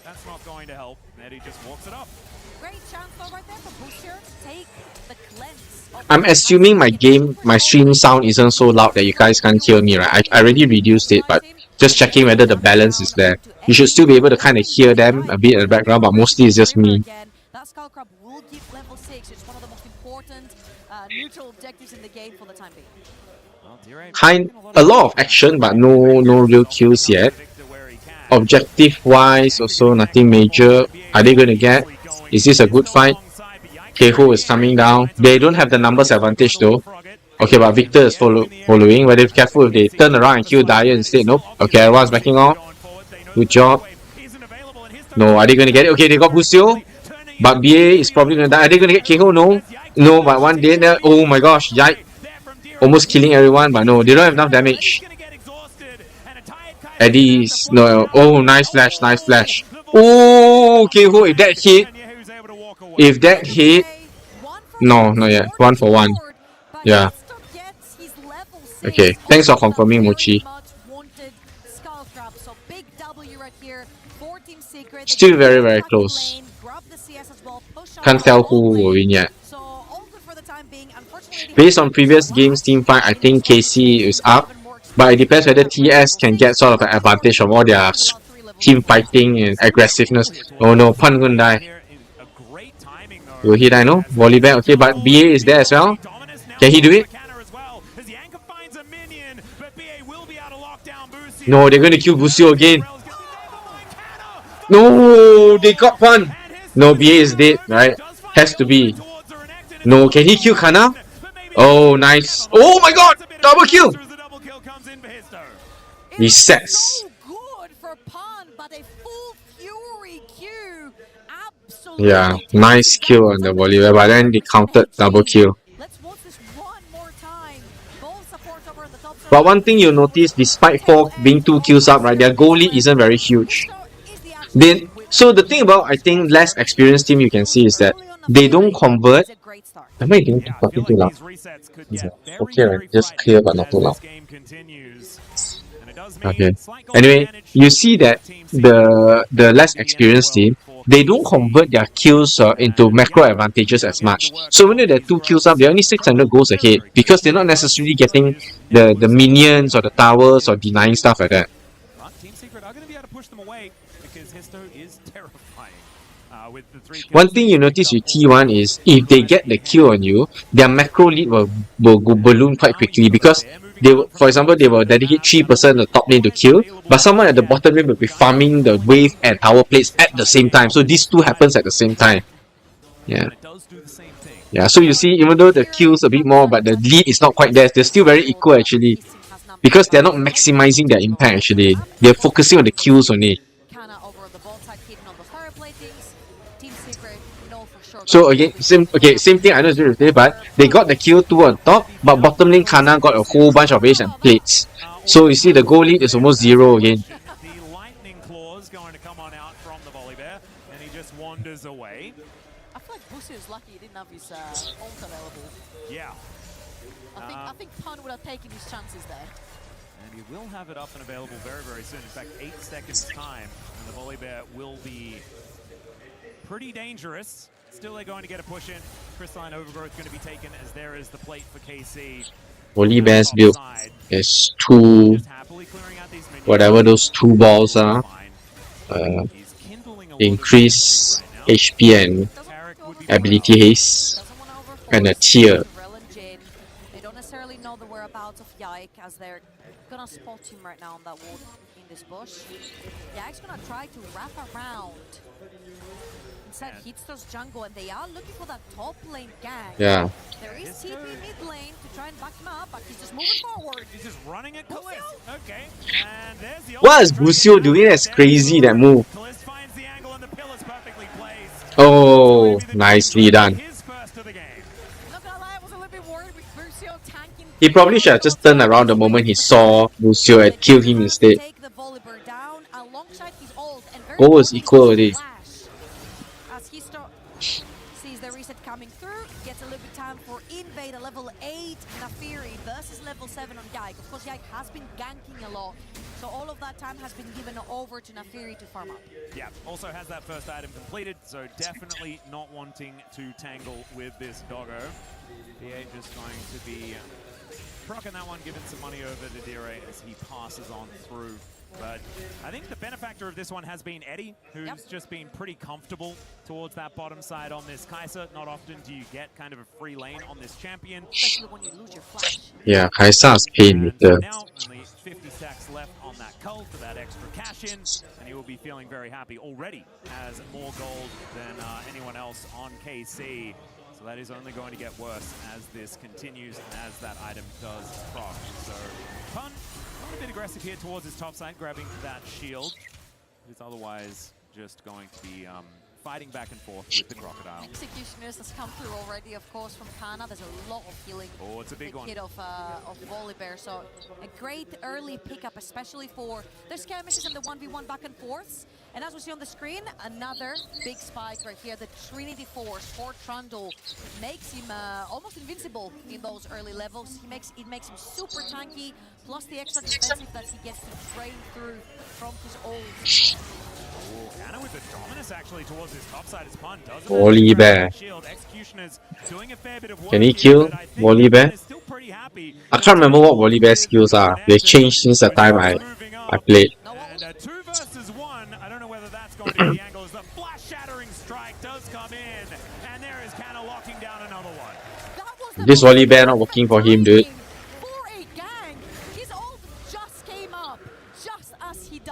Okay, but they got free dragon, I guess. But he's losing so much gold to Kana. He's so fat now. He got bottom tower plates, he got top tower plates. Absorbing all those kills, and now Dire absorbing all the pressure. Yeah, Busio gonna make his way in once again. Nice. Oh no. Okay, I think KC got this lah. Based on the tempo, the feeling of the tempo they got, I think they might have this. But we see how, because they got the TS has 3 Void Grubs and 1 Dragon.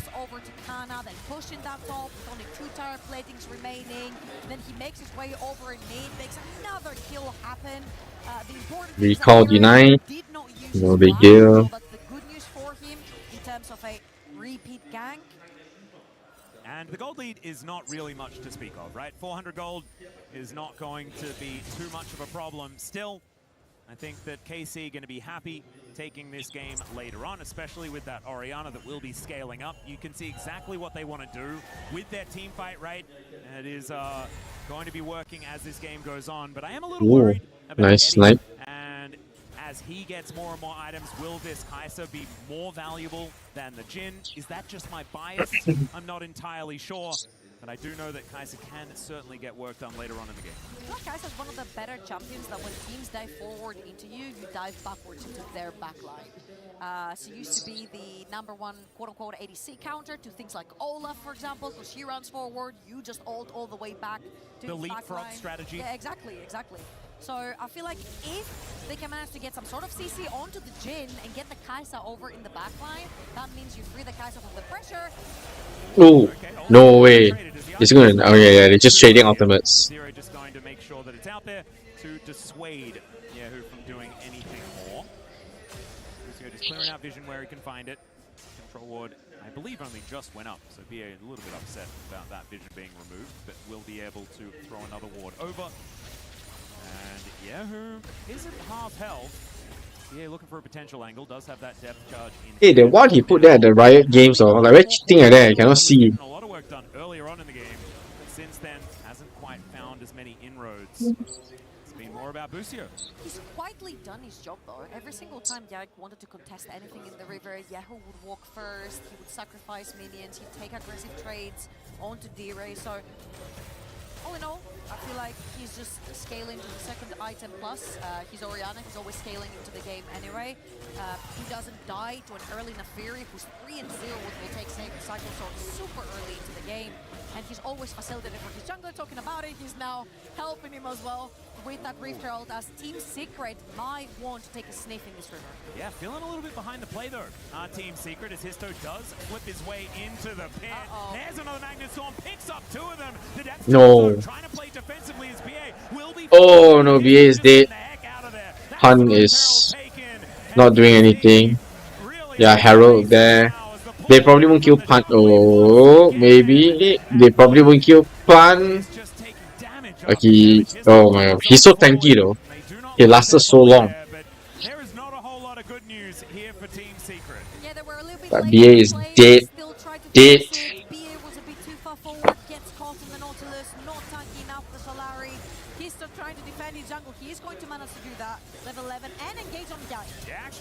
Are you sure? Oh my gosh. He missed it. What a noob. I mean, obviously he's more pro than me, but still.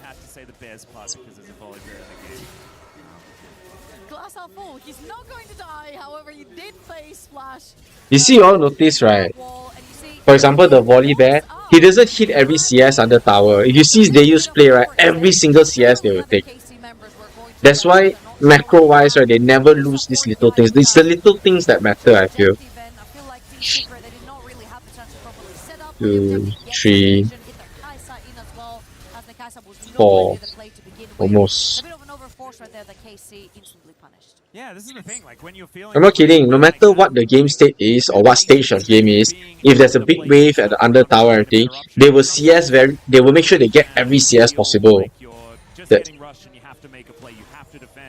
The Korean players or like Faker or T1. So that's why you can literally count how many CS Faker miss. Zeus also. I think Carrier also does that. You see Carrier saving the CS for his AD carry. Very detailed the way they play it. So that's why they, even when they are so-called losing, you notice they can still maintain their goal, or at least get enough resource to the right players to keep their power spikes.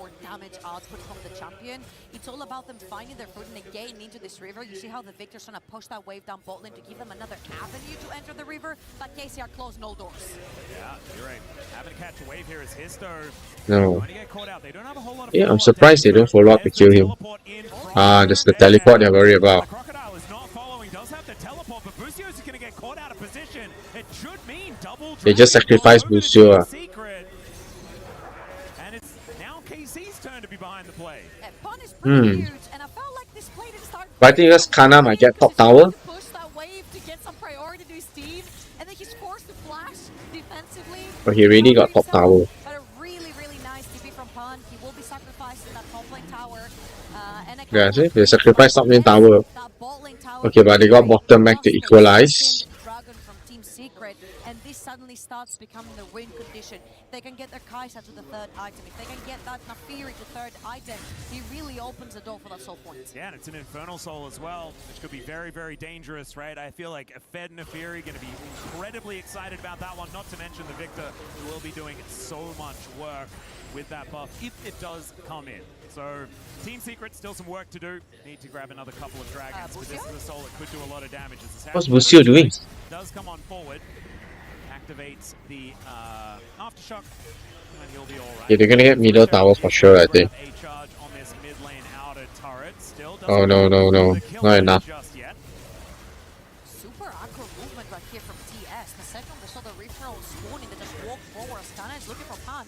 I feel like I've seen this before. One level up for Kana though, and let's see if Pan can get out because KC's on the way. There's no tower though. No, they're gonna get him. Side of the map is Pan doing his very best to escape. Does have the flash available. The Rolling Thunder does get him on out of there, but flash. In order to get to true safety. No choice. Three of them after him, he has to flash. The problem is, can he do this under tower? Anyone gonna help him, or they gonna sacrifice middle tower for this? Yeah, exactly. So Histo does throw that ulti down, but gets interrupted immediately in the bleed. Oh, by the pillar. Wow, good counter. So they end up losing the top tower without getting mid tower anyway. What a waste.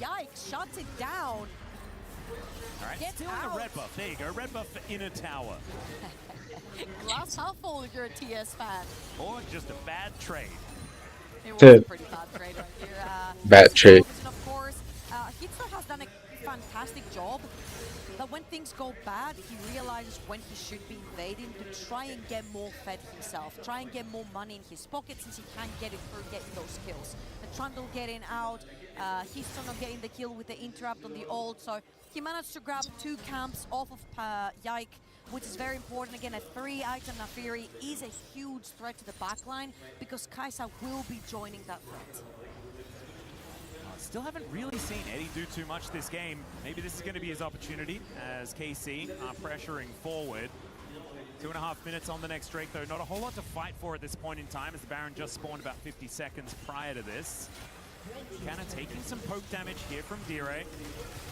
And that is going to be the Jin getting some more work done here as these turrets are just falling over and over again. There's the engage from Team Secret, but KC just seems so durable. BA definitely not so much. As the Arcane Storm goes down, and this is that pressure that we They're losing the macro. As they're doing this play TS, right? Bottom lane is getting hit by their bottom lane tower getting hit. Was just threatening the fact that he still was holding on to that, and TS had to get out of there. BA having to flash, and like an English shoutcaster, really. No lah, not as pro as them lah. They can at least shoutcast the plays when it's happening. Mine is just observational casting. More time and pressure on the other side of the map to allow Straxus to fall. It does feel like Team Secret are just biding their time for something, and I'm trying to work out what that is. I know that they do have a lot of damage moving into the late stages, but I don't know whether it really feels all that good. Yeah, maybe. They're not that close, I'll tell you that much. Not that close to GA. Maybe what I should do is I should learn to shoutcast you guys playing Mayhem instead. this Baron. So the next time we do 5v5, you guys play 5v5 and I will just be the spectator. Is out this wave. They know that Busio is in the area as Pun is chasing Canna down the river. Okay ma, I'll be more experienced than the Shoutcaster. I play so much Mayhem. I can talk about the different augment combos and what you guys are going for, the build and everything. Who knows? It could be a whole thing. Are they? Are they gonna get Busio again? Busio's been dying a lot, but he's the only one that's been dying, that's the thing, so it's okay also.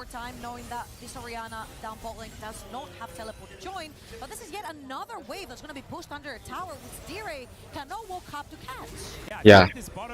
You see, they're losing the macro, that's the thing. TS is losing a lot of macro. Bottom lane. Must be able to afford a death cap by now, if that's what you'd want. Would it be an AP? Would the tower be probably AD? Just auto attack. Isto goes in, immediately gets No, he's dead. I don't think that Fury can, yeah. Spend so much just to get out. BA is gonna die. Okay, wait, depends. Volibear at the back. No, BA is dead. Okay, Eddie. Eddie is kind of fat. Can he do it? They need to back off. But they should get middle tower from this, right? No. Orianna at the back is quite deadly. But yeah, they got the mid lane. That's good. That's very good for TS. But they're gonna get the dragon because of that positioning. And I don't think they can get Baron, so no point. You see lah, y'all. You just want to kill me. I don't care. The next round I'm playing like a Ramus or something just to counter all your damage. Good shot by the Jin there though.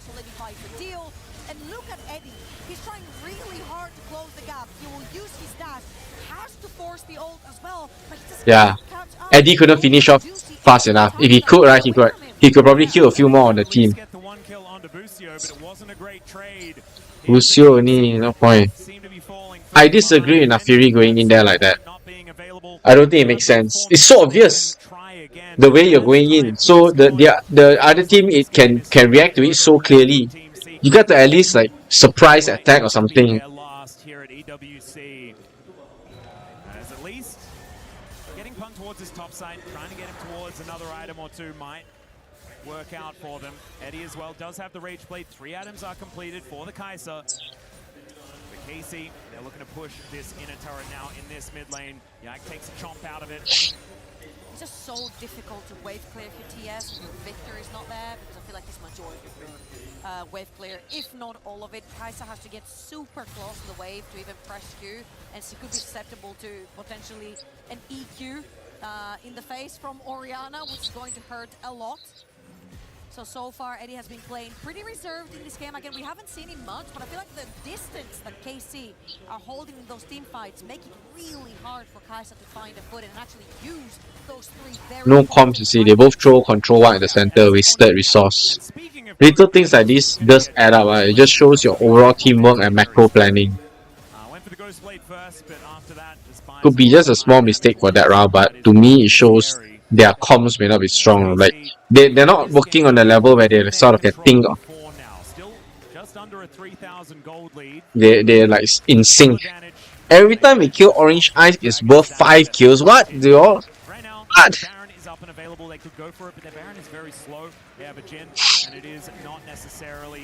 I will play Mordekaiser. Anytime you want to kill Orange, Orange will pull one of you into the other realm and kill you first. Maybe, I'm not sure. See how first. It'd be funny if I pull you guys in and die instead.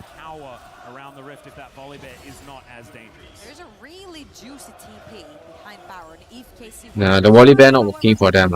He's tanky, very tanky, but they just sort of circumvent him and kill the rest.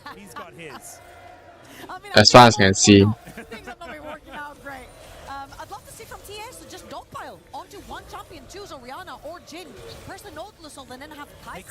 Eddie might die here if they're not careful. You see? Okay, they managed to spot it out. That's fine.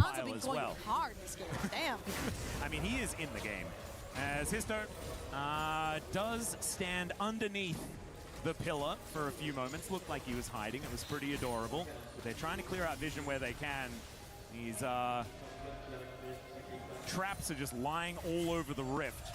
What it seems like is KC do have control of the Baron area. We mentioned it's going to be difficult for them to start it. Well, it's also going to be difficult for TS to get anywhere near it. Oh my god. Histo's just stepping on every mine. Has been put down, but now majority are clear. There's just two on the ramp. Nice. Hey, England out lah. Oh, England just Argentina tonight 3 a.m. Wait, then you say finals, but you say France? No, they beat France. France, then they're going Final. So now it's England versus Argentina. Okay. Argentina going to win lah. They just want Messi to be in the finals only ma.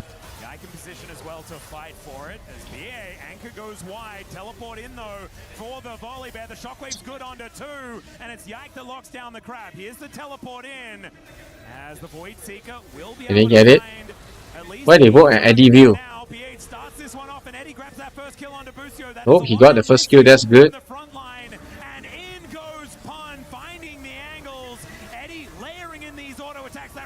Wow, look at the mouse clicking. Oh, whoa, whoa, whoa, whoa, double kill. Triple kill. Quadra kill. Okay, never mind. Can they get the tower? Yeah, Baron. This should be Baron. Wow, good job lah, TS.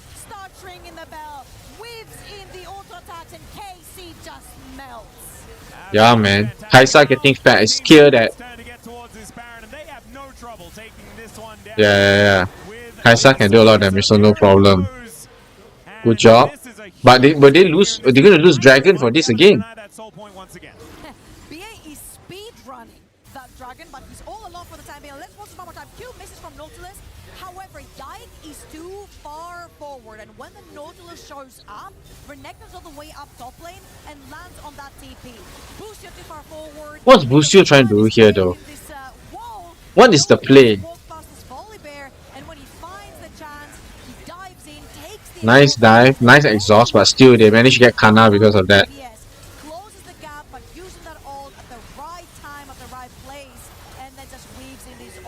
They get Khalees as well. Great.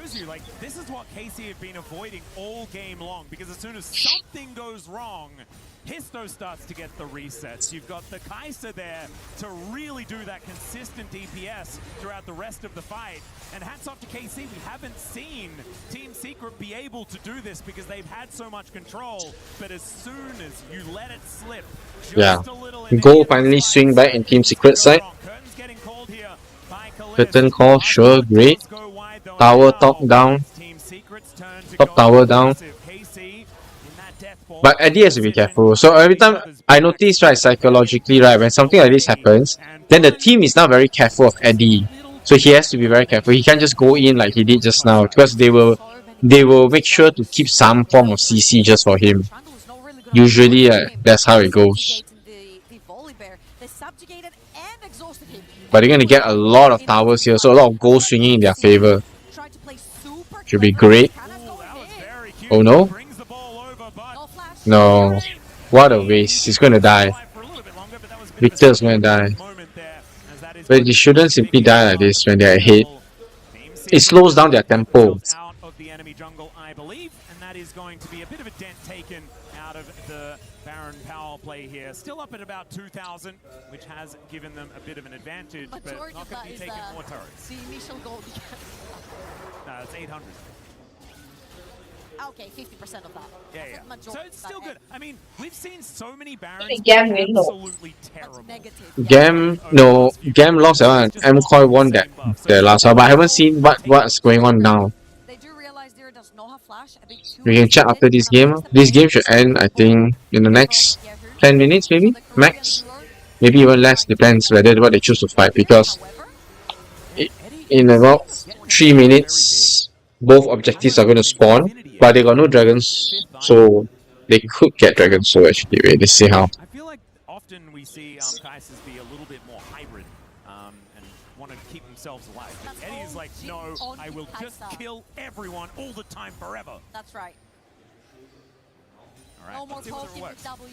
It's all about auto attacks. They're looking at Kana, but the rest of KC is there. Yeah, there's the knockup. Nope, BA is going to die again. No, look at that. Nice. Nicely done. Just explodes, and Eddie is indeed unstoppable. The curtains were called, but not for Team Secret. Support for top laner. Team Secret Yeah, are happy, that's good. but Good. KC are happier because Team Secret did not manage to get any big structures. Yeah, that's true. They managed to defend. But that was lucky that Eddie didn't die to Kana at the back. These guys hurts so much, and the entirety of Team Secret just piled up on top of Eddie to free him of that crocodile burden. So it was a 1-for-1 in the end. However, okay, the shockwave was used, so Pun is just like, I'm teleporting. He's out. I'm done. Peace. And Yike wasn't quite able to get that pillar down in time. Now Histo, 4 items done. Serpent's Fang there to try and break some of these shields from that command protect and, you know, all the crashing down and all that sort of business here. Atlas? Yes. We're 1 minute away to potentially be able to see Set. Infernal Soul will be up. 4 TS. Is Set going to spawn instead of the dragon? Are you giving something away? That would be so cool. He's just in there, like, doing sit-ups. And Pun just grabs him and just swaps his champion midway. 2.2k gold lead for that Kai'Sa, 5 items deep. He is absolutely massive in this game. And Team Secret, with a lot of control towards this bottom side, they're going to get this wave shoved in. And then an Infernal Soul. 30 seconds to Dragon. 5 seconds until that one is there. KC still pretty scary.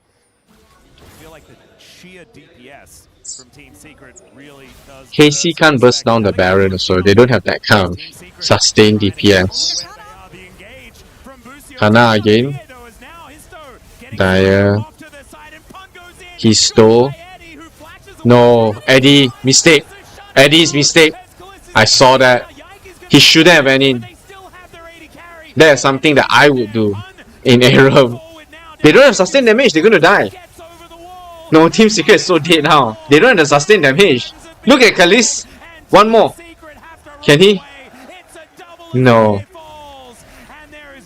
They're gonna lose Dragon because of this. Then they're gonna lose Baron after that.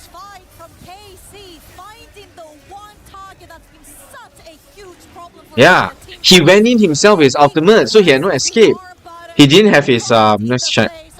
He didn't have his cleanse, he didn't have he used his flash there. But what's the point? So when you go in, yeah, look at Kai'Sa going into the back line. He wanted to hit, I think, Trundle or something. Then he went in. Then immediately had to flash out. Mistake. But he doesn't stop there. Second threat is that Nafiri forces the flash off of it. Flashes over onto the ramp when Nautilus re-engages. What an incredible. But no one threatened the Jhin after that. Yeah, beautifully done. Histo does manage to get in his way. Nafiri did great escaping, but by then it's too late already. Basically, he's just running away. Just wanted to take down whatever is in front of him. And KC, that really could have gotten back some control here for this team. Looking for the 2-0 to keep themselves alive here at EWC. Still, I mean, Yeah, they can't take the Baron yet. Okay, that's fine. Close to 36 as now Kana is running away. Any pick could be massive here for Kana. He's showing up. The Void Seeker is going to get him. Okay, yeah. Okay, this one might be good. If they can get Kana, it'll be great. Yes, yeah, now that is worth it. Good job. There's mistake by KC. Position mistake. No, they're going to lose Baron because of this. No choice. Orianna has to push. But someone needs to go back and defend. Yeah. But yeah, you can see Kai'Sa can blow this guy up, Baron up. On that 4-item Nafiri level 18 and instantly engages on a flashless Renekton. What a decisive play from Team Secret, and this is their second Baron in the same game. And let's watch this one more time. Okay, now can they convert with the Baron to...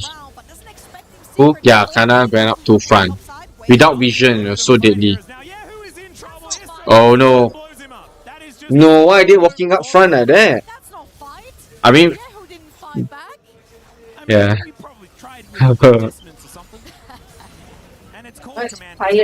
Yeah, I don't know. Because they've been playing one whole day also. I mean, they're not playing so many matches, but it is tiring. They just have to be there, so... Don't say they are tired. I also tired. Sit down here and as well. Very, very frightening. Eddie, that's a very scary position. Never mind. Okay. No, why is he using his ultimate? I feel it's not worth it to use his ultimate like that. Because the cooldown is quite long. But from the looks of it, doing that pushed Busio back, so they're going to get these 2 turrets. This is quite big. This is quite big.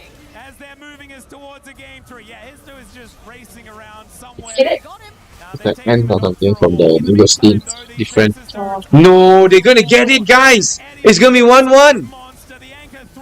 Fantastic. Good job, TS. Exciting. Yes. You see, Vietnam not bad, leh. They can take 1 game off, leh.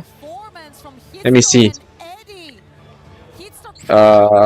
Stream B. Let's see worth watching or not first.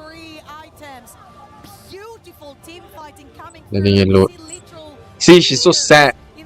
KC lost that game. This has been a banger for series so far, and we're going to game 3. Absolutely incredibly done here by Team Secret to bring it back, and it looked a little bit. Eh, the other game also finished already. I don't know. I'm watching now. We're just checking, see what it says. Oh, he avoided the shockwave. Nafiri. I'm checking the other stream out also to see who won that game. I can't tell yet. Very much, Max, as it is me, Tigon, and the gang, Ox and Wadid. And we're going all 3. Okay, let's just go see the other side. See what they're saying. Can't hear. 2026 League, Team Secret. Gam have Nautilus. The other one's a Rel. Rel has to find an angle, but when there's an Olaf in the game, if you find the angle, one of your carries is dying. Like, that's just how it's gonna go, especially again when Kiarya gets this fed. Yeah, I mean, for MKOI perspective as well, I think it's, again, it comes down to, like, the game is still, it wasn't really playable, even though even considering in terms of amount they actually make the mistake, it was just really playable. They still was playing the game, like playing around objective, and they still really had a chance. So I think it's like, also it's the same thing. Like Gam is not playing actually a perfectly. It's not you know, pure clean game. It's just like the both teams are trying to, very punishable. Both teams are making mistakes. It's just like the MKOI gotta do some little bit more better job for the next game if they don't want to go home. Yeah, I think Gam won second game. So both streams same thing. Both side they are getting the Vietnam won. Okay. Yeah, I can actually check online. What am I thinking? Hold on. Where is my because now it's the best one. There's only 1 game left here in this best 3 to decide who will make it out of this elimination match. But first, we're going to throw to a break. We'll come back for game number 3. Both side 1-1. Let me check the score.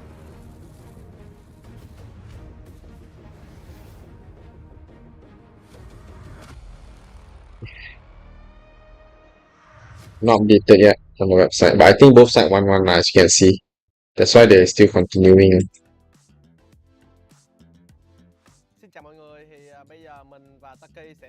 Okay guys, I am heading off. It's getting late. I also need to tidur. Thanks so much for watching and yeah, thanks for hanging out with me. Yeah, I'll see you guys tomorrow. Tomorrow, like I was saying, I will change up the format a bit so that I can play. Yeah, good night guys. I'll check the results and all that stuff tomorrow. We can talk on Discord about the different games and all that. Again, thank you guys. See you guys tomorrow. Signing out. Bye. Bye. Thank you guys so much.